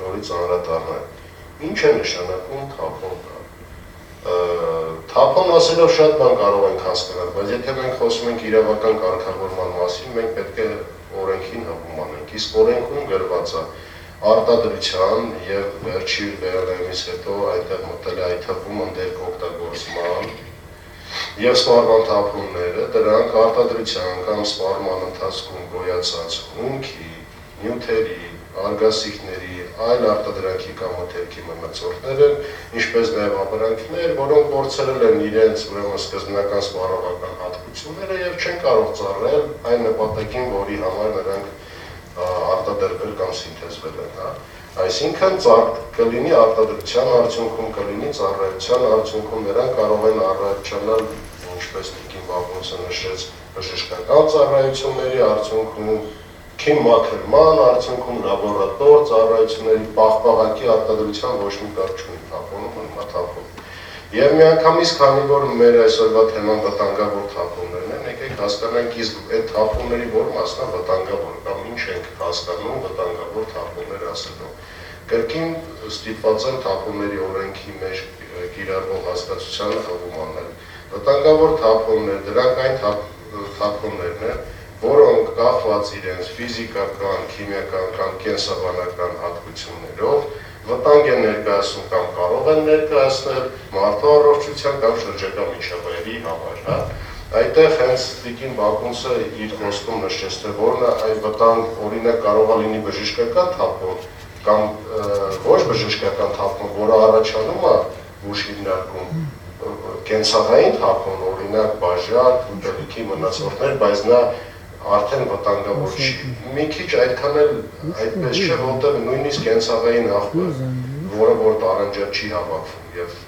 հավաքվում է խառնված վիճակում, ինքը արդեն իսկ 4-րդ դասի վտանգավորության թափոն է։ Ուրիշ հարց, որ դա ինֆեկցիոզ թափոն չի, կենսաբանական հեղինակների մարդու օրգանիզմի չի հպվել եւ այլն։ Եթե մի դեպքում վտանգը ֆիզիկական է, այսինքն սրածայր գործիքից է գալիս, մյուս կամ մասնիկի շատ փոքր լինելուց է վտանգը գալիս, մյուս դեպքում քիմիական իր կազմից է գալիս կամ կենսաբանական որևիցե բանով վարակված լինելուց։ Եվ այսպես հասկացանք, թե վտանգավոր թափոն ասելով ինչ ենք հասկանում։ Ուրեմն կրկին Սրանք մի շարք նորմատիվ ակտեր են, ես առանձնացրել եմ մի քանիսը, որոնց մասին կցանկանայի խոսել, բայց մենք այդքան ժամանակ իհարկե չունենք, ուղղակի ասեմ, որ թափոնների մասին օրենքում կարգավորում են թափոնների կառավարման հետ վտանգավոր, այդ թվում նաև մասնավորապես վտանգավոր թափոնների կառավարման ուրեմն խնդիրներ, մասնավորապես 12-րդ հոդվածը, ում բացեմ թողեկներեք, թափոնների գործողության ոլորտում պետական նորմավորումն է, ուրեմն նա սահմանում է գոյացման նորմատիվների և դրանց համար տեղադրման սահմանականակների, ուրեմն հաստատման կարգը 13-րդ հոդվածը, ուրեմն պետական հաշվառման և անձնագրավորման և հաշվետվությունների ներկայացնելու մասին է։ Որպեսզի կարգը չկարդամ ամբողջությամբ, ուղղակի ասեմ հասկանանք բոլորս։ Ցանկացած ուրեմն անհատ ձեռներեց իրավաբանական կազմակերպություն, օտար երկրական նյութեղային կարևոր չի, որը որ առաջացնում է իր գործունեության ընթացքում թափոններ, պարտավոր է տանել այդ թափոնների սկզբնական հաշվառում և ունենալ և այնուհետև տրամադրել իրավասու մարմնին, որը տվյալ դեպքում բնապահպանության նախարարությունն է, այդ թափոնների շարժի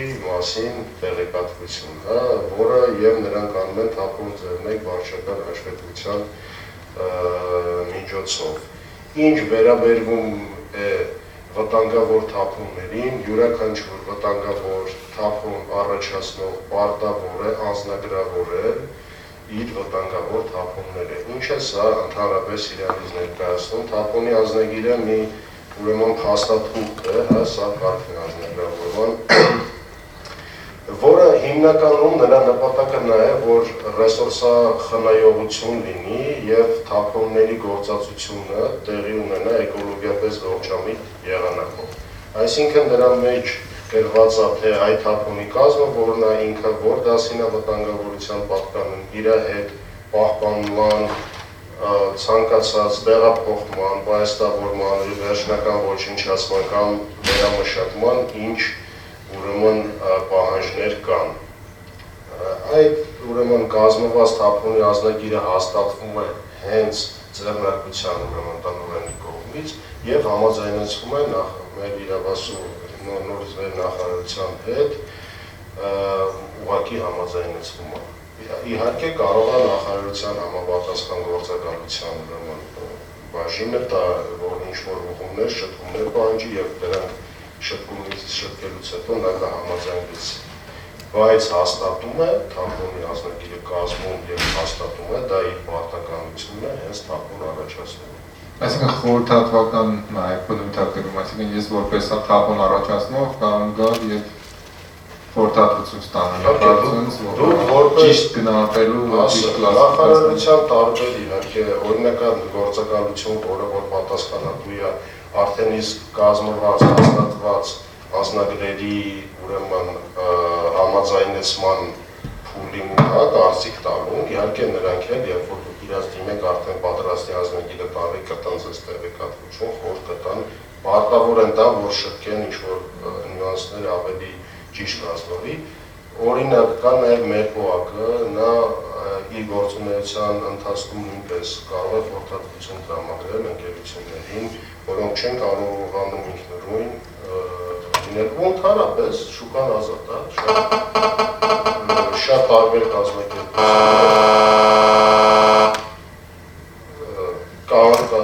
կազմակերպություններ, որոնք խորհրդատվություն են տալիս և օգնում են մի շարք ընկերությունների կազմել այդ թափոնի անձնագիրը, բայց թափոնի անձնագիրի կազմելու պարտականությունը օրենքով և հաստատելը ընկած է թափոն առաջացնողի վրա, իդեմս ձեռնարկության կապվածների տնօրենի։ Հարց կա։ Հաստատված վտանգավոր թափոնների անձնագրերում սովորաբար նշված առնում, ասենք իրենց գործողության եղանակները կամ տարեկան ինչքան է արտադրվում։ Այդ դրա վերահսկողությունը ինչ-որ մեկ իրականացնում է օրենքով։ Օրենքով հա իրականում։ Շատ հետաքրքիր հարց եք տալիս, մեր գոլեգան Ինգրիդն էլ այդ հարցը բարձրացրեց, մի բան է օրենքը, ուրիշ բան է իրավակ իրակում։ Նույն օրենքով էլ հենց սահմանված է, որ պետք է լինի իրավակ իրակում կամ անգլերեն տերմին հնչում է enforcement։ թե այդ enforcement-ը հիմա մեր բնապահպանական տեսչությունն էր ժամանակին հիմա անգամ տեսչական մարմինը ինքն է ներկա իրականացնում, թե ոնց է իրականացնում, ես լիազորված չեմ ոչ կարծիք տալու, ոչ էլ կարող եմ ձեզ դրա մասին ասել, իհարկե իրականացումը պետք է ասեմ։ Տեսչական մարմինից իդեպ մարդուն է, Եթե կա տեսչական մարմինից ինքը կհաստատում բարերը, որ իրականացվում են, այնքանով որքանով ես գիտեմ գոնե, բոլոր ձեռնարկություններին, ովքեր չունեն թափոնի անձնագրեր, իրանց նամակներ են ուղարկում, որ պետք է ունենակ անձնագրավորում։ Արդեն իսկ ունեցողի վերահսկելը ո՞րն է, այո, պետք է վերահսկել քանակները եւ որակը։ Իդեպ չեմ, նույնիսկ նայեք խոսքը վտանգավոր թափոնների մասին է, առաջինից 4-րդ դասի թափոններն են ենթակա անձնագրավորման, մնացածը ենթակա չէ, 7 դասը ոչ։ Ես չեմ կարող գնահատական տալ տեսչական մարմնին, կանելեք, եթե կա տես մեկը, որ կցանկանա այդ գնահատական տալ, խնդրեմ, բայց երևի ելույթից հետո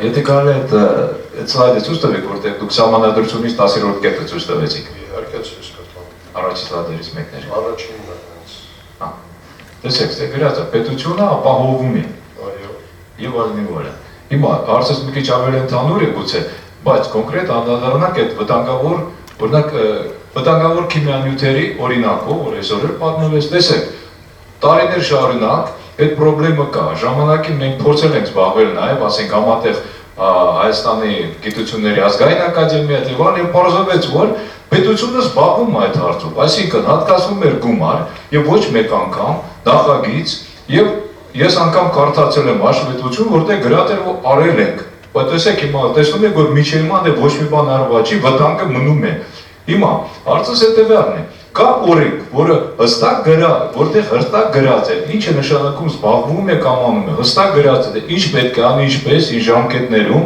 եւ ով է պատասխանատու։ Ժամանակին ես ուսումնասիրել եմ հայ երկրների փորձը, այս ոլորտում, օրինակ Շվեյցարիայի օրենսդրությունը, ցանկացած օրենք կամ ցանկացած կետ ընդ գրած է, պետք է արվի սա, պատասխանատուն ով է, եթե չարեց, ուրեմն ինչ է եւ ինչ պատասխանատվություն, ժամկետներ եւ այլն։ Հիմա կա օրենք եւ իրոք ինչ որ բան կա, որ պարտադրում է պետությանը վերջապես այդ բանով զբաղվել։ Եթե չէ, ուրեմն ով է պատասխանատու, եկեք կարգի հրավիրենք։ Շնորհակալություն։ Եթե դուք ձեր հարցը կրկնեք, ես իրան կպատասխանեմ։ Ես առաջարկում եմ դիտարկումները հետո թողել, այս ընթացքում զեկույցի շատ ընթացիկ հարցերը կարճ լինեն, հա, հետո մենք ունենալու ենք քննարկման բաժին, այնտեղ քննարկենք էլ ավելի դիտարկումները շատ երկար են ստացվում, զեկույցը մի տեսակ ֆրագմենտավորվում է։ Օրենք ինչի մասին, դուք մեկ խոսեցիք, ինչը կատարել։ Պարտականությունը ինչպես կատարել։ Որ պարտականությունը։ Շրջակա միջավայրում, ասենք, վտանգավոր։ Իհարկե կան բազմակի օրենքներ։ Շատ օրենքներ։ Կառավարության որոշումներ կան։ Այստեղ անձնագրավորման մասին հարց կա շատ կան։ Ձեզ Արմենիա Դիգարյան, ես Ասիական զարգացման բանկից եմ, բնապահպանության խորհրդատու։ Մեր բանկը իրականացնում է շատ մեծ ենթակառուցվածքային ծրագրեր ամբողջ Հայաստանում, մեծ ճանապարհաշինարական ծրագրեր, դպրոցների վերանորոգում եւ առաջանում են շատ թափոններ։ Ուղղակի օրինակի համար բերեմ դրանից մեկը ասֆալտ է, որը մեր մոտ 4 կարգի թափոն է։ Դա ենք անում, անձնագրավորում ենք, փորձում ենք անձնագրավորել։ Օրինակ կազմակերպությունը կարող է լինի միջազգային կազմակերպություն, որը արեց, անձնագրավորեց, թափոնը կուտակվեց։ Ուր ենք տանում թափոնը վերջում։ Մնաց մեզ մոտ, ոչինչ չեն կարողանում անել ասֆալտի հետ։ Մնում է կազմակերպության ինչ-որ տարածքում, կազմակերպությունը մի քանի տարի հետո Հայաստանից դուրս է գալիս, թափոնը մնաց իր տեղում։ Լավագույն դեպքում գրում է ինչ-որ համայնքի ընդհանուր աղբավոր, ոչինչ չի պատահում այդ վտանգավոր թափոնի հետ։ Փորձում ենք օգտագործել համայնքային ճանապարհներ վերանորոգելու համար ինչ-որ միջոցառումներ, կրկնակի օգտագործում, բայց իրականում խնդիրը դրանից չի լուծվում։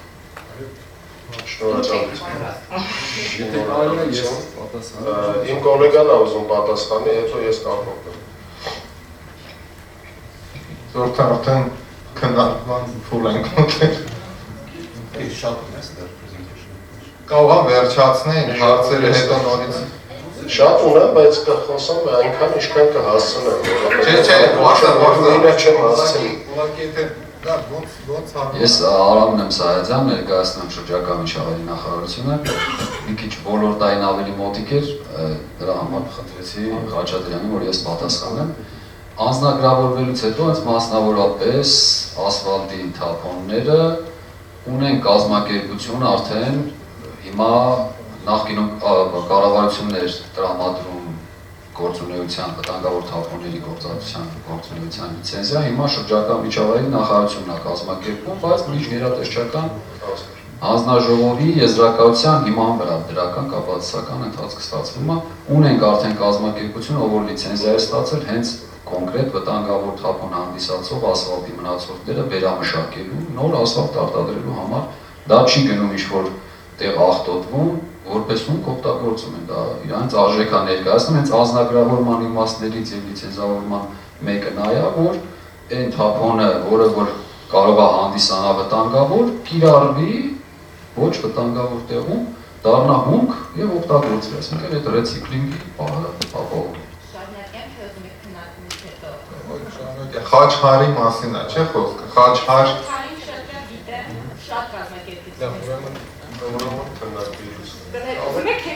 Ես Ես կարաշակի հարցը բացվեց, նման հատ քննարկելու ժամանակ անդրադառնանք, էլի նման համակարգային։ Կաչ եթե կարող բացվում է, բայց կարևոր խնդիր է։ Շնորհակալություն հարցը ամեն դեպքում պետք է մեկ անգամ նորից հիշեցնել, ոչ կոնկրետ օրինակով, այլ ընդհանրապես, որ վտանգավոր Մունե Բակոսը արդեն ասեց, վտանգավոր թափոնների ուրեմն գործածությունը առհասարակ կգտնի վերամշակող ոչնչացում, թե գործածությունը ես կտամ ինչա իր մեջ մտնում, Հայաստանի Հանրապետությունում լիցենզավորման ենթակա գործունեություն է, ու իրանով ցանկացած թափոն, եթե ինքը վտանգավոր է, իր գործածության կարող է զբաղվի միայն լիցենզավորված կազմակերպություն է։ Դա ունի և դրական կողմեր, և բացասական օրինակ սնդիկի համար չունենք հիմա լիցենզավորված կազմակերպություն, և մի շարք թափոններ կան վտանգավոր, որոնց համար նույնպես չունենք, այո, այդ խնդիրը առկա է,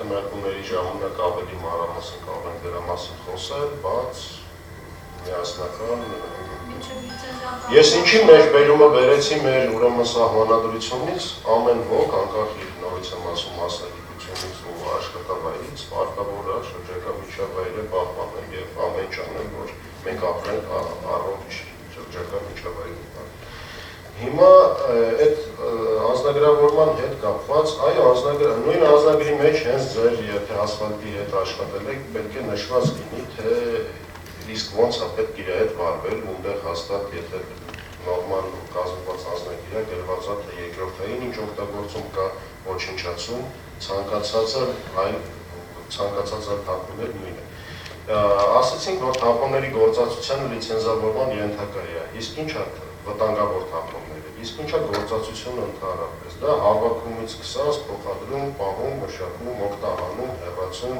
ծավալների կրճատում, ոչնչացում, այս բոլորը գործածության մասին է խոսում, և այդ բոլորը, եթե վտանգավոր թափոնների ենթակա է լիցենզավորվում։ Միջազգային համաձայնագրերից խոսեցինք, պարոն Կարապետյանը ներկայացրեց Ստոկհոլմի կոնվենցիան, ուրեմն կոնկրետ վտանգավոր թափոնները կարգավորվում են վտանգավոր թափոնների անդրսահմանային փոխադրման և դրանց հեռացման նկատմամբ հսկողություն սահմանելու մասին Բազելի կոնվենցիայով, որի հենց focal point-ը ձեր խորհրդարան պիեսը, այո, կան օրգանական աղտոտիչների մասին Ստոկհոլմի կոնվենցիայով, այս երկու կոնվենցիաները մենք վավերացրել է Հայաստանի Հանրապետությունը, որը ստանձնել է պարտավորությունները, որոնց մասին պարոն Կարապետյանը շատ լավ արդեն ասեց չմանդատառնել դրան, կան նաև միջազգային առևտրում առանձին վտանգավոր քիմիական նյութերի և պեստիցիդների վերաբերյալ նախնական համաձայնության ընթացակարգի մասին Ռոտերդամի կոնվենցիան և վերջերս վավերացրած Մինամատայի կոնվենցիան, հենց ընդդիկին է վերաբերվում։ Մենք բոլոր շատ լավ գիտենք, որ միջազգային համաձայնագրերը գերակա ուժ ունեն օրենքի նկատմամբ, նույնիսկ ճիշտ է վավերացնելուց այդ ամեն ինչը նաև մենք քննարկում ենք սահմանադրությանը չհակասի և այլն, բայց նույնիսկ եթե ինչ-որտեղ ցանկացած օրենքին հետ նա չխփռնեց, ուրեմն միջազգային համաձայնագիրը գերակա ուժ ունի։ Եվ Բազելի կոնվենցիայով բազմաթիվ ուղեցույցեր կան վտանգավոր թափոնների համահունչ կառավարման։ Ստոկհոլմի կոնվենցիան կայուն օրգանական ավտոտիչներն է կարգավորում, նրանք նույնպես դրանց մեծ մասը արդեն երբ որ դառնում են թափոններ, արգելված նյութերն են, դրանք պեստիցիդներ են, Բազելի կոնվենցիային չեն պատրաստվում անդրադառնալ, ուղղակի ասեմ, որ օրինակներ են վտանգավոր թափոնների, որոնք կարգավորում են Բազելի կոնվենցիայով,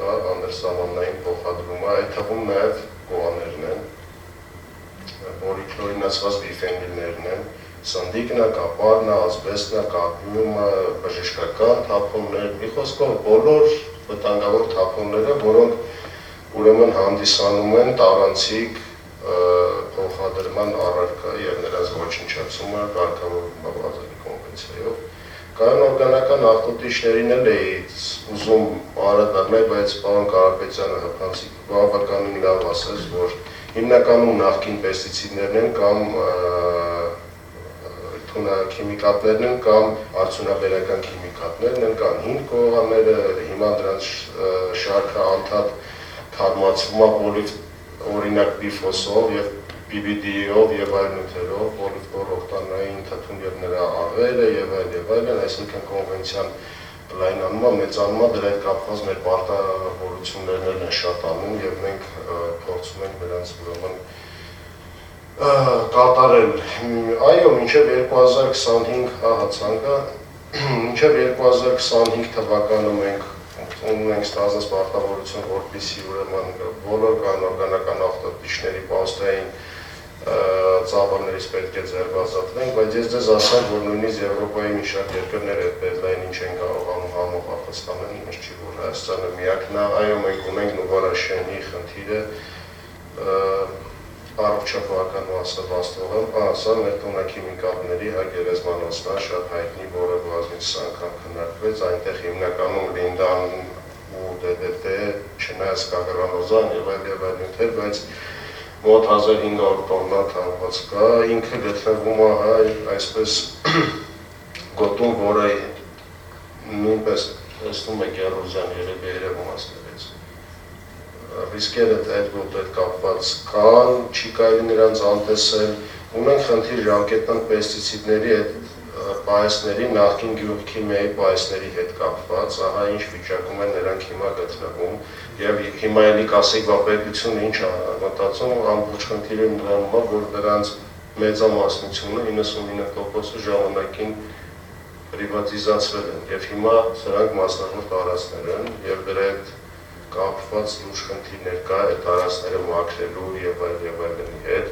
բայց այդ խնդիրը կա, սակայն պետք չի մոռանալ ընդհանրապես վտանգավոր թափոն ասելուց կամ ասում ենք թափոն մարդիկ հասկանում են միայն մունիցիպալ թափոնները, այդպես չի, թափոնների հազարավոր տեսակներ կան եւ դրանց գերակշռ մասը վտանգավոր թափոններ են եւ մասնավորեցնելու դեպքում թափոններ լավ մասնավորեցնում։ Իհարկե, ես իրավաբան չեմ, եթե կան իրավաբաններ իրենք ասեն, բայց երևի այո չեմ կարող ասել հարցը։ Ամենայն դեպս, եթե ինքը մասնավոր տարածք է, այնտեղ ներխուժելը առանց տիրոջ թույլտվության ինչ դժվար կլինի։ Մի խոսքով, ինչ վերաբերվում է կառավարմանը մոնիտորինգին, ընդհանրացնելով ուղղակի շատ քսուղ է ժամանակ, ընդհանրացնելով ասեմ, որ բավականին նորմատիվ մեթոդական դաշտ կա, օրենքներ կան, հենք կա, իրավակիրակման մեխանիզմներ կան, այնպես չի որ չկան, բայց մենք մեկը այսպիսի վիճակում ենք մեր, սա մեր մունիցիպալ աղբավայրերն են, հա։ Մենք զբաղվում ենք նաև նրանց մոնիտորինգով, այ հաց հնչեց Նուբարաշենի մոնիտորինգն են, մենք անում ենք, մենք ունենք լաբորատորիա, մենք հիմնական պեստիցիդները, անդրին, քլորդան, DDT բոլորը 21 հատից 19 հատ ամենայն դեպս անում ենք, որոշում ենք նրանց մնացորդային քանակությունները օդում, ջրում, նույնիսկ մորֆոլոգիական հետազոտություն ենք անում, ամեն տարի մենք հետազոտում ենք ոչ միայն հողը, ջուրը, օդը, մեր պոակը կոնկրետ, այլ նաև անում ենք աղբավայրերի, տեղադրման վայրերի մոնիտորինգ, ուղեցույցերով, Ստեղծուցած թե ոնց է արվում, նույնիսկ մենք մի անգամ արել ենք կալորիֆիկ վելու հետազոտություն, որը որ կենցաղային աղբի կալորիականությունն են փորձել որոշել։ Երևի թե առաջի ու մինչև հիմա վերջի անգամն է դա արվել Հայաստանում։ Ինչ վերաբերում է կողմերին, այո, մի փոքր կցանկանայի ոչ միայն մեր ուղղակի գործունեությունից խոսել, այլ ընդհանրապես ոլորտում կատարվող ծրագրերի, կոնկրետ կայուն օրգանական ախտոտիչներով արվել է պոլիկլորինացված բիֆենիլներով ծրագրի առաջի երկրորդ փուլը, հիմա երրորդ փուլում ենք, առաջի երկրորդ փուլով ուրեմն հաշվառվել է մոտ preliminary նախնական գնահատմամբ մոտ 8-10,000 սարքավորում է գնահատվել, որի մեջ պոտենցիալ կարող է լինի պոլիկլորինացված բիֆենիլներ պարունակող յուղ, նրանցից մոտ 1526-ը, եթե չեմ սխալվում, նմուշարվել է, ստեյնինգի է ենթարկվել։ Երկրորդ փուլով նախատեսվում է նույնպես կատարել մոտ 1521, բայց այս թիվը 1526-ը։ Մոտ 2000 հատել նմուշ վերցնել, ուրեմն որպեսզի հասցնել քանակությունը գոնե 50%-ի, որպեսզի ստացված ուրեմն արդյունքները հնարավոր լինի էքստրապոլյացիա անել ամբողջ հանրապետության համար։ Ստեղծվել է այսպիսի ուրեմն բազա, որը միասնական բազա է, բոլոր տվյալները այնտեղ մուտքագրվել են եւ երբ որ վերջնական մենք ունենանք 4000 նմուշի արդյունքները ինքը հնարավորություն է տալիս տարբեր ֆիլտրերի միջոցով ցանկացած մեզ հետաքրքրող տեղակայումը, սարքավորման պարունակությունը, պոլիկլորինացված բիֆենիլների սարքավորման քաշը, ամեն ինչը այնտեղ կա ու շատ հեշտ կարելի է այդ իմանալ, դա շատ կարևոր է, որպեսզի երբ որ ստրատեգիան որոշվի, պոլիկլորինացված բիֆենիլներ պարունակող թափոնների, ապա մենք արդեն այս ամբողջ տեղեկատվությունը ունենք, կիմանանք թե որտեղ ինչ սարքավորում կա, որն է ենթարկվել անալիզի ու ինչքան է իր մոտ պոլիկլորինացված բիֆենիլների կոնցենտրացիան, որը հենց Բազելի կոնվենցիայով սահմանված է 50 ppm կամ կիլոգրամ ppm լիտր կիլոգրամում միլիգրամ կիլոգրամ կամ միլիլիտր լիտրում արժեքը, որից սկսած ուրեմն համարվում է պայքեպը պարունակող կամ չպարունակող նյութ կամ սարքավորում։ Դա այդ մասով, օրինակ ժամկետանց պեստիցիդների մասով արդեն իսկ ասեցին, որ Նուբարաշյանի ժամկետանց քիմիկատների ծրագիրն է իրականացվում արդեն իսկ հիմա ոնց որ հիմա տվեն եզրակակիչ փուլ եւ հույս ունենք, որ շատ արագ այդ հարցը կլուծվի, չնայած այնտեղ մենք խնդիր ունենք տրանզիտի հետ, բայց այդ դիսկուսիան չէի ցանկանում հիմա բացել։ Արվել է ծրագիր օրինակ դիոքսինների ֆուրանների, բացահայտման հետևանքով չկանխամտածված արտանետվող դիոքսին ֆուրանների կրճատում, ինչ ենք արել, կոնկրետ ընտրվել է մի աղբավայր, որի վերակառուցման հետևանքով բացահայտում այնտեղ կանխվել է, որի հետևանքով կրճատվել է դիոքսինների ֆուրանները, այստեղ կարող եք տեսնել դիոքսինների պասիվ նմուշարման ուրեմն սեմպլերները տեղադրվել են մինչև ծրագրի իրականացումը, ծրագրի իրականացումից հետո եւ պրոգրեսը ֆիքսվել է։ Մենք Հայաստանի Հանրապետությունում ցավոք սրտի չունենք high resolution mass spectrometer եւ հետազոտությունները արվել են Չեխիայում, Մազարիկի համալսարանում, Ռեսետոքսում կոնկրետ, բայց նմուշարմում մենք ենք իհարկե արել, ահա դուք կարող եք տեսնել մինչև այդ տեսանք աղբավայրի վիճակը ոնց էր, սովորական մեր թափոնների տեղադրման վայրի այսպիսի վիճակ էր, վերակառուցումից հետո նա մոտայից վերակառուցման ամբողջ ընթացքում ստեղծվում, վերակառուցումից հետո կատարվեցին տրեյնինգներ, նույնիսկ տեսակավորման ուրեմն լինիա դրվեց այնտեղ, որպեսզի ինչ որ հնարավոր է տեսակավորել, տեսակավորվի, անցկացվեցինք համապատասխան վարժանքներ մասնագետների, կոմունալ ծառայության աշխատակիցների, նույնիսկ Իտալիայից ժամանած փորձագետի հետ արեցինք, հղկեցինք, թե ինչպես պետք է այն աշխատի եւ ի վերջո բացումը եղավ այդ աղբավայրի եւ այդ աղբավայրի տերը հենց Արարատի մարզն է, իրենց կողմնածառայություններ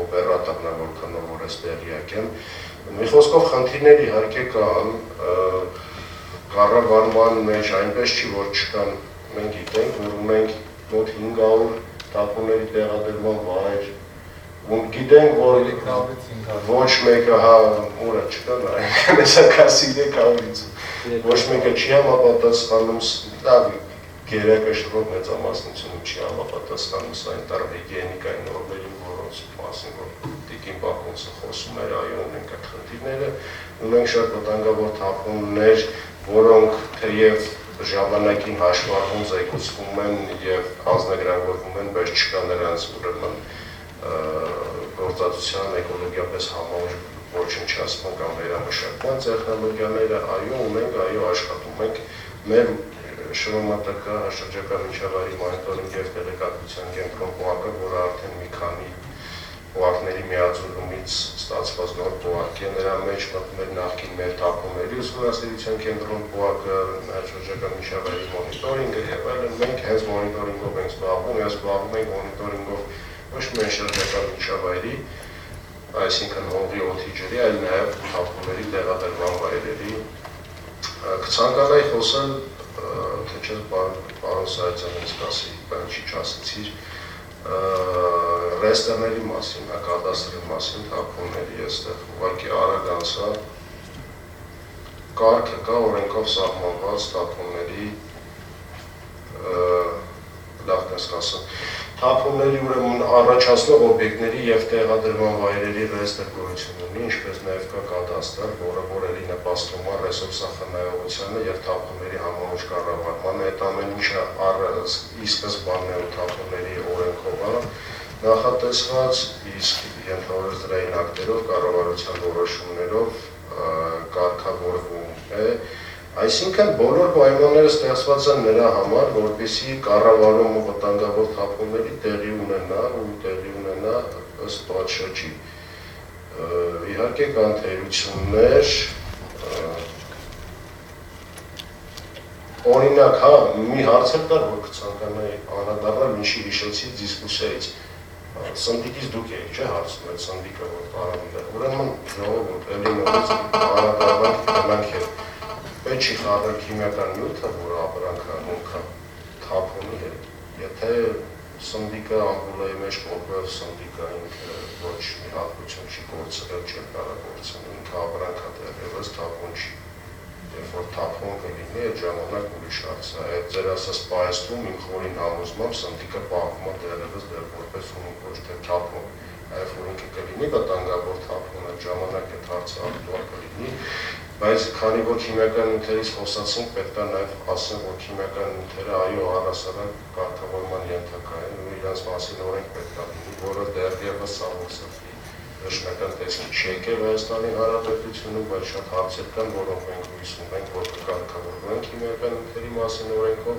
սկսած քիմիական նյութերի մասին գրանցումից եւ այլնից։ Չեմ ուզում ասել, որ գերատեսչությունն է հետ տվել այդ օրենքը մի քանի անգամ, բայց ամենայն դեպս մենք հույսով ենք, լիահույս ենք, որ մոտ ժամանակներում կունենանք քիմիական նյութերի մասին օրենք, իսկ քիմիական նյութերի մասին օրենքը շատ ուղղակիորեն առնչվում է թափոնների մասին օրենքին եւ շատ հարցեր, որոնք բաց են մնում այստեղ, քիմիական նյութերի մասով կկարգավորվեն այնտեղ, բայց իհարկե իրավակիրարկումը բոլոր դեպքերում կարևոր է, միշտ էլ ինսպեկցիան պետք է լավ աշխատի, քաղաքացիները զգոնել են, ՀԿ-ները նորմալ աշխատեն, իրազեկ քաղաքացի լինի, իրազեկված լինեն մարդիկ, կլինի մունիցիպալ թափոնների տարանջատ հավաքում, տարանջատում, թե դուրս այրում, թե պատոհանից ապնետել, այդ բոլորը մենթալիտետի և իրազեկման խնդիր են նաև, եթե հարցեր կան խնդրում եմ տվեք, այս պահին իմ մոտ այսքանն է։ Շնորհակալություն, ես կարծում եմ ընդմիջումից հետո ավելի կլինի քննարկենք, մանրամասը և քննարկման նպատակը նա, որ բոլորս տարբեր գերատեսչությունները, որը առնչվում են, կամ գործակալությունները, որ առնչվում են վտանգավոր թափոնների կառավարման, կարգավորման եւ այլ գործողություններով մի հատ ասենք սիստեմիկ գլոբալ նայենք ինչ բացեր կարող լինեն էլի այդ համակարգում Այսինքն որտեղ ամեն նախարարություն գործակալություն բյուրոկրատիան ընդհանրապես շատ sense ինսուլար sense սայլոների էֆեկտ ունի ամեն մեկ իր պարտականություններ ունի կատարում, բայց հետո համակարգային այդ կապը ստեղծելը որ կարող է բացեր լինեն եւ մի բանը կարևոր է այդ հարցին գոնե նման հարթակներում անդրադառնանք այդ մի խնդիր երկրորդ խնդիրը որ ես կուզենայի նաեւ բանից ընդմիջումից հետո անդրադառնանք Մենք հիմա կառուցում ենք երկու սանիտարական աղբավայր Հայաստանում, կամ պիտի կառուցենք ընթացքում կենցաղային թափոնների համար, Երևանում եւ Վրաստանում, եւ դա այդքան վերջին տեղեկատվությունն է, որ ես ունեմ, այդ աղբավայրերում աղբը բերելու համար սորտավորում տեղի չի ունենալու Հետևաբար մենք ինչ իմաստով ունենք սանիտարական աղբավայր։ Չենք ունենալու, մենք ունենալու ենք խառը աղբ, որը նաև պիտի համարվի ինքը թունավոր, վտանգավոր թափոն։ Այնտեղ լուրջ խնդիր է, որ մենք գոնե մեզ չխաբենք, էլի իմանանք ինչ ենք ունենում վերջում։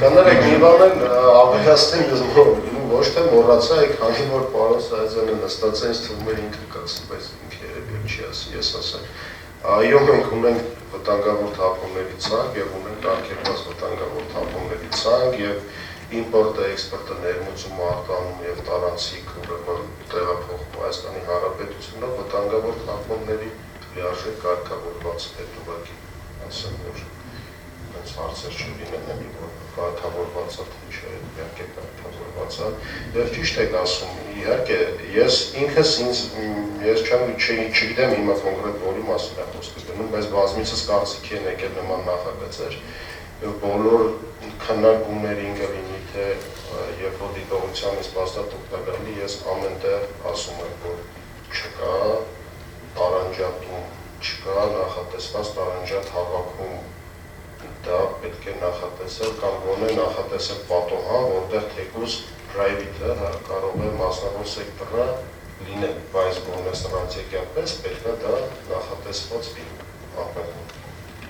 Եվ նաև միգուցե չգիտեմ հաշվետվություն կանդրադառնամ, թե ոչ Եվրոհամայնքի ֆինանսավորման բասավ լինում էլի։ Եվ մենք հետո սրիվ sense մենք պատկեր ենք ստեղծում, որ Եվրոհամայնքի ստանդարտներին համահունչ, համապատասխան մենք սանիտարական աղբավայր ենք ստեղծում, որը հիմնականում այդ ուղին չի գնում, որտեղ սոտավորում սկզբում չի անում, այնտեղ ինչ որ ունենում ես հայտնի չի ինչ է, թունավորից լինելու մինչև չի։ Հետո ինքը շատ շուտ կսպառի իրեն, որտեղ մեծ քանակների հումք կա, որը որ այլ կերպ չէր գնալ Գիտենք, որ վերցնում է, բայց ինքը ամբողջ հանրապետությունով մեկ չի հավաքում ամբողջ եղած ասֆալտի մնացորդները ու հաստատ իմացեք, որ տեղերում մնում են ասֆալտներ, որոնք այդպես էլ չեն օգտագործվում ու մնում են տեղում, որտեղ ճանապարհային ծրագրերը իրականացվում են ամբողջ Հայաստանով մեկ։ Խաչարի կարողություններն այդքան մեծ չեն։ Իրանց հետ աշխատել եմ, ես գիտեմ, թե ինչ մասնավոր։ Մեծ հաստատում է իրանք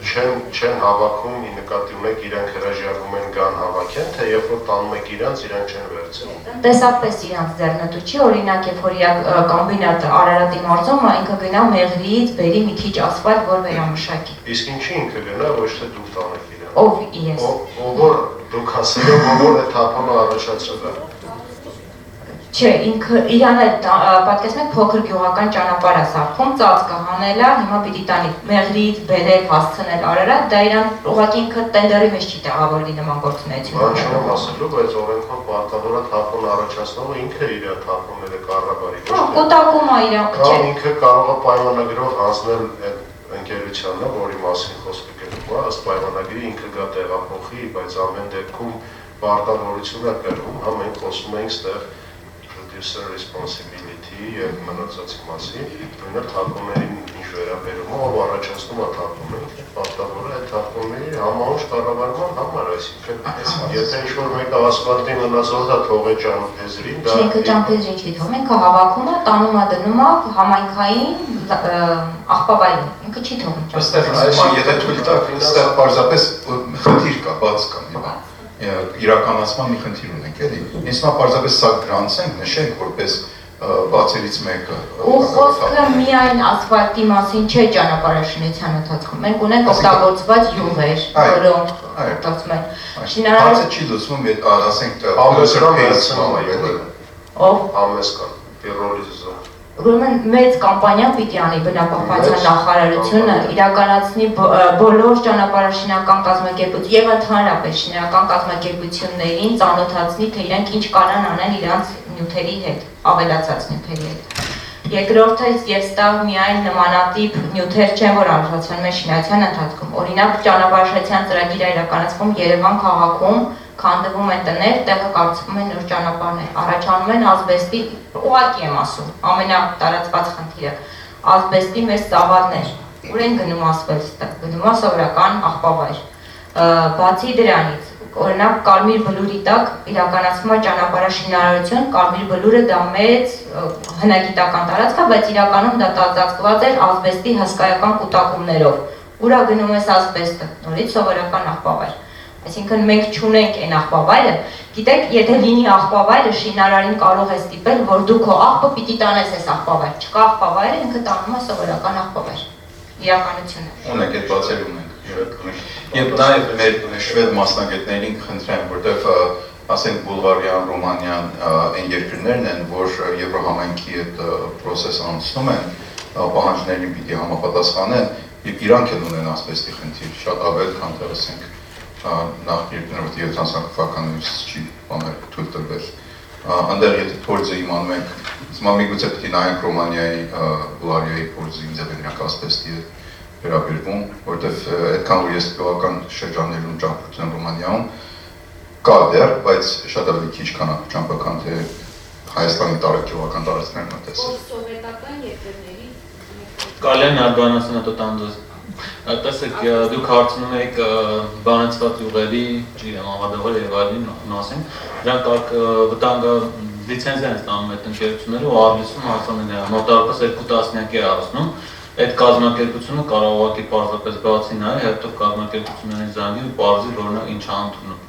Դժվար չէ դա։ Դուք աշխատել եք շինարարական։ Ես աշխատել եմ Թեղուտի հանքավայրում ու այդ նույն բանը արել եմ։ Փոքր շինարարական կազմակերպություններ հետ աշխատել եք։ Իրաց պիտի ծանոթել, ինքը չի բացի առլիստ է, նայել ինչ կա։ Դե պետք է անեն այդ կարողությունները։ Պետությունը չի կարող այդքան անել։ Տեղեկացնել կազմակերպությունների։ Օրենքը կա գրած, նախաձեռնողը պարտավորած անոթ լինի գործունեություն։ Օրենքը կա, ես օրենքներ շատ լավ գիտեմ, բայց եկեք խոսենք բացերի մասին, իրական բացերի մասին։ Բայց ինքը իրանով ծանուցումը, ինձ թվում է, իրազեկումը ծանուցումը ինքը բաց է։ Ես խոսում եմ բացի մասին, թե չէ գիտենք շատ լավ օրենքներ կա, ես էլ գիտեմ օրենքները, ես էլ գրում եմ շինարարին, ասում շինարար ջան, սենց չի ձևը, սենց պիտի անես, այդ մարդիկ էլ ինչ-որ ձևով, բայց երբ որ ինքը օրինակ իմ ծրագրերի տակ է DB կամ որ բանկ, իրանք ինչ-որ ձևով անում, բայց պետական ծրագրերի տակ իրանք դա չէ դերին անում, որտեղ դա չի ծանոթ։ Պետք է մարդը տեղյակ։ Բայց կարծեմ, եթե չեմ սխալվում, շինարարական նորմի մեջ, կարծեմ պրոյեկտը գլխանցը որ մարդը ունի, որ շինարարություն է սկսում, դեղ արդեն պիտի նշված լինի իր պլանը, կարող սխալ տերմիններ եմ օգտագործում, բայց իր թափոնների վերացման, գործածման պլանը, այսինքն գլխանց։ Հիմա ասեմ, ճանապարհաշինարարության մասին օրենքով, եթե կիլոմետրը 10 կիլոմետրից պակաս է, դա ոչ մի փորձաքննության չի ենթարկվում։ Լավ, այդ չգիտեի։ Ծանուցման մասով ուզում եմ տեղեկացնեմ, որ շրջակա միջավայրի նախարարության կայքեջում էլեկտրոնային տեղադրված է ունենք պատուհաններ վերաբերող թափոնների կառավարմանը, մթնոլորտի, մասնավորապես թափոնների կառավարման պատուհանում կա լիցենզավորված կազմակերպությունների ցանկը եւ փոփոխված կառավարության որոշմամբ արդեն կոնկրետ նշվում է, թե այս լիցենզավորված կազմակերպությունը ինչ տեսակի թափոնի համար է ստացել ու ինչ ներդիր ըստ իր գործունեության տեսակների բացելով նախարարության կայքեջը կարող են տեսնել, որ այս կազմակերպությունը ստացել է լիցենզիա, ենթադրենք խաչարը, որը որ կարող է տեղափոխել, վնասազերծել շինարարական կամ ասֆալտի թափոնները։ Եվ երկրորդը, ասենք ոչ թե մի կազմակերպությունը բնականաբար չի կարող ամբողջ հանրապետության կարիքները սպասարկել, բայց այդ դաշտում մեն իշխանություն չի, ասենք մոնոպոլիա չի։ պիտի լինեն հարյուրավոր կազմակերպություններ։ Պարզապես դա տնտեսվարողի շահերից է ելնում, հիմա մինչև օրս, որը որ իրենց տնտեսապես ձեռնատու է, այդ գործունեությունն են իրականացնում, մենք խնդիրներ ունենք այն թափոնների, որոնք տնտեսապես ձեռնտու չեն, որոնք վտանգավոր են, ասենք, թվարկեց այդ փոքրիկ բատարայները, մարդկոսները փոքրիկ, որ ոչ մեկին պետք չի սնդիկային լամպերը, որոնք խիստ թունավոր են, բայց չեն օգտագործում։ Ասֆալտի հետ կապված հարցը ավելի քիչ է, ինքը չի մնում ճանապարհին, իրան օգտագործում են։ Պարզապես այդ օգտագործողներից արդեն մեկը լիցենզավորվել է, արդեն պարտավորություն է վերցրել, ինչքանով է լավ աշխատում, ասենք, տեսչական մարմինը պետք է հսկողություն սահմանի, որտեղ լիցենզիա ստանալու հենց նույն օրը տեղեկատվությունը գնում է եւ բնապահպանության տեսչական մարմնին, եւ առողջապահության եւ աշխատանքի տեսչական մարմնին, եւ հակահրդեհային տեսչական մարմնին, որ իրենք հսկողություն սահմանեն, որ այս ինչ կազմակերպությունը ստացել է այս ինչ վտանգավոր թափոնի հետ կապված գործունեություն իրականացնելու լիցենզիա, որ իրանք միշտ հսկողության տակ լինեն։ Մեր ոնց որ մեր փորձագետներից կարելի է ընդհանրացնել այս խոսքը, այդ ինչ որ քննարկում է, կա խնդիրներ, պահանջարկ խնդիրների լուծում, այսինքն եթե ասֆալտ պիտի հեռացնեն, վերամշակել եւ այլն, բայց չունենք բավականին առաջարկող supplier չունենք, որ կարողանա բավարարի այս ոլորտի պահանջները։ Այստեղ ինձ թվում է նաև միայն ասել, որ այս օրենքը կա, այս համակարգը կա, այս կարգը աշխատում է, դա պատասխանը չի հարցի։ Դա պետությունը նաև պիտի խրախուսի, որ մարդիկ մտնեն այս ոլորտը, կարողանա դաշտ ստեղծի, որ այս խնդիրները կարողանան ավելի արագ առաջ գնան։ Եթե չէ, հա, շուկան կարող է 10 տարի հետո դուծի, մինչև կհասկանա ինչ է խնդիրը։ Բայց եթե այնտեղ լուրջ խնդիր կա, հանրային շահի խնդիր կա, պետությունը ինձ թվում է դեր ունի խրախուսել, ինչ չպիտի կազմակերպի, բայց խրախուսելու գոնե դեր ունի։ Բայց նաև այնտեղ կա փաստորեն բաց, ինչ որ չափի բաց է։ Չէ, նաև օրենսդրական բաց այն է, որ մինչև 10 կիլոմետր եթե ինչ որ շինարարական բան ակում, դա այսինքն չի պահանջում։ Մեր օրենքն է, այո, ճանապարհաշինության մեջ մինչև 10 կիլոմետր պետք է 4 եւ կամուրջներն առանձին են, իսկ օրինակ շենքերի շինարարության մեջ 1500 քառակուսի մետրից պակասը նորից փորձաքննության ենթարկված չէ։ Օրինակ եթե փոքր դպրոց ես կառուցում, այսինքն բայց թափոնների հետ կապվում, ինչ կապ ունի, ինչ կապի մեջ է դա։ Չէ, որ ուզում ասեմ, փորձաքննություն, բնապահպանության նախարարությունը ոչ մի մեխանիզմ չունի դա հետևել ինչ որ։ Մեր կանին ոնց որ բաններ ասել։ A lot of discussion today is about documentation and knowing and license collection companies, for instance, and registration and so on and so forth. But according to me, from what I've heard, I'm not a hazardous waste expert, but I work with e-waste and my company is also dealing with hazardous waste actually, not me personally, but is the gaps are much more fundamental because you have no treatment. So the question is, why do we spend so much time on discussing documentation and even quantification, qualification if you like, and the exact chemical composition or the hazards, because there's no sustainable solution for the treatment. So storage, I mean, right now you have the temporary storage, and you have some temporary solutions. The public awareness level, I guess, is relatively low, but it doesn't, I mean, that's bad already. But even if there is a licensed company to come and pick it up, you don't know exactly where it goes, or maybe you know that it goes to the local landfill and it's being mixed with everything else. So one of the obvious gaps here, I think, is with the new landfills, the new EBRD funded landfills. There must be things like this, like a certain place for asbestos, where they have only asbestos, because as you know, you cannot go with a compactor on top of asbestos, then you will have all the dust coming up, for instance.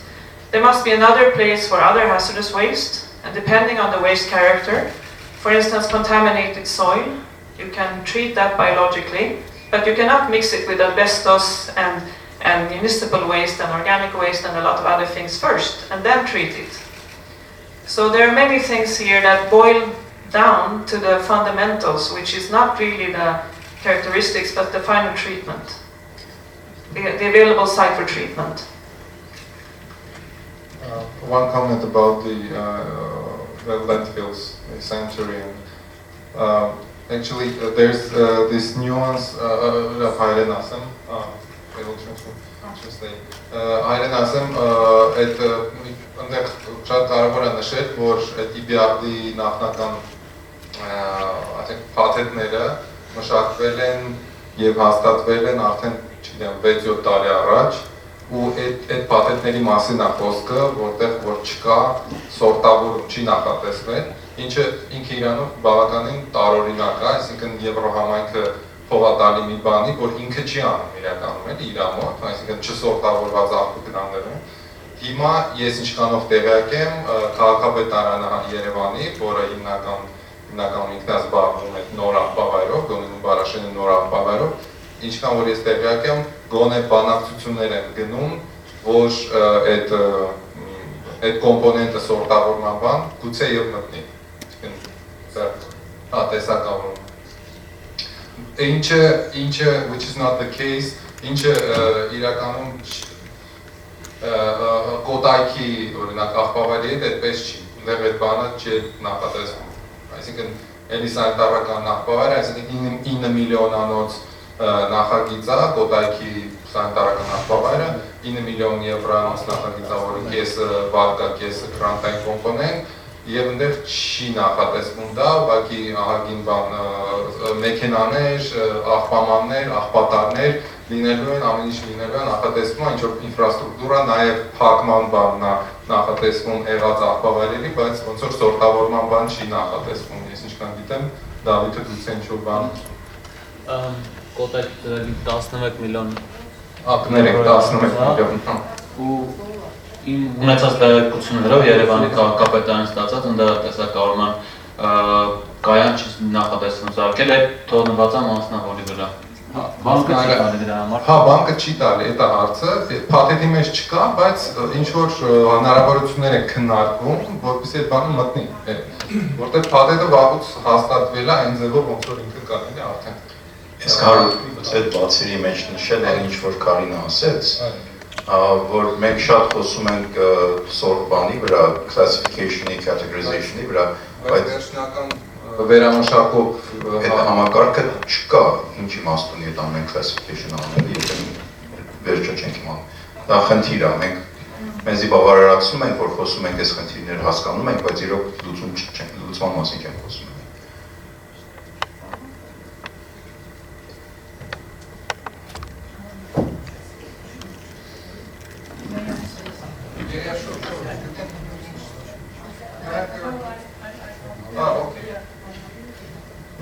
Yeah, okay, I want to stand up, otherwise I can't talk.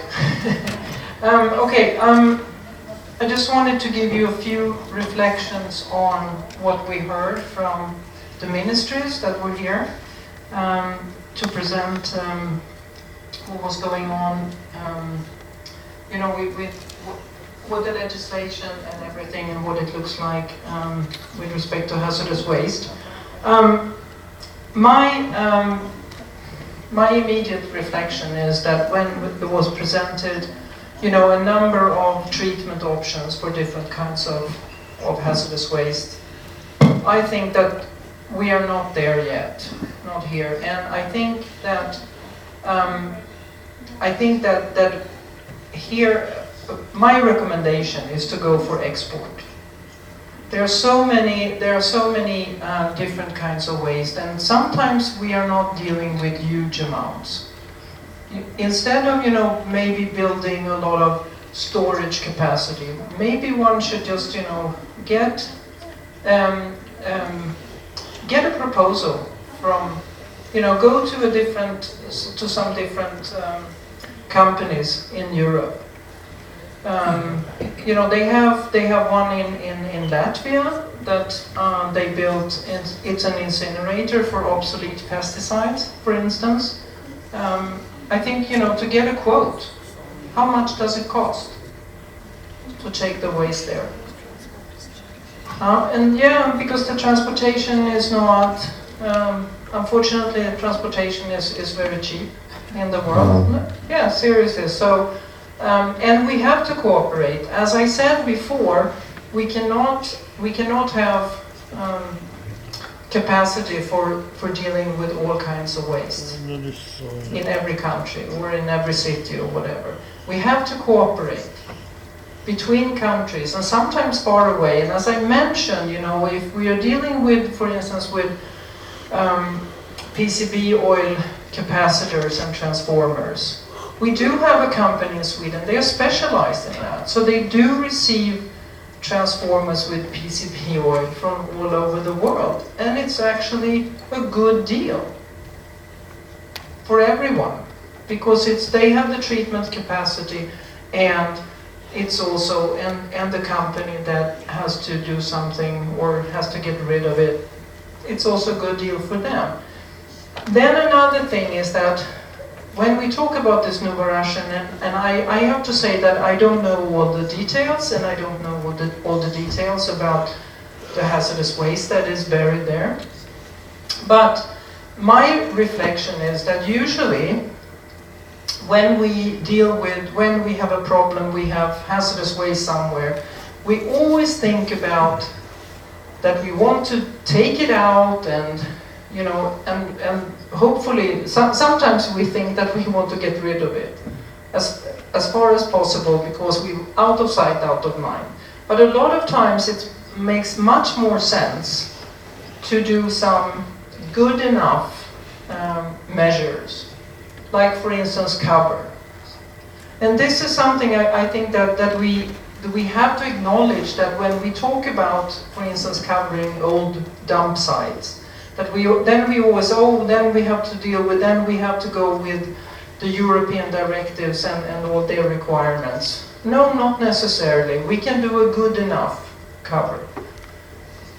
Then when we talk about these new landfills, if we're talking about the gaps, I think that when you say that, okay, we need to make sure that the hazardous waste is not going there, okay. The trick is not to bring in the mixed waste and then try to sort it at the sorting belt. First of all, that's the occupational hazard for those people who are going to deal with it is horrendous. So that's a big hazard for them.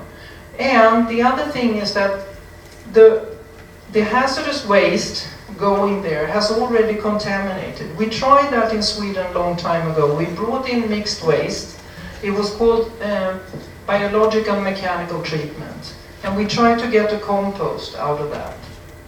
But our experience is that the compost was contaminated by the other waste.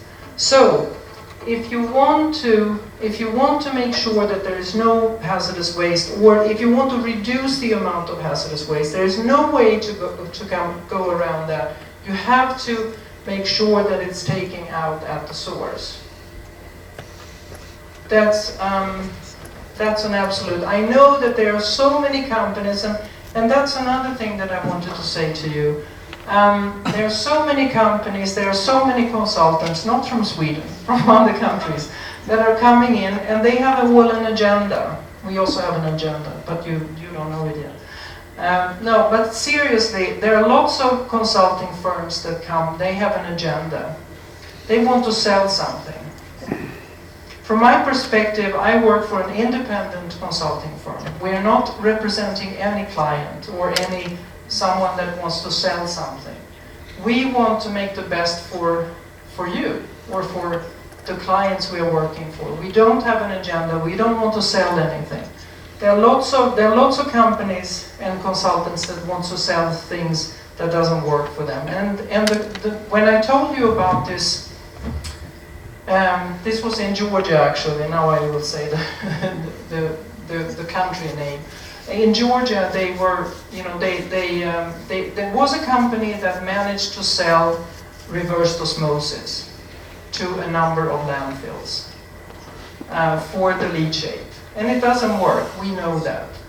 And as I said, I think that's a crime to do that, to sell to someone that when you know it's not working and that it's really over the top.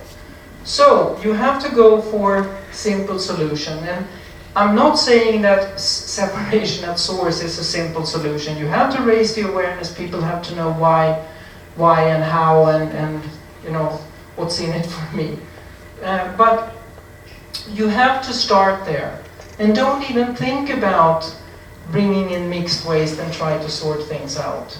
The sorting can be done with something if you sort out the fraction, for instance, like plastics or paper or whatever, you can after sort, you can enhance the quality. But that's something different. But don't even, and there are so many companies that will come here and say, oh, we have the perfect solution. We have the belts, we have the drums, we have everything. Don't believe it, it doesn't work. Sort at source. Yeah, sort at source, yeah.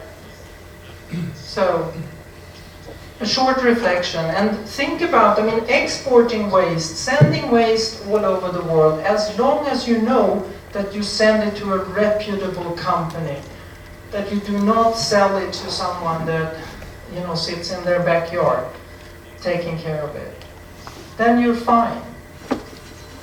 And if I could just, on this sorting at source, when you're saying that, can you talk a little bit about the administrative task involved? There's a chain of custody issue, there is kind of verification that, you know, what is in there. So in a country like Armenia, with the administrative resources we have, how would you do? Well, what is an example of a country that did it well? Or how would you do it? One remark, are we talking hazardous waste or any yes. waste? Well, I mean, our topic today is hazardous waste specifically. Yeah, but I think Ingrid was saying more like generally about waste. I was also talking about hazardous waste, and I think one good thing would be, when you talk about, you know, chain of custody and whatever, if you're talking about, you know, how do you sort out the hazardous waste from the household waste? Because that we have a big problem with batteries and everything. I think one good solution could be, you know, to start with the batteries. That could be pretty simple. You could have these containers, and they would be owned and administered and operated by the municipalities or by the company that is actually contracted to collect the regular waste or the municipal waste. Or you could contract it out to someone else, but the responsible party for that would be the municipality, the ones that are responsible for municipal waste, because municipal waste also contains hazardous waste. And then, like Karen said, you know, if you have any asbestos and you have a demolition, and I'm not sure that there are, you say that you do have demolition, that you need a permit for demolition of a house, for instance. And that's fine if you do. If you do have, but when before demolishing a house containing asbestos, you have to take out the asbestos first. And we all know that, right? And then we can take it to the landfill. And it doesn't have to be that complicated. Of course, you know, you should not, you know, compact the waste and etc. But you should have a separate cell for it with the asbestos. And we do that in Sweden. We have you know, a special site where you go. So the starting point could be, you know, with the batteries you could do a pilot project on, for instance, to have a container like I showed you.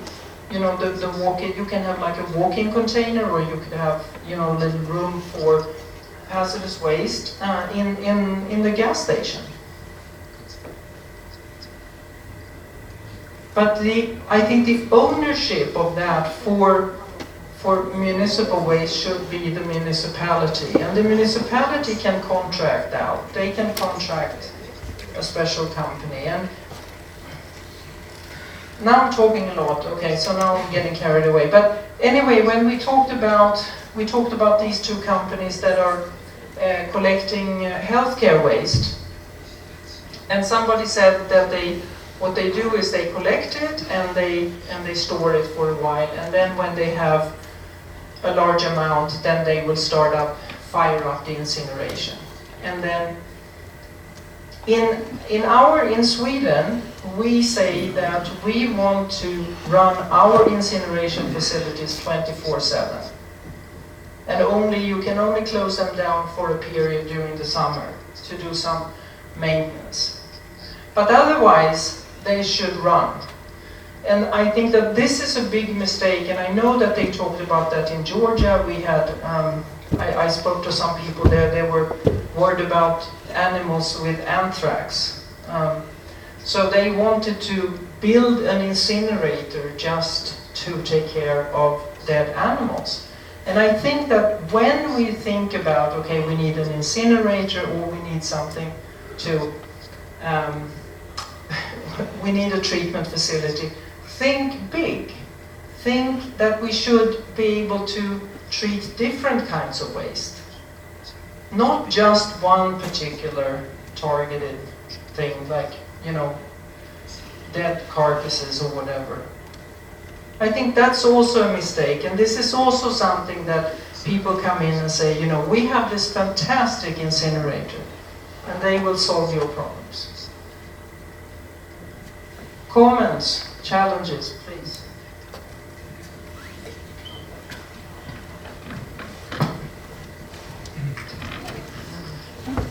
Բարև ձեզ, ես Գայանե Ղարագեբակյանն եմ, Էթնոբարաշենի ծրագրի ղեկավարը։ Մի հարց ես կուզենայի բարձրացնել, ու դա հարց չեմ տալիս, այլ ուղղակի ոնց որ տեղեկատվություն, որպես խնդիր։ Չնայած գործընկերները կարող է եւ մասամբ ինչ որ հարցեր կարողանան փարատել, որ դա այդքան էլ խնդիր չի, ինչը որ այս պահին ինձ թվում է խնդիր։ Ծրագիր ուրեմն հիմա այն պահի մեջ է, որ մենք մրցույթ ենք հայտարարել եւ պետք է ընտրենք միջազգային ծառայություն իրականացնող ֆիրմա, որը պետք է գա Հայաստան, փորի, հանի եւ պեստիցիդները Նուբարաշենի գերեզմանոցից, աղբավայրից, փաթեթավորի, տանի ոչնչացման։ Բնականաբար մենք պահանջ ենք դրել 3 տեսակ լիցենզիաների առկայության, շինարարական, նախագծային եւ թափոնների հետ աշխատելու լիցենզիա։ Նու շինարարական նախագծայինը չեմ անդրադառնում, պարզ է դրանք, բայց չենք կարող պահանջ չդնել նաեւ թափոնների հետ աշխատելու լիցենզիայի, դա երկրի պահանջն է, նամանավանդ մենք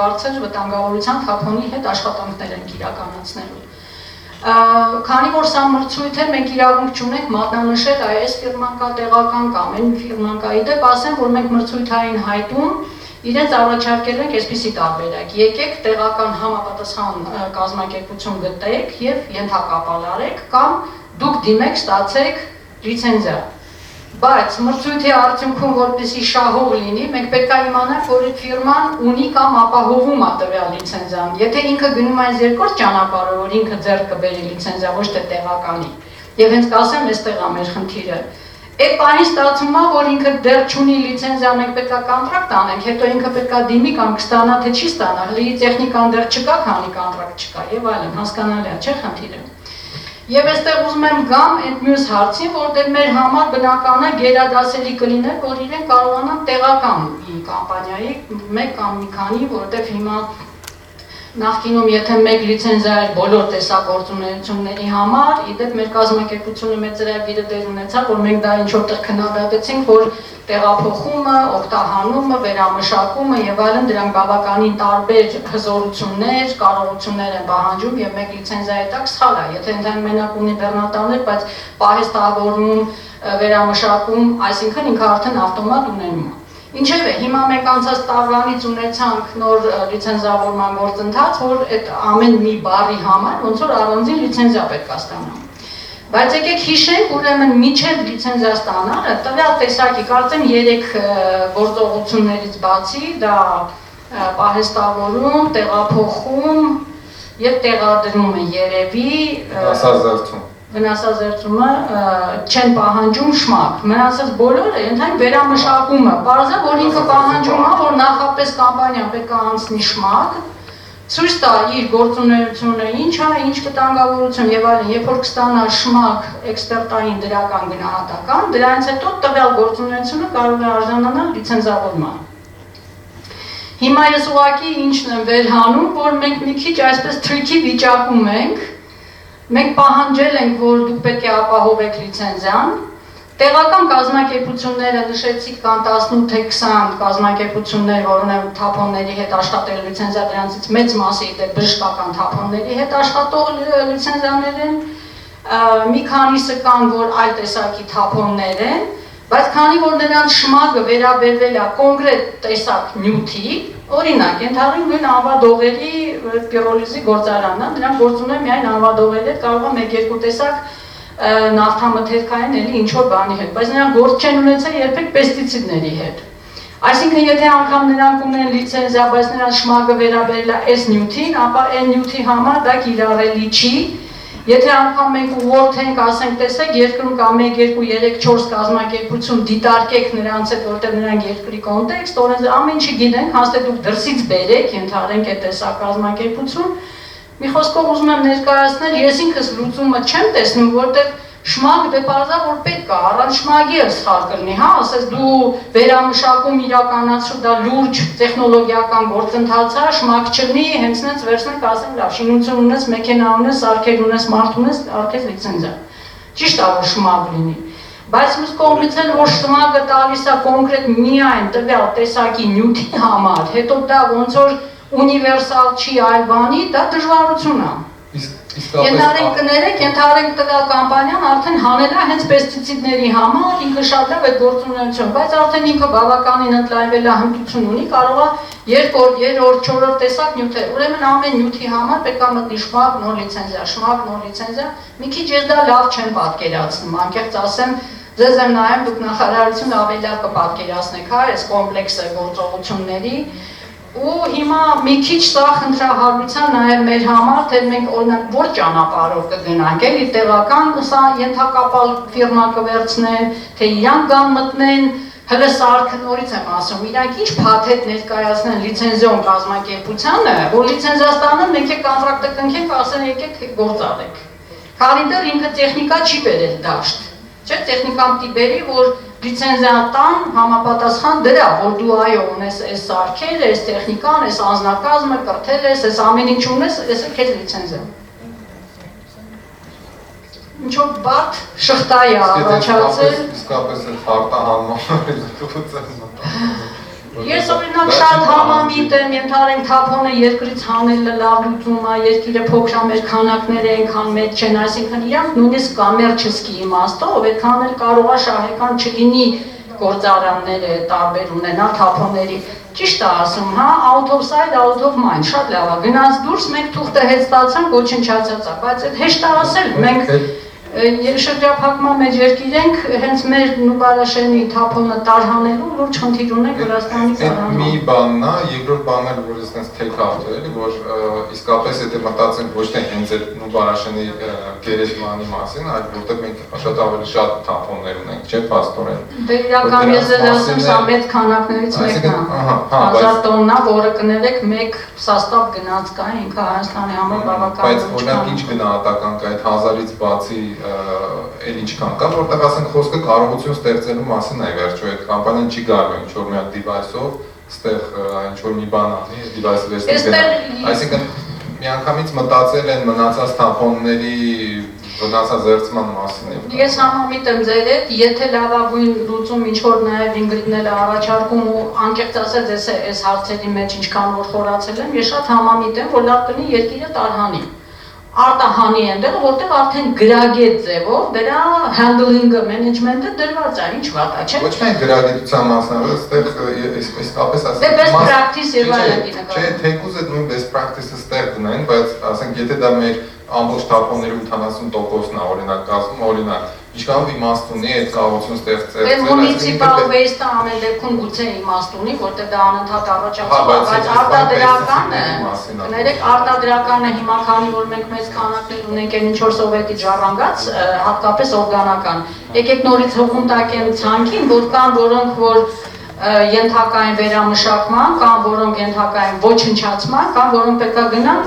հավերժ landfilling, հա։ Խոսում ենք հատկապես նրա մասին, որը ներողություն ոչնչացման, այրման ենթակա թափոնների մասին։ Դրանք ինչ-որ սահմանափակ քանակ է, դա անսահման չեն, որոնք որ հատկապես ժառանգվածները, դա Վանաձորի գործարանն է, Նայերիդն է, ենթադրենք այս պեստիցիդն է, հաստատ կլինեն էլի ուրիշ ինչ-որ քանակներ, որոնք որ դիսկրետ են, լիմիտիդ, հա, հետո առաջանալու է, բայց Հայաստանը այդ քանակներ հնարավոր է որ շահագործի, որ Ինգրիդի ասած չլինի, միացրեցինք, դա ավելի մեծ վնաս է տալու։ Այստեղ իմ կարծիքով երկիրը, կառավարությունը շատ լուրջ ջանքեր պետք է դնի Վրաստանի հետ աշխատելու։ Մենք այլ տարանցման ուղի չունենք։ Իրանը սանկցիաներ են հասկանում ենք, տարբեր խնդիրներ առաջանում եւ ինչ որ Իրանում կա գործարան, իդեպ ես ինքս եղել եմ Իսպահանում, իրենք ընդունում են եւ արտադրական, եւ բժշկական, եւ նույն պեստիցիդային, ու մեր ծրագրի համար է դա խնդիր, այս գեոպոլիտիկ թեմաները, միջազգային ֆինանսները այնտեղ ծախսելու, կարող է երկրի կառավարության համար դա խնդիր չլինի, բայց այդտեղ էլ մի քիչ վատերն է, որ երկար գիծ չունենք, հա, դեպի Իրան, ճանապարհները սերպանտինային մի քիչ բարդ են, ավելի ռիսկայնությունը բարձր է։ Իսկ Վրաստանը ծովով դեպի Եվրոպա, որտեղ մեծ քանակով սերտիֆիկացված գործարաններ կան, ամենալավ ուղին է, ուղղակի նաև ինչն եմ ուզում եմ, որ երևի այստեղից էլ առաջարկ հնչի, որ կառավարությունը պետք է պրիորիտետ դարձնի ոչ միայն պեստիցիդների համար, առհասարակ Վրաստանի հետ այդ գործընթացը պետք է լինի շարունակական։ Քվոտայա, փորձը առաջացավ տարվա, դա լուրջ խնդիր է եւ հիմա մեր ծրագրի համար, որը որ գալիս է այդ տուպիկի։ Մնացած հարցերը մեր մոտ լուծված են ըստ էության։ Անգամ պետությունը համաֆինանսավորում է հատկացրել։ Բյուջեի մեջ 1.5 միլիոն գումար փող է դրված այս տարի, ցավոք սրտի կարող է տարածման պատճառով մենք դա չռեալիզացնենք։ Ես համաձայն եմ շատ օրինակ այդ էքսպորտի մասին, մասամբ կարելի է էքսպորտավորել այդ թափոնները, հատկապես նաև վտանգավոր, բայց ես օրինակ որոշ իդեաներ ունեմ, այսպես ասած, վերջին Global Summit at Singularity University, այնտեղ խոսվեց նաև այդ waste management-ի մասին. Some ideas about that summit, zero waste and circular economy, not linear economy. Linear economy, we take, make, use and waste. It's in linear economy, but in exponential economy, we take, make, use and recycle. And we have to create exponential organizations in Armenia to solve that problem, that very big problem. For example, in the year 2050, we will have 177 gigatons of waste. It's a huge amount of waste. And the 46% of this waste is organic.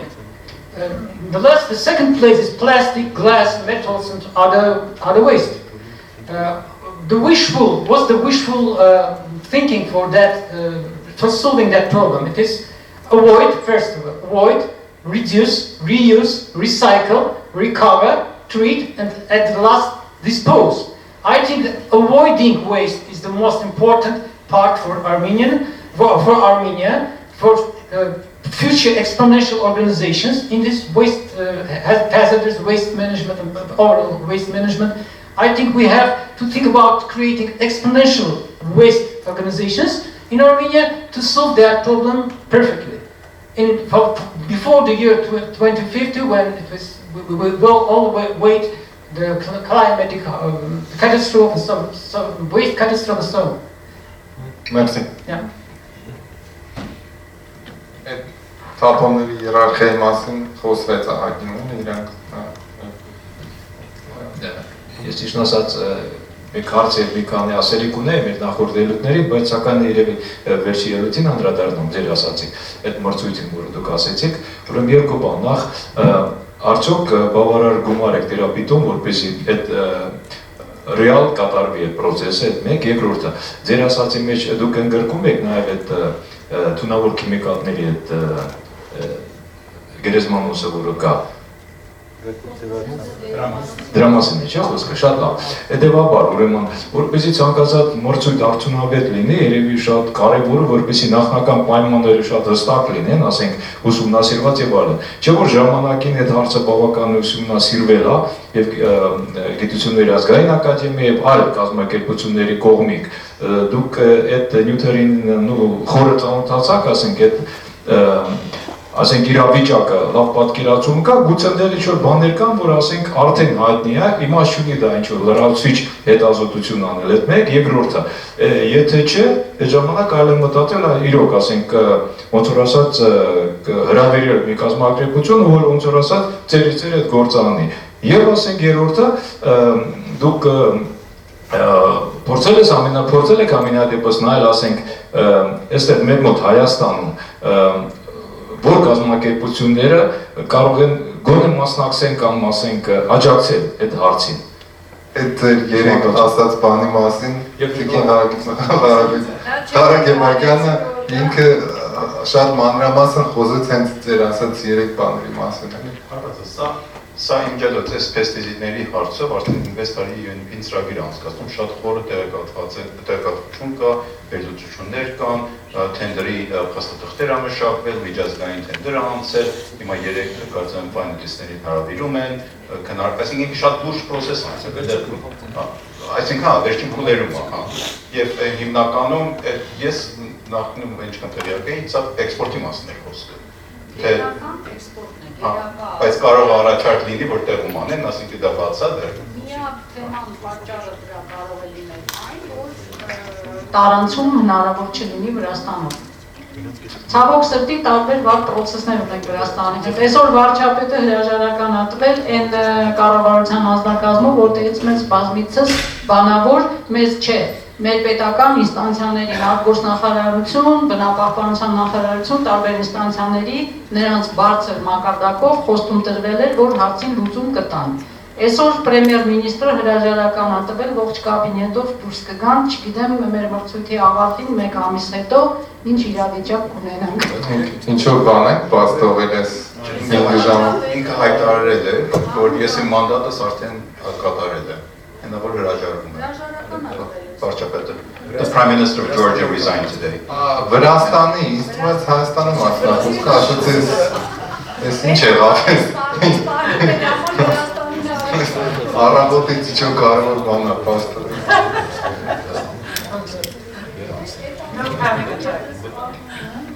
Զանգավոր թափոնների հարցով կտրվել ենք Հայաստանի իրականություն։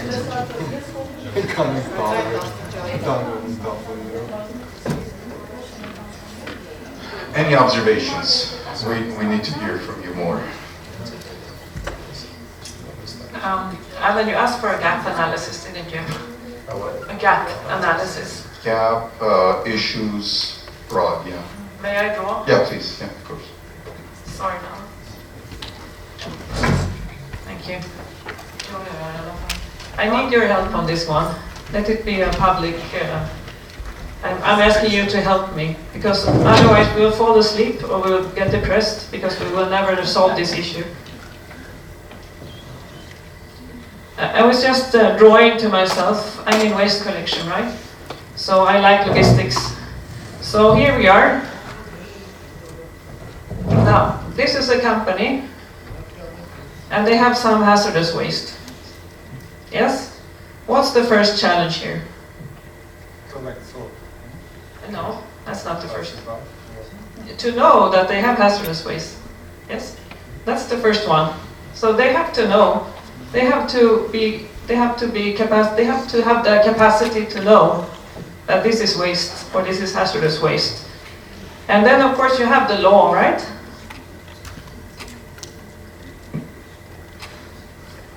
So they have to know the law, but they also have to know not only the law on waste, but the law on occupational health, right?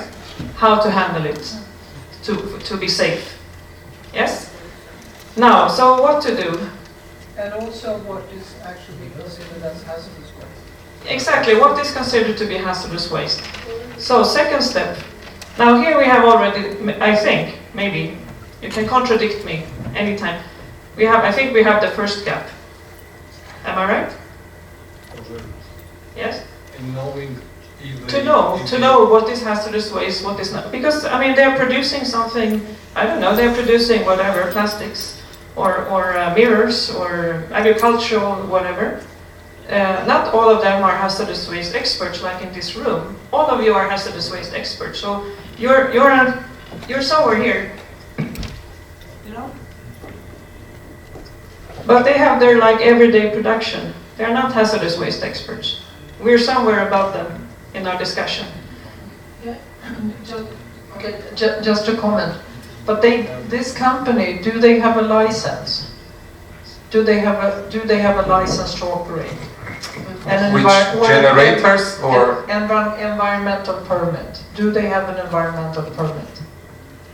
Depends the on producers the of hazardous waste or who? Not because of the hazardous waste, because of their operations. So let's say, let's say that this is a pulp and paper industry, or a steel works. They would have They would have an environmental permit, right?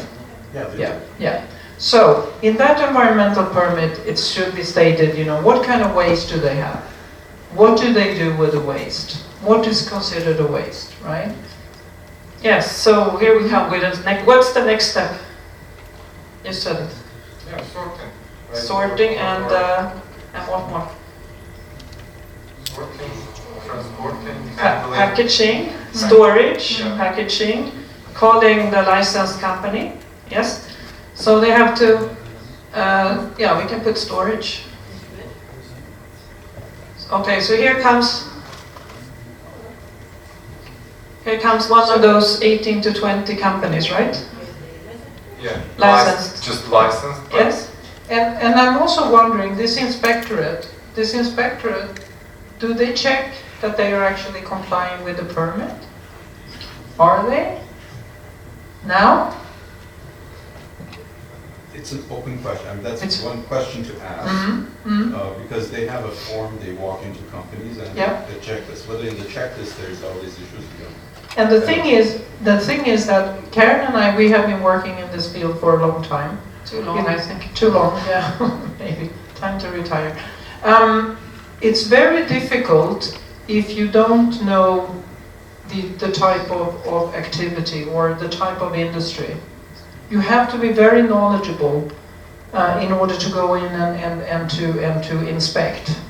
So you have to rely on what the company people say, and they have to also be made responsible. So I think that here we have also a gap, that we have people operating industrial facilities with no awareness, right? Or maybe they do have awareness. So you suggest neither inspectors nor the operators, they are, they're it could be because it's aware difficult. of the hazardous waste produced. Yeah, I'm not saying that this is the case. I'm just saying that it could be, because it happens. It has been known to happen in other countries, even in Sweden. And and so it's not an easy task. I'm just saying that it's hard to know. So there should be people aware, but this is different from being legally responsible.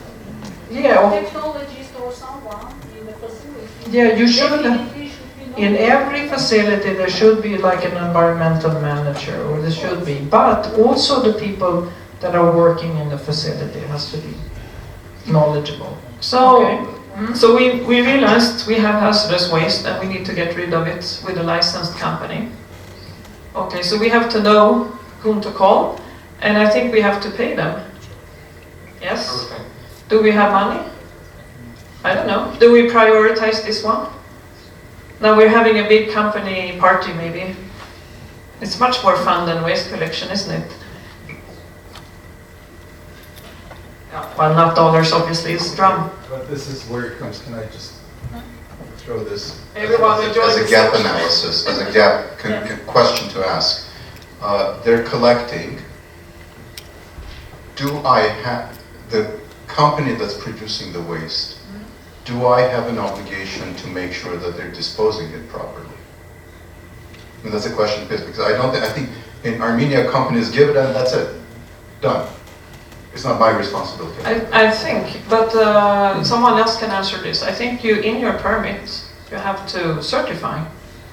That's part of your permit, your operation permit, that you will take care of your waste responsibly. Taking care means I hand it to someone who's licensed. Exactly. And I'm done. Yes. And this is actually, and so when we were visiting the hospitals and the healthcare institutions, then it's clear that they sign it off to a licensed company and they have no idea whether it's being taken care of in a good way or if it's dumped in the woods. And to tell you the truth, in Sweden, we do have an obligation. The owner of the facility and the owner of the waste, owner of the problem, they are supposed to not just hand it over to, they are responsible until it's been taken care of for final treatment.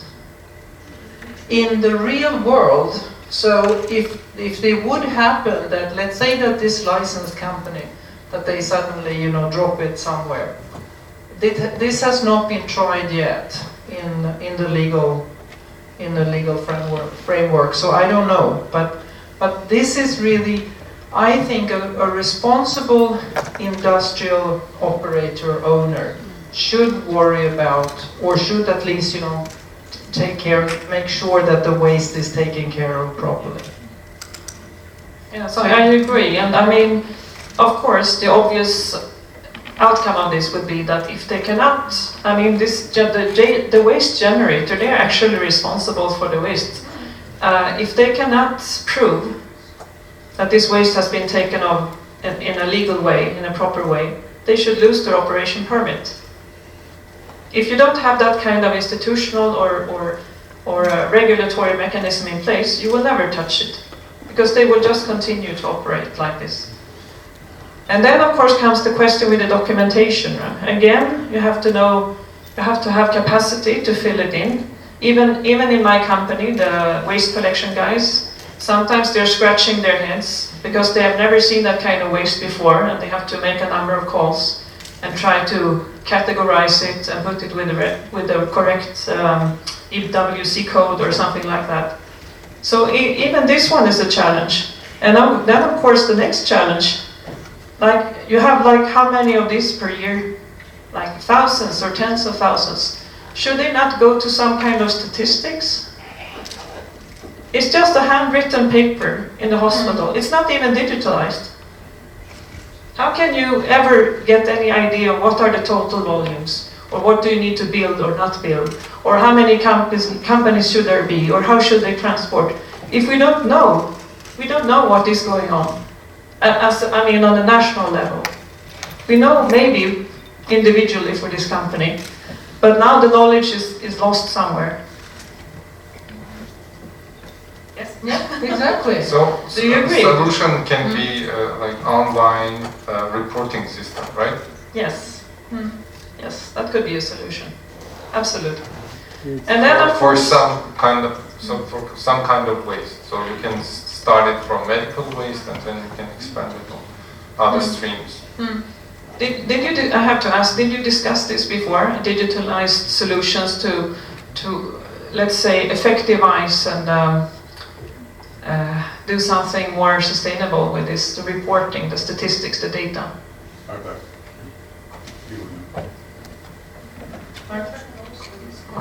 Yes, thank you. Actually, there is a system.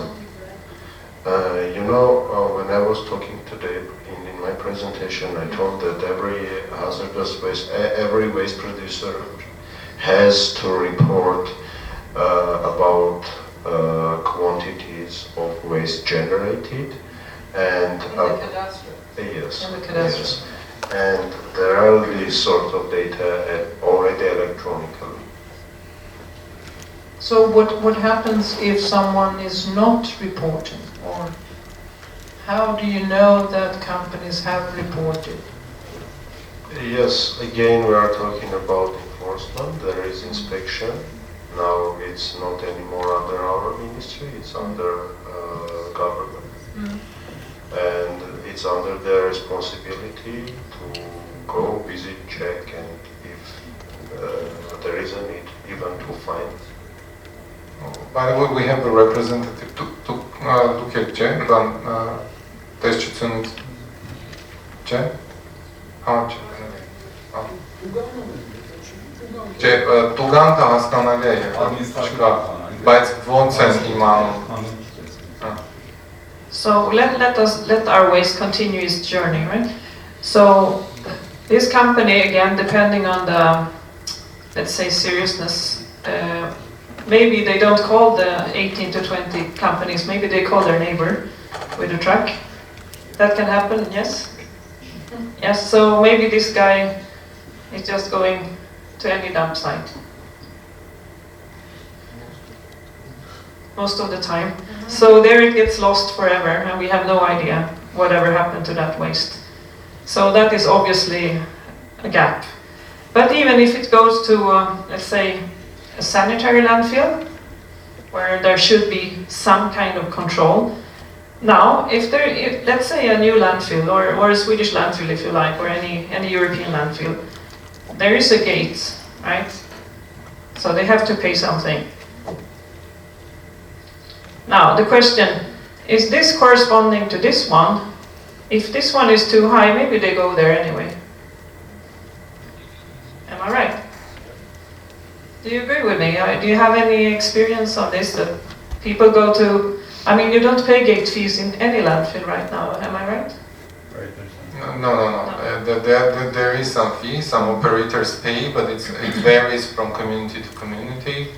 So, okay, well, but it's not, for sure, it's not fee per kilogram of waste, per ton of waste. So because there are no facilities and capacity as well. No way bridges, nothing. So they do like a visual it's inspection. A flat, or it's a flat, either it's a flat, rate or by cubic meter. Some communities have, I know a decree by community council where they, define actually landfill tax per cubic meter of waste. It's very ridiculously low. I don't remember the community, but it's €2, something like €2 per cubic meter. But it's a flat fee. It's the same for any cubic meter. Yes. It's about municipal waste, of course. Yeah. Okay. So because now the point is here, like, if you have a sanitary landfill, you will have different zones. Maybe some pile, something that is covered, something that is open, and so on. You will have different zones for different hazardous waste and different waste in general. For instance, the asbestos, like I mentioned before, it cannot be this is a compactor. So anyway, it cannot be touched by this one, or all the asbestos will go out. So now the question is, what is more expensive, the asbestos landfill site or the ordinary one? The asbestos one, obviously. Actually, I just take the Swedish price. If you have an ordinary, something like $30 per ton, only construction waste. Construction waste that cannot be recycled, or that has to be landfilled. Because remember, no waste is really being landfilled in Sweden. And the asbestos is something like 200. Or that's 150 to 200, depending. You see? Because this is the actual cost. This is the actual cost. And then, of course, if it's differentiated like this, then this guy will be okay, maybe I go to the dump site after all, to the dump site, or to just a forest or something like that. So it's a risk. But these systems have to be in place. So there's another gap, that the tipping fee, there's no control, there's no registration, and there's no price here that is actually covering the expected treatment cost. Yeah, usually you just do visual inspections of the trucks, right? When they come and they say, oh, this looks like regular waste. So what you do, if you're clever, you put the asbestos underneath and then you put some regular stuff on top. And you say, this is just household waste. Yeah. And then, of course, another gap here, I think. Clever and evil. Yes, it's evil, and and so the only way of avoiding that is to understand that if I'm doing that I'm jeopardizing the staff working here, and I'm also jeopardizing, the environment. Even though asbestos, as long as it's covered, it's not dangerous or not hazardous at all. This is another thing, that you don't have to put asbestos in a hazardous waste landfill. Because asbestos is hazardous in some ways. When you drill them. Yeah, or when it's in the open. But once you cover it, it's not dangerous at all. Yeah, and then something else also, someone mentioned was it you, Artak, that the storage of hazardous waste have been transformed into private sites? No, not transformed. Actually, I mean, they have been reconstructed. But there's still hazardous waste there, but it's owned by a No, actually, these factories with their storages with hazardous waste have been privatized. Yes. And these new owners, they actually became owners of hazardous waste. That was the issue. That was the pesticide and fertilizer, Soviet period storages, remaining with some quantity of these materials inside. Some were empty, but in some there is still these materials are storing. And all together, this facility was privatized. Okay. Some of them succeeded to get rid of that, different ways, distributing maybe somehow, I don't know. But I myself visited, and in some of them, they are still full of chemicals. Okay, so for the interpreter, we were saying that the old storages of obsolete pesticides, that they were privatized. But my question is, why were they privatized? Because in 90s there was this, terrible privatization. I mean, everything was privatized, including factories. You would get like 25. Why would you like to inherit hazardous waste? No one actually thought about that in the first place, because you just privatize for like $2,000. You privatize, I don't know, 50 hectares, plant facility, and you don't know what is there. You just know that you own it now. Okay. And the collective farms had very extensive agricultural activities after this collapse. Okay. Pesticides. The cold shores. Amounts of pesticides and fertilizers, this chain of working that way. So anyway, my point with this one is not, we will not find out the whole truth now, but the question is the land ownership of this one. What was there before, what will be there in the future, and also the land use planning, or the land use. Because just imagine that you have this landfill, but some other part of the government is planning to put up a residential area 500 meters from there. These things can happen, especially if the landfill is close to the urban center, and the urban development is, the urban expansion is making this land more and more valuable. Even though there is a landfill there, the land is still valuable. So that's another possible gap here to consider. And then of course the lifespan of the landfill. We will talk about this on Friday, but according to Swedish or European legislation, for instance, you're responsible for your landfill for another 50 years after closure. Some people don't even live 50 years, so I mean, it's a huge responsibility to monitor this landfill for half a century after closure. So that is possibly another gap. And sometimes you have the problem also that people, they construct housing around the landfill without a permit. I don't know if that's a problem here, but I've seen it in so many places. And in Sweden, if that would happen, and people start to complain about the landfill, it doesn't matter that the landfill was there first, if the company was there first. It's always the company or the activity that has to close down or reduce their activities. So it's in the interest of all owners of these kind of hazardous activities to make sure that people are not moving in close. Yes. Yeah. And then finally, of course, again, a fundamental question or fundamental gap to me. Where is the enforcement? I mean, you have a good law. We have been talking about the law for quite some time. I'm sure there are gaps in the law. But the enforcement, I mean, the dumping of waste, that has to cease. The punishment or the penalty or whatever has to be sizable enough for people to choose something more sustainable. Yeah, exactly. And then if you do decide to close down a dump site, you cannot just say, you cannot just put a sign there, you can't come here. You have to have a guard. You have to have gates or to make sure, or a fence to make sure that people can't go there. You know, to teach them that, you know, that this is not but also you have to have an alternative. There are so many places where you find landfills.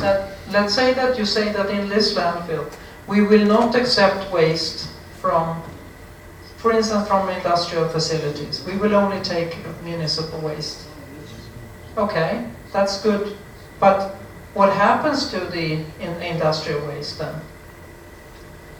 We always have to think sort of ahead. We cannot just say that we are not accepting waste from certain places, or we are not, because if there is no other place to go, then we know it's going to go to the dump site, or even worse, to another wild dump.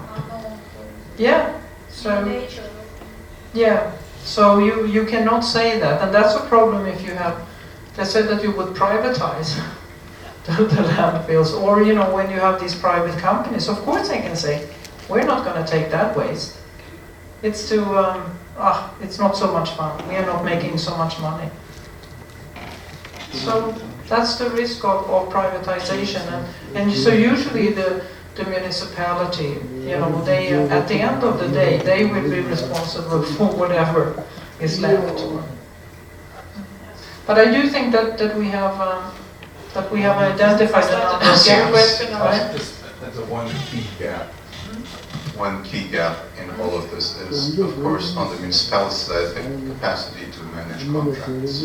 PPP contract management is, if you don't have that, then don't pretend that you're doing PPP systems. Yeah, and quite frankly, I never understood the PPP, because to me it's like someone is owning the problem and then they hire someone to take care of it. Why is that PPP? I have no idea, but I'm stupid, so. You'll get it in 30 years.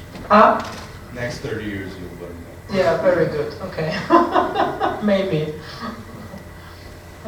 No, but you're right. I mean, the contract, it's difficult, and it's also difficult to do procurement on new projects. I mean, to know what to procure for.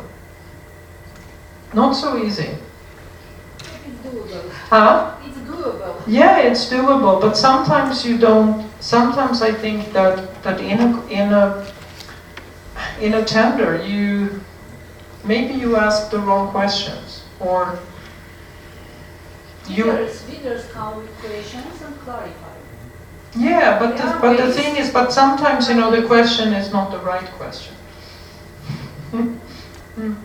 Because our project is pretty complex, and we could develop quite good TOR. So is it possible for the tendering company to say that, okay, we propose to export?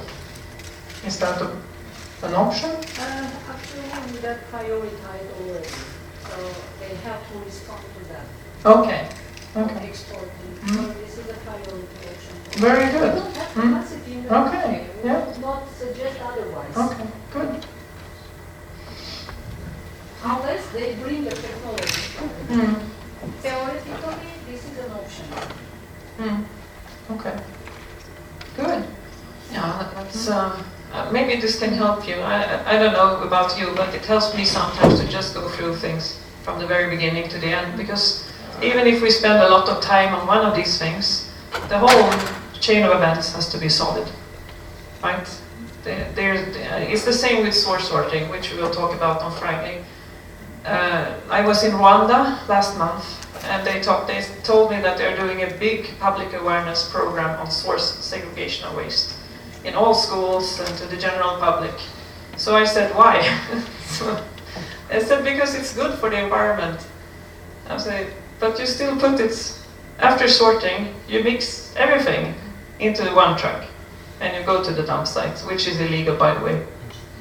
So what's the point? You know? It's good for the future, but right now it's completely useless, quite frankly. It doesn't matter if they do source sorting or not. It doesn't influence anything. They will just get mad when they see the truck is coming, mixing everything and leaving. And the next time when it's for real, they say, no. We tried this before, we tried the source sorting, and we know what you did. And that is what happened to us in Sweden. That we, for instance, for glass, colored and non-colored glass. And here we are sorting the two colors of glass, but there's just one truck. So everyone is like, oh, here I am, doing my best, doing my duty for the country, for the environment, and you're just mixing it up. But, you know, it's just a myth, that one, because the truck is divided with two compartments. It's just that you can't see it from below. And this myth is a very, very healthy one. It's been around for the past 25 years. Still, after 25 years, people come to me every week, you wouldn't believe it, in Sweden, saying, I know what you're doing with the glass. We're like, oh, come on. it's a truck with two compartments. So once you have, you know, when you lose confidence or you don't trust the government, you're up for a big challenge. Because whatever you try to do later on will just be trying to fight this prejudice, actually, or this myth. Yeah, and I think also that people are looking, you know, for to say that, oh, I think it's very, oh, it's so time consuming to put one in the colored glass and one in the white glass. So it's too much work for me, little old me, and I don't make any money of it. So I want to find excuses not to do it. And that's a good excuse, you know, 25 years ago, and maybe once they did mix it. And that's the only that time will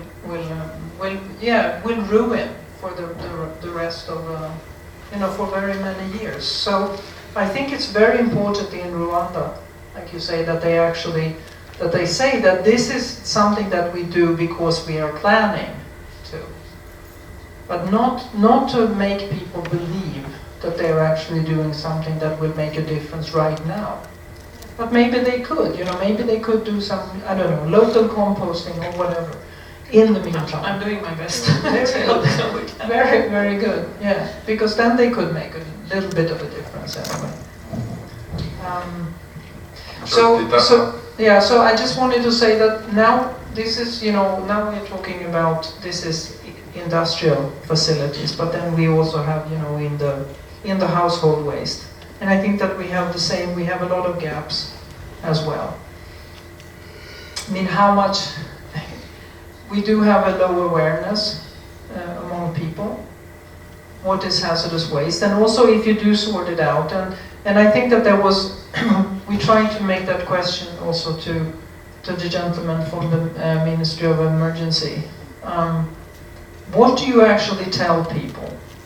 And you said something about that too, Ellen. You know, what do I do? I have some batteries here. What do I do? We have nothing to offer. So if we want to start somewhere, we have to start, I think, small scale, and then we will continue. But we do have a lot of gaps, you know, who's going to be taking care of it, who's going to be responsible, but the municipality is responsible for the household waste and also the hazardous components. And then how do you deal with it? Yes?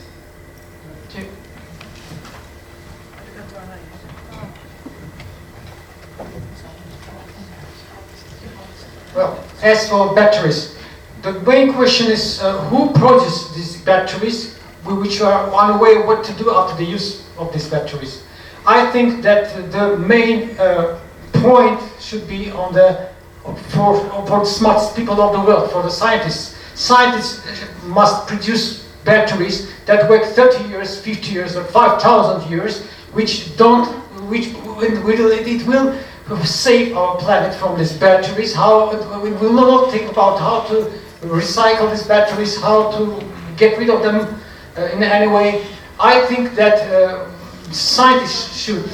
yeah, that's good, but what to do next 20 years? To produce, we have such batteries, but in an experimental test stage. I think that after this, after successful overcoming this experimental stage of using these batteries, for example, radioactive isotopes. 20 years. Huh? Biological batteries. biological batteries, isotopical batteries, organic batteries, and then nuclear batteries, and so on. It's all all in experimental stage. If we can produce such kind of batteries, we can get rid of ordinary batteries, which make huge waste for our planet.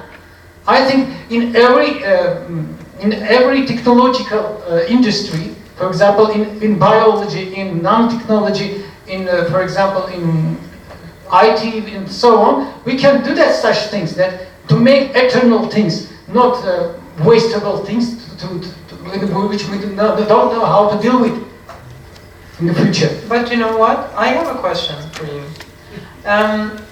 Usually I agree with you. I think that there are so many things that we could, when they invented the light bulb, that was like Edison, right? He made something like, the first light bulbs that they made, they would last for a very, very long time. And then they realized, this is no good business. We have to try to make them expire. And so this is, the thing is that if you would produce something that would last for a very long time, the price would be very high, right? Because it costs to develop and to manufacture, even if it doesn't cost to manufacture, but it does cost to develop and to come up with these things. It's like the pharmaceutical companies, they want people to be dependent on the drugs, right? Because otherwise they won't make the money. So we do have a problem here, and I just wanted to say also that it's not so simple, because people don't want to buy, even if they know that something lasts much longer, they don't want to pay the higher price. Even if you know that organic products like fruits and vegetables, etc., and all food that we are producing, that it's better quality, it's better for the planet, it's better for me to eat that kind of food. Still, the price is usually the big hurdle. Okay, I would like us to avoid theoretical discussions at this point. Let's go. In Armenia, we have lots of issues to address. So. Okay. Which this may be solutions, but over the next 5-10 years. I would like to come back to this drawing. Thank you very much. Visualization is very important, putting into a scheme and gap analysis, performance analysis, whatever. I would mention here that, look, we touched the medical waste. Like in Armenia conditions, the medical waste chain is pretty much working, and there is enforcement of that. Maybe the interpretation is because the medical waste, the hazard appears very quickly. If it is not removed in a couple of days, it will be infections, etc., etc. I think that here it's important to address why other productions like you draw, why it does not work, the enforcement does not exist. Like excluding the landfill part for the medical, we understand it goes to incinerator. It's very important to understand there is a big corruption element here. It's not only bribing is corruption, but the privileged companies, due to corruption, in order to increase their profit, they are allowed to do anything.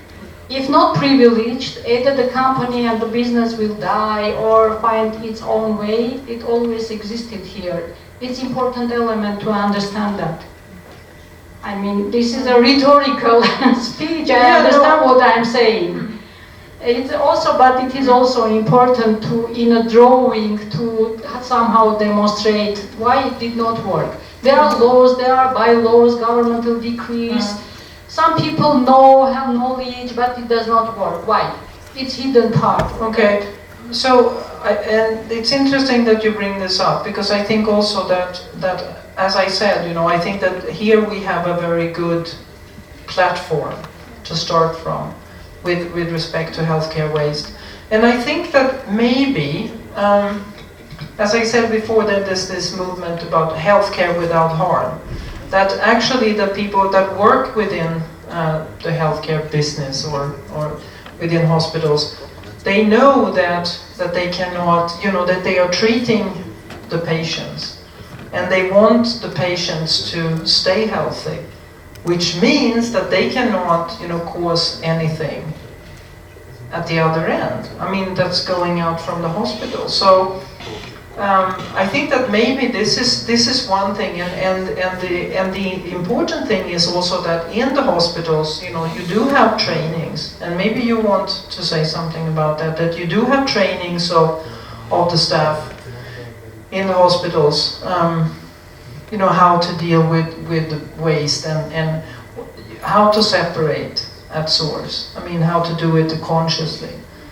It's not. I mean, it's not difficult. It's not something that is new. I mean, we have sorted waste a long time ago. I mean, we started. I mean, in the in the good old days, it was people have done that for a long time. It's just we now that we have so many materials that. But I think it's good to say, how could that be used, and how can that be shown as a role model?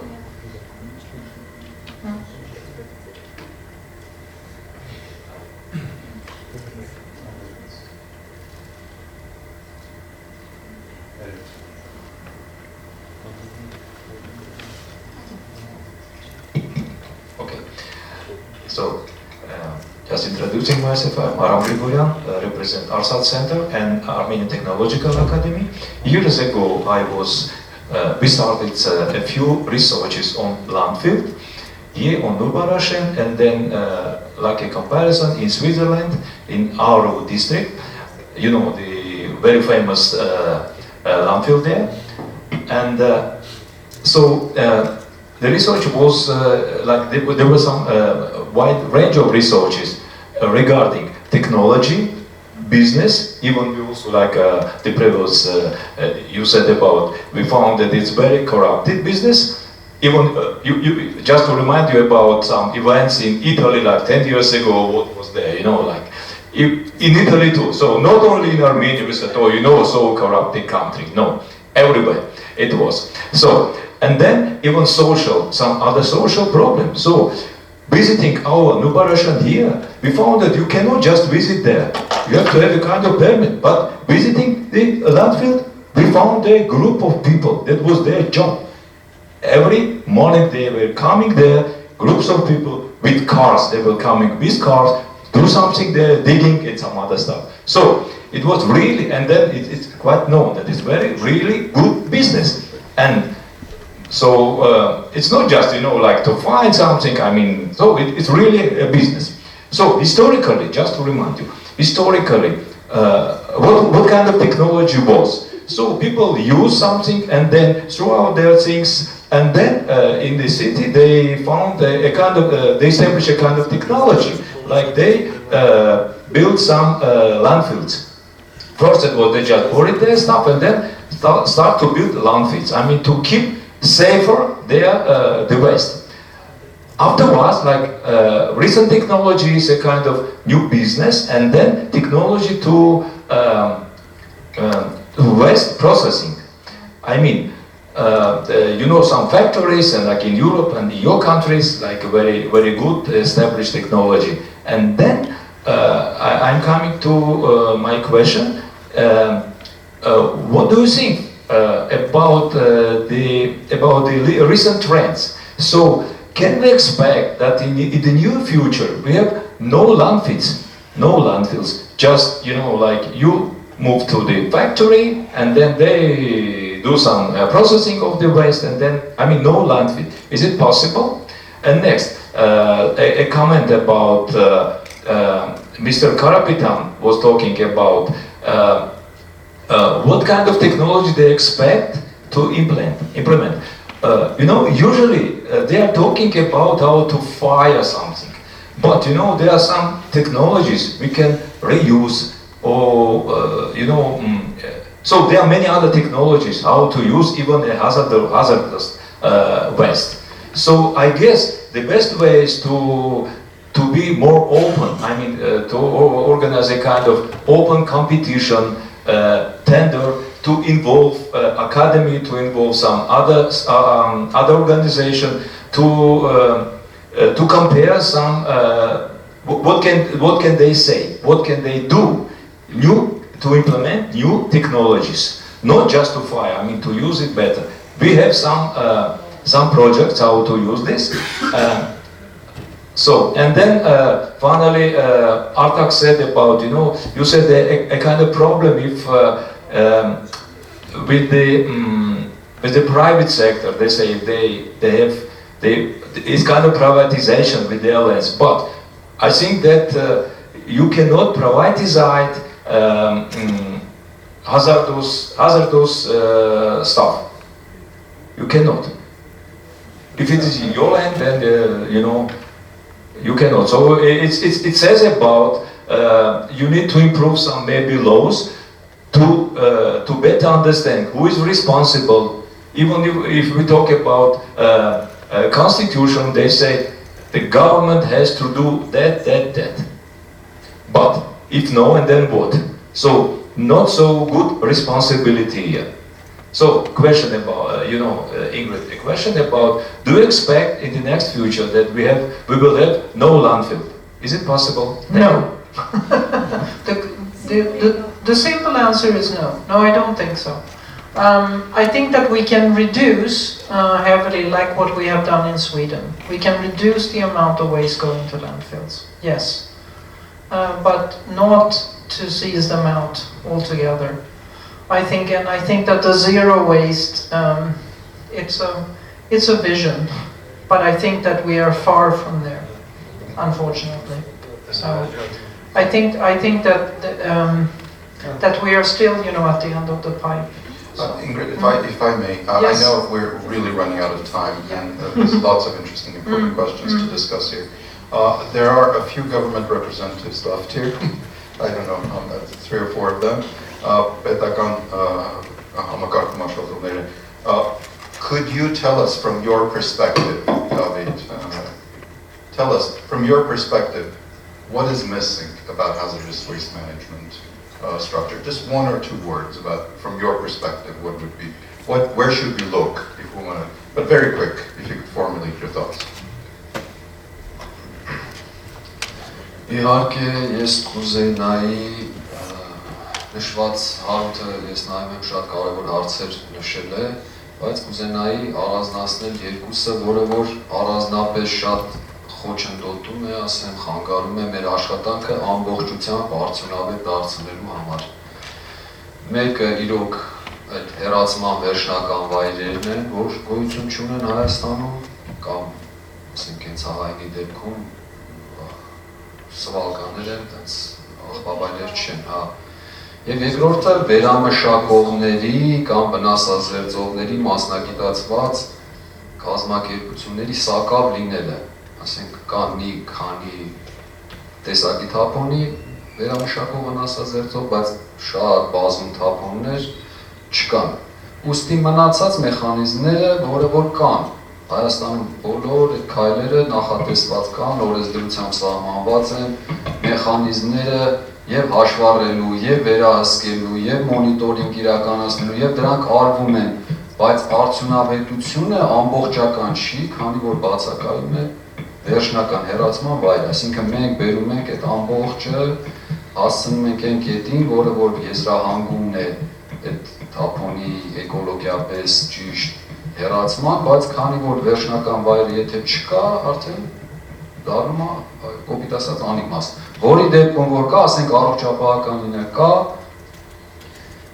ինսիներատորը դրված, հաշվառում արվում է, լիցենզիա ունի, ամեն ինչ նորմալ է, տանում է, վնասազերծում է, վերանում է այդ վտանգը։ Մյուսի դեպքում որ չկա, նախնական պրոցեսները ամբողջությամբ կատարվում է, ասենք չասեմ 100%-անոց, բայց արդյունք չի ստացվում հենց կոնկրետ այդ երկու պատճառով, որի կարիքը որ ունենք։ Իսկ ասենք ով է պատասխանատու ընդհանուր մեր կառավարության իրավասությունն է, դա սահմանված է թափոնների մասին օրենքով, շրջակա միջավայրի նախարարության բում արտավորությունը չի ստեղծել աղբավայրեր, ստեղծել վերամշակող կազմակերպություններ, բայց քանի որ շրջակա միջավայրի նախարարությունը համարում է շահագրգիռ, այսինքն ամենամեծ շահագրգռվածությունը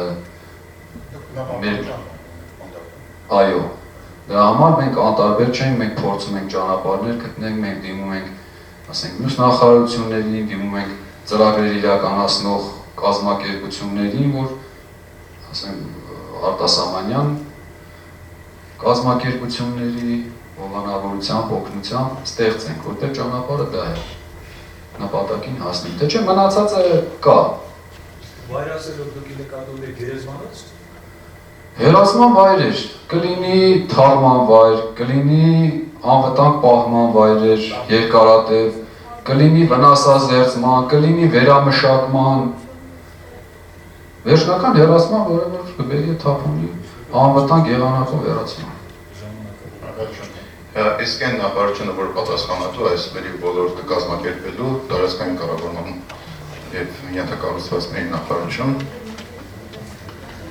Ինչ բացեր, մեծ բացեր ինչ եք տեսնում։ Վտանգավոր թափոնների։ Վտանգավոր թափոնների հետ կապված մտածում եմ, որ պետք է մշակել օրենսդրական փոփոխությունների այնպիսի պատեր, որը որ տնտեսական խթանների մեխանիզմ կստեղծի վերամշակող կազմակերպությունների համար, որոնք որ կուզենան զբաղվել վտանգավոր թափոնների վերամշակմամբ։ Այդ մի խնդիր, երկրորդ խնդիրն է, որ կցանկանայի առանձնացնել թափոնների հետ կապված մեր վատ վիճակագրությունն է։ Ինձ թվում է, որ մենք պետական մարմիններս գործառույթները մի տեսակ ֆրագմենտացված են ու պետք է ինչ-որ մի ձևով գործառույթները ավելի լավ սահմանված լինեն ու համակարգումը, կոոպերացիան պետական մարմինների միջև պետք է ավելի լավ լինի։ Դա ոնց կարող է լինի, մատ կարաս առաջարկես, ինչ գերատեստական բան կա, մարմին կա մի հատ, որ աշխատում են թափոնների կառավարման,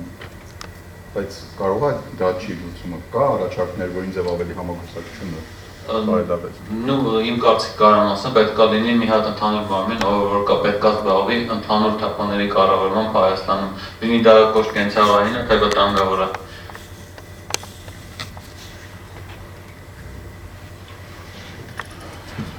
Պետական մարմիններից կա։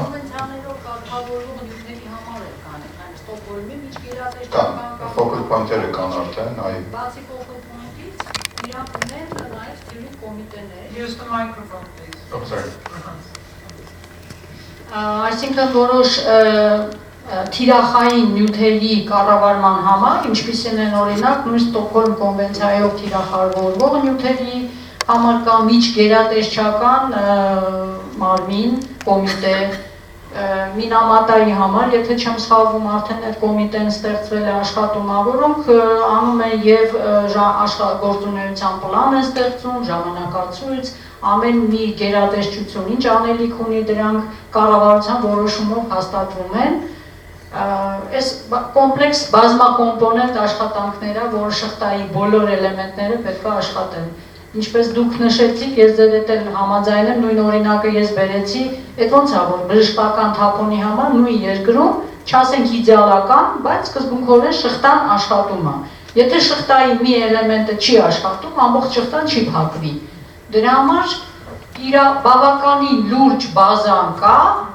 ամեն մի օղակը իր մաս աշխատանքը, ով էր ձեզանից էլ նշեց, Արտակը երևի, ամեն օղակը իր աշխատանքը պետք է ճիշտ կատարի։ Մի շատ կարճ նկատառում էլ այդ իմաստով բժշկական թափոնների դեպքում դա լավ է աշխատում, որովհետև դա շատ սպეციფიկ աղբյուր ունի, դա վերահսկելի է, հիմնականում դրանք հանրային բաներ են, public institution-ներ են, այսինքն վերահսկելը հնարավոր է ու շատ ինքը նեղ տեղից է գալի, շատ ուզում եմ շատ մեծ նշեմ իր կառավարելիությունը։ Լավ եք ասում, որովհետև մնացած դեպքերում աղբյուրները բարձ չեն, շատ սպոնտան են։ Ինքը դարձրած է կառավարելի։ Ժամանակ ա եղել այդքան կառավարելի չի եղել։ Ֆիզիկապես շատ կոնկրետ Ճիշտ է, բայց ես ինչպես նշեցի, նաև դրա իմպակտը արագ է, այսինքն եթե ընդհանրենք ինչ-որ թթույա կամ ինչ-որ հիմնային թափոնա տանում են լցում են կամ ինչ-որ քարը տանում են մեջը վտանգավոր բանապարունակում կապար օրինակ տանում լցնում են, ոչ ոք դա չի տեսնում, չի գնահատում, բայց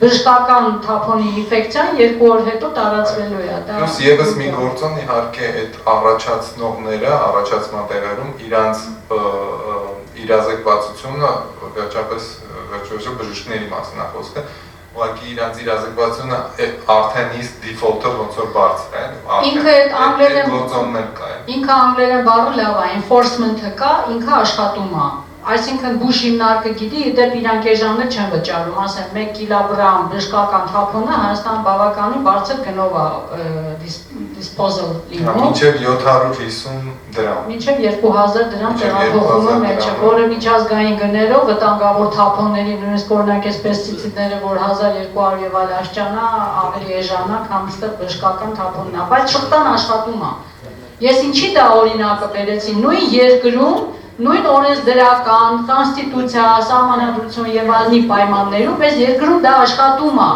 Պետք է մյուսներն ամեն մի բլոկը իր աշխատանքը կատարի, աշխատացվի, դա հնարավոր է, դա անհնար չի։ Գալի հարց առաջարկ։ Արդեն ուզում ենք ամփոփել, ճիշտ ասած, ուղղակի շատ Եթե առաջարկ կա, այո, մի հատ շատ կարճ առաջարկ, որտեղ ուզում էինք սրանով ամփոփել, էլի։ Պաստորեն ես քիչ առաջ ասեցի, որ գուցե կարիք կա մի չգիտեմ, քննարկում թե միանգամից մրցույթ հայտարարել, որպեսզի հավաքել առաջարկությունները, ինչ տեխնոլոգիաներ կարելի Ինչ տեսակի տեխնոլոգիաներ կարելի է կիրառել, որպեսզի ավելի արդյունավետ այդ վերամշակում արվի։ Ոչ միայն արելով կամ բան, էլի, որտեղ նման մոտեցումներ կան։ Ինչ է կարծում։ Շնորհակալություն։ Չկա, մենեջմենտի բակաս։ Այստեղ նոր տեխնոլոգիայի ներդրումները ինձ թվում է շրջանակների մասին նաև կքննարկվի հաշվետվության մեջ, էլի։ Ընդհանրապես ինչ դեր կարող ունենա։ Ես ինձ թվում է Հայաստանում հիմնականում խնդիրը նոր տեխնոլոգիայի մասին չի, սպահին ավելի քաղաքականության կառավարման խնդիր կա, բայց իհարկե նոր տեխնոլոգիան նաև դաշտը փոխում է։ Այո, բայց ով պիտի մտածի, ինչ հարթակ պիտի լինի, դա էլ պիտի տրամասին պիտի մտածվի առաջին հերթին։ Բայց մեր խոսքը համակարգային կարող ազդեցություն չունենա, էլի։ Այնտեղ իրոք պիտի մտածենք Հայաստանի իրականության մեջ դա ոնց է աշխատում։ Վարչապետի գրասենյակում է լինում, թե ինչ է լինում, դա պիտի մի հատ համակարգի մասին մտածել, որ եւ դա արվում է հիմա։ Հիմա մենք 3 հատ համատեղ հետազոտություն ենք անում, որը պատվիրատու լինի, օրինակ թե պատվիրատուն այս պարագայում իր պետությունն է կարող լինի։ Եվ զբաղվում ենք 3 հատ հիմա համատեղ հետազոտություն անում, որ հոկտեմբերին ռազմավարություն մշակվի եւ այս հարցերը արդեն ավելի շեն տենց նման հարթակի վրա դրվի, որ դուք առաջարկում եք։ Արվում է։ Այս օրինակներից մեկն է։ Okay, just a short comment. I think that, yeah, you talk about new technologies and that's fine. You build something, you build a fancy incinerator. The problem is never the technology. The problem is always like what you said, the institutional setup, the management. How do you actually get the waste there? We have so many examples all over the world when you actually build fancy things. You build a fancy landfill. But when the prices will be much higher, it's very tempting to go to the dump site anyway. We have a problem here. It's not just the new technologies. You also have to pay for it at the end of the day. Even though if you get loans and you get soft loans. And polluters pay. Polluters pay. Yeah, polluters pay. But but even if polluters pay, we are buying the stuff. So the consumers pay at the end of the day. And so I think that it's not so simple. I mean, there are technologies. We can build very fancy things. The question is, who's going to pay for it? And are we willing to pay for it? So it's never a question of technology. It's always a question of management and institutional setup. The question is about implementation. Yeah, the question is about the implementation, but at the end of the day, somebody's going to pay for it. What I'm saying is that, investment in something that is very expensive, and if you cannot control the waste going there, then you have gained nothing. Then you just lost. Or if you buy some fancy equipment, it doesn't work. and you just money down the drain. If I could just also ask Lucina Nalbandian, you have worked with an organization, Armenian Women for Health and Healthy Environment, for many years, and now you're running an organization yourself that does vermicomposting. Armenian Women for Health and Healthy Environment for many years have looked at hazardous and toxic waste. What do you see the challenge in Armenia in terms of governing that sector? Yeah, coming from Armenian Women for Health and Healthy Environment, we have been dealing with this issue for quite a long time, like more than 15 years the issue was up.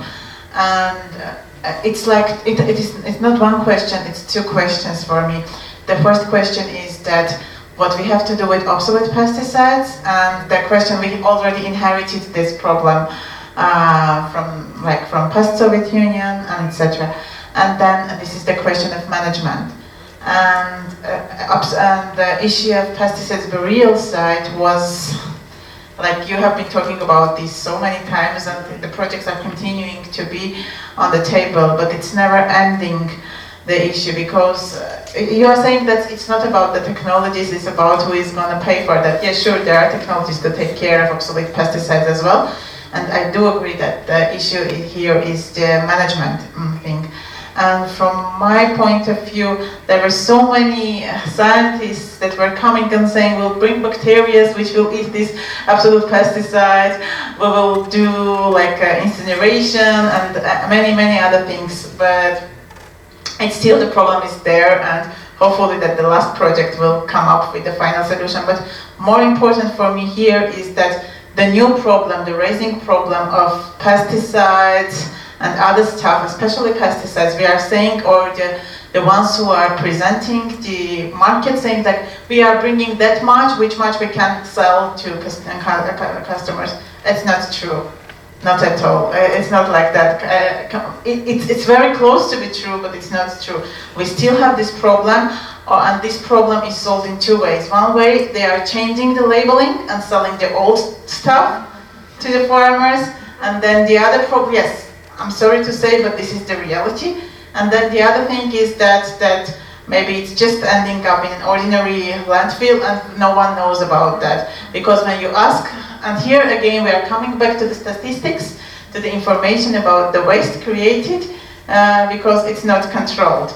So here it's not one problem, there are like plenty of problems, but then statistics, and then the obligation to present what is the volume of your waste, and then responsible governing of this waste.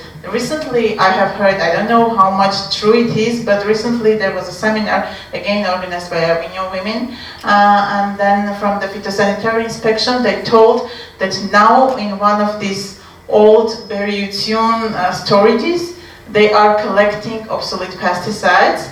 So if you have something like one pack of DDT somewhere in your storage or something, then it can be handled in that way until it's gonna be done all together. So this was not in place in before, so this is kind of a plus. A collection campaign was started.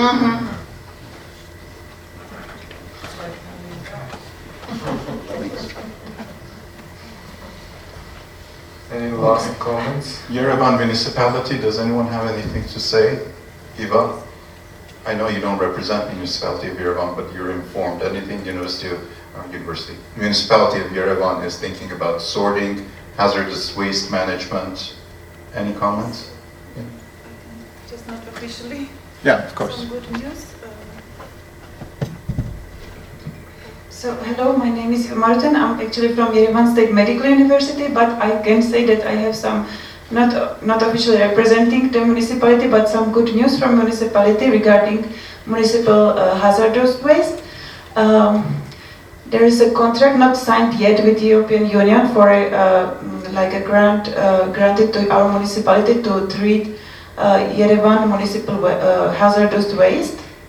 So its grant is constructed in the way that, first of all, of course, we have to work on legislation. So first will be the legislation, then creation of somehow European-style waste management centers in each district of Yerevan, which will somehow easy for make it easy for inhabitants of Yerevan to dispose properly their hazardous waste.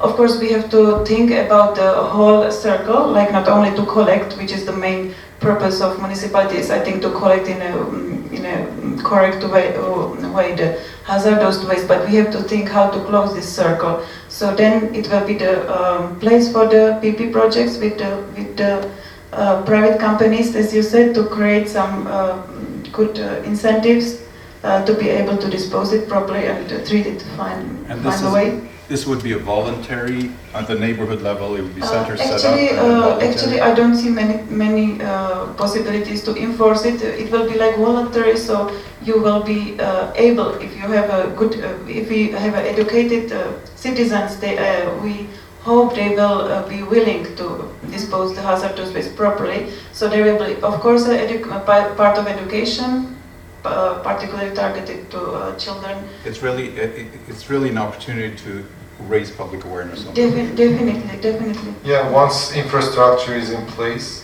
of course, you can do a lot. And actually, I would like to use the opportunity once the ministries are represented here. First, when we were thinking about correct hazardous waste management, municipal, it was okay. Let's, as you said, let's, for example, take the batteries. Let's separate it. Don't allow it to go to the landfill anymore. First problem was okay, but then you are becoming somehow collector, and you have to pay the fee to the Ministry of be licensed. Yeah, and we have to be licensed. So actually the legislation which is in place, it's very good that we have legislation in place, but it's becoming the first obstacle for us to start with the program. So we have to think how to, again, as you said, to cooperate with ministries and other agencies. Okay, thank you. May I just? We need to wrap up. At 6:30 there's a class here, so please. I just wanted to say, I think that's a great initiative. And collecting hazardous waste, to just, even if it's just a storage, that's a different thing than to say, that try to collect, plastics and paper, and then you just mix it and it goes to the landfill. Those are two different things. So collection of hazardous waste separately, that's always a win. And that you can sell to the public, I think. Okay. Okay. So yeah. Get away. Right.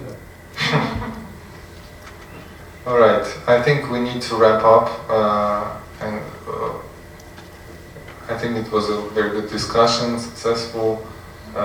Thank you for your patience. Thank you for staying long. I mean, it shows. The issue is there. I mean, it's a lot of interest around it, and I just want to remind you, the rest people, 20 people, about Friday's public discussion. So we will have another session, pretty much of the same length, on sustainable waste management. So you are more than welcome to come. And I want to thank our experts and all those who contributed to this event. And once again, you all. Okay. So.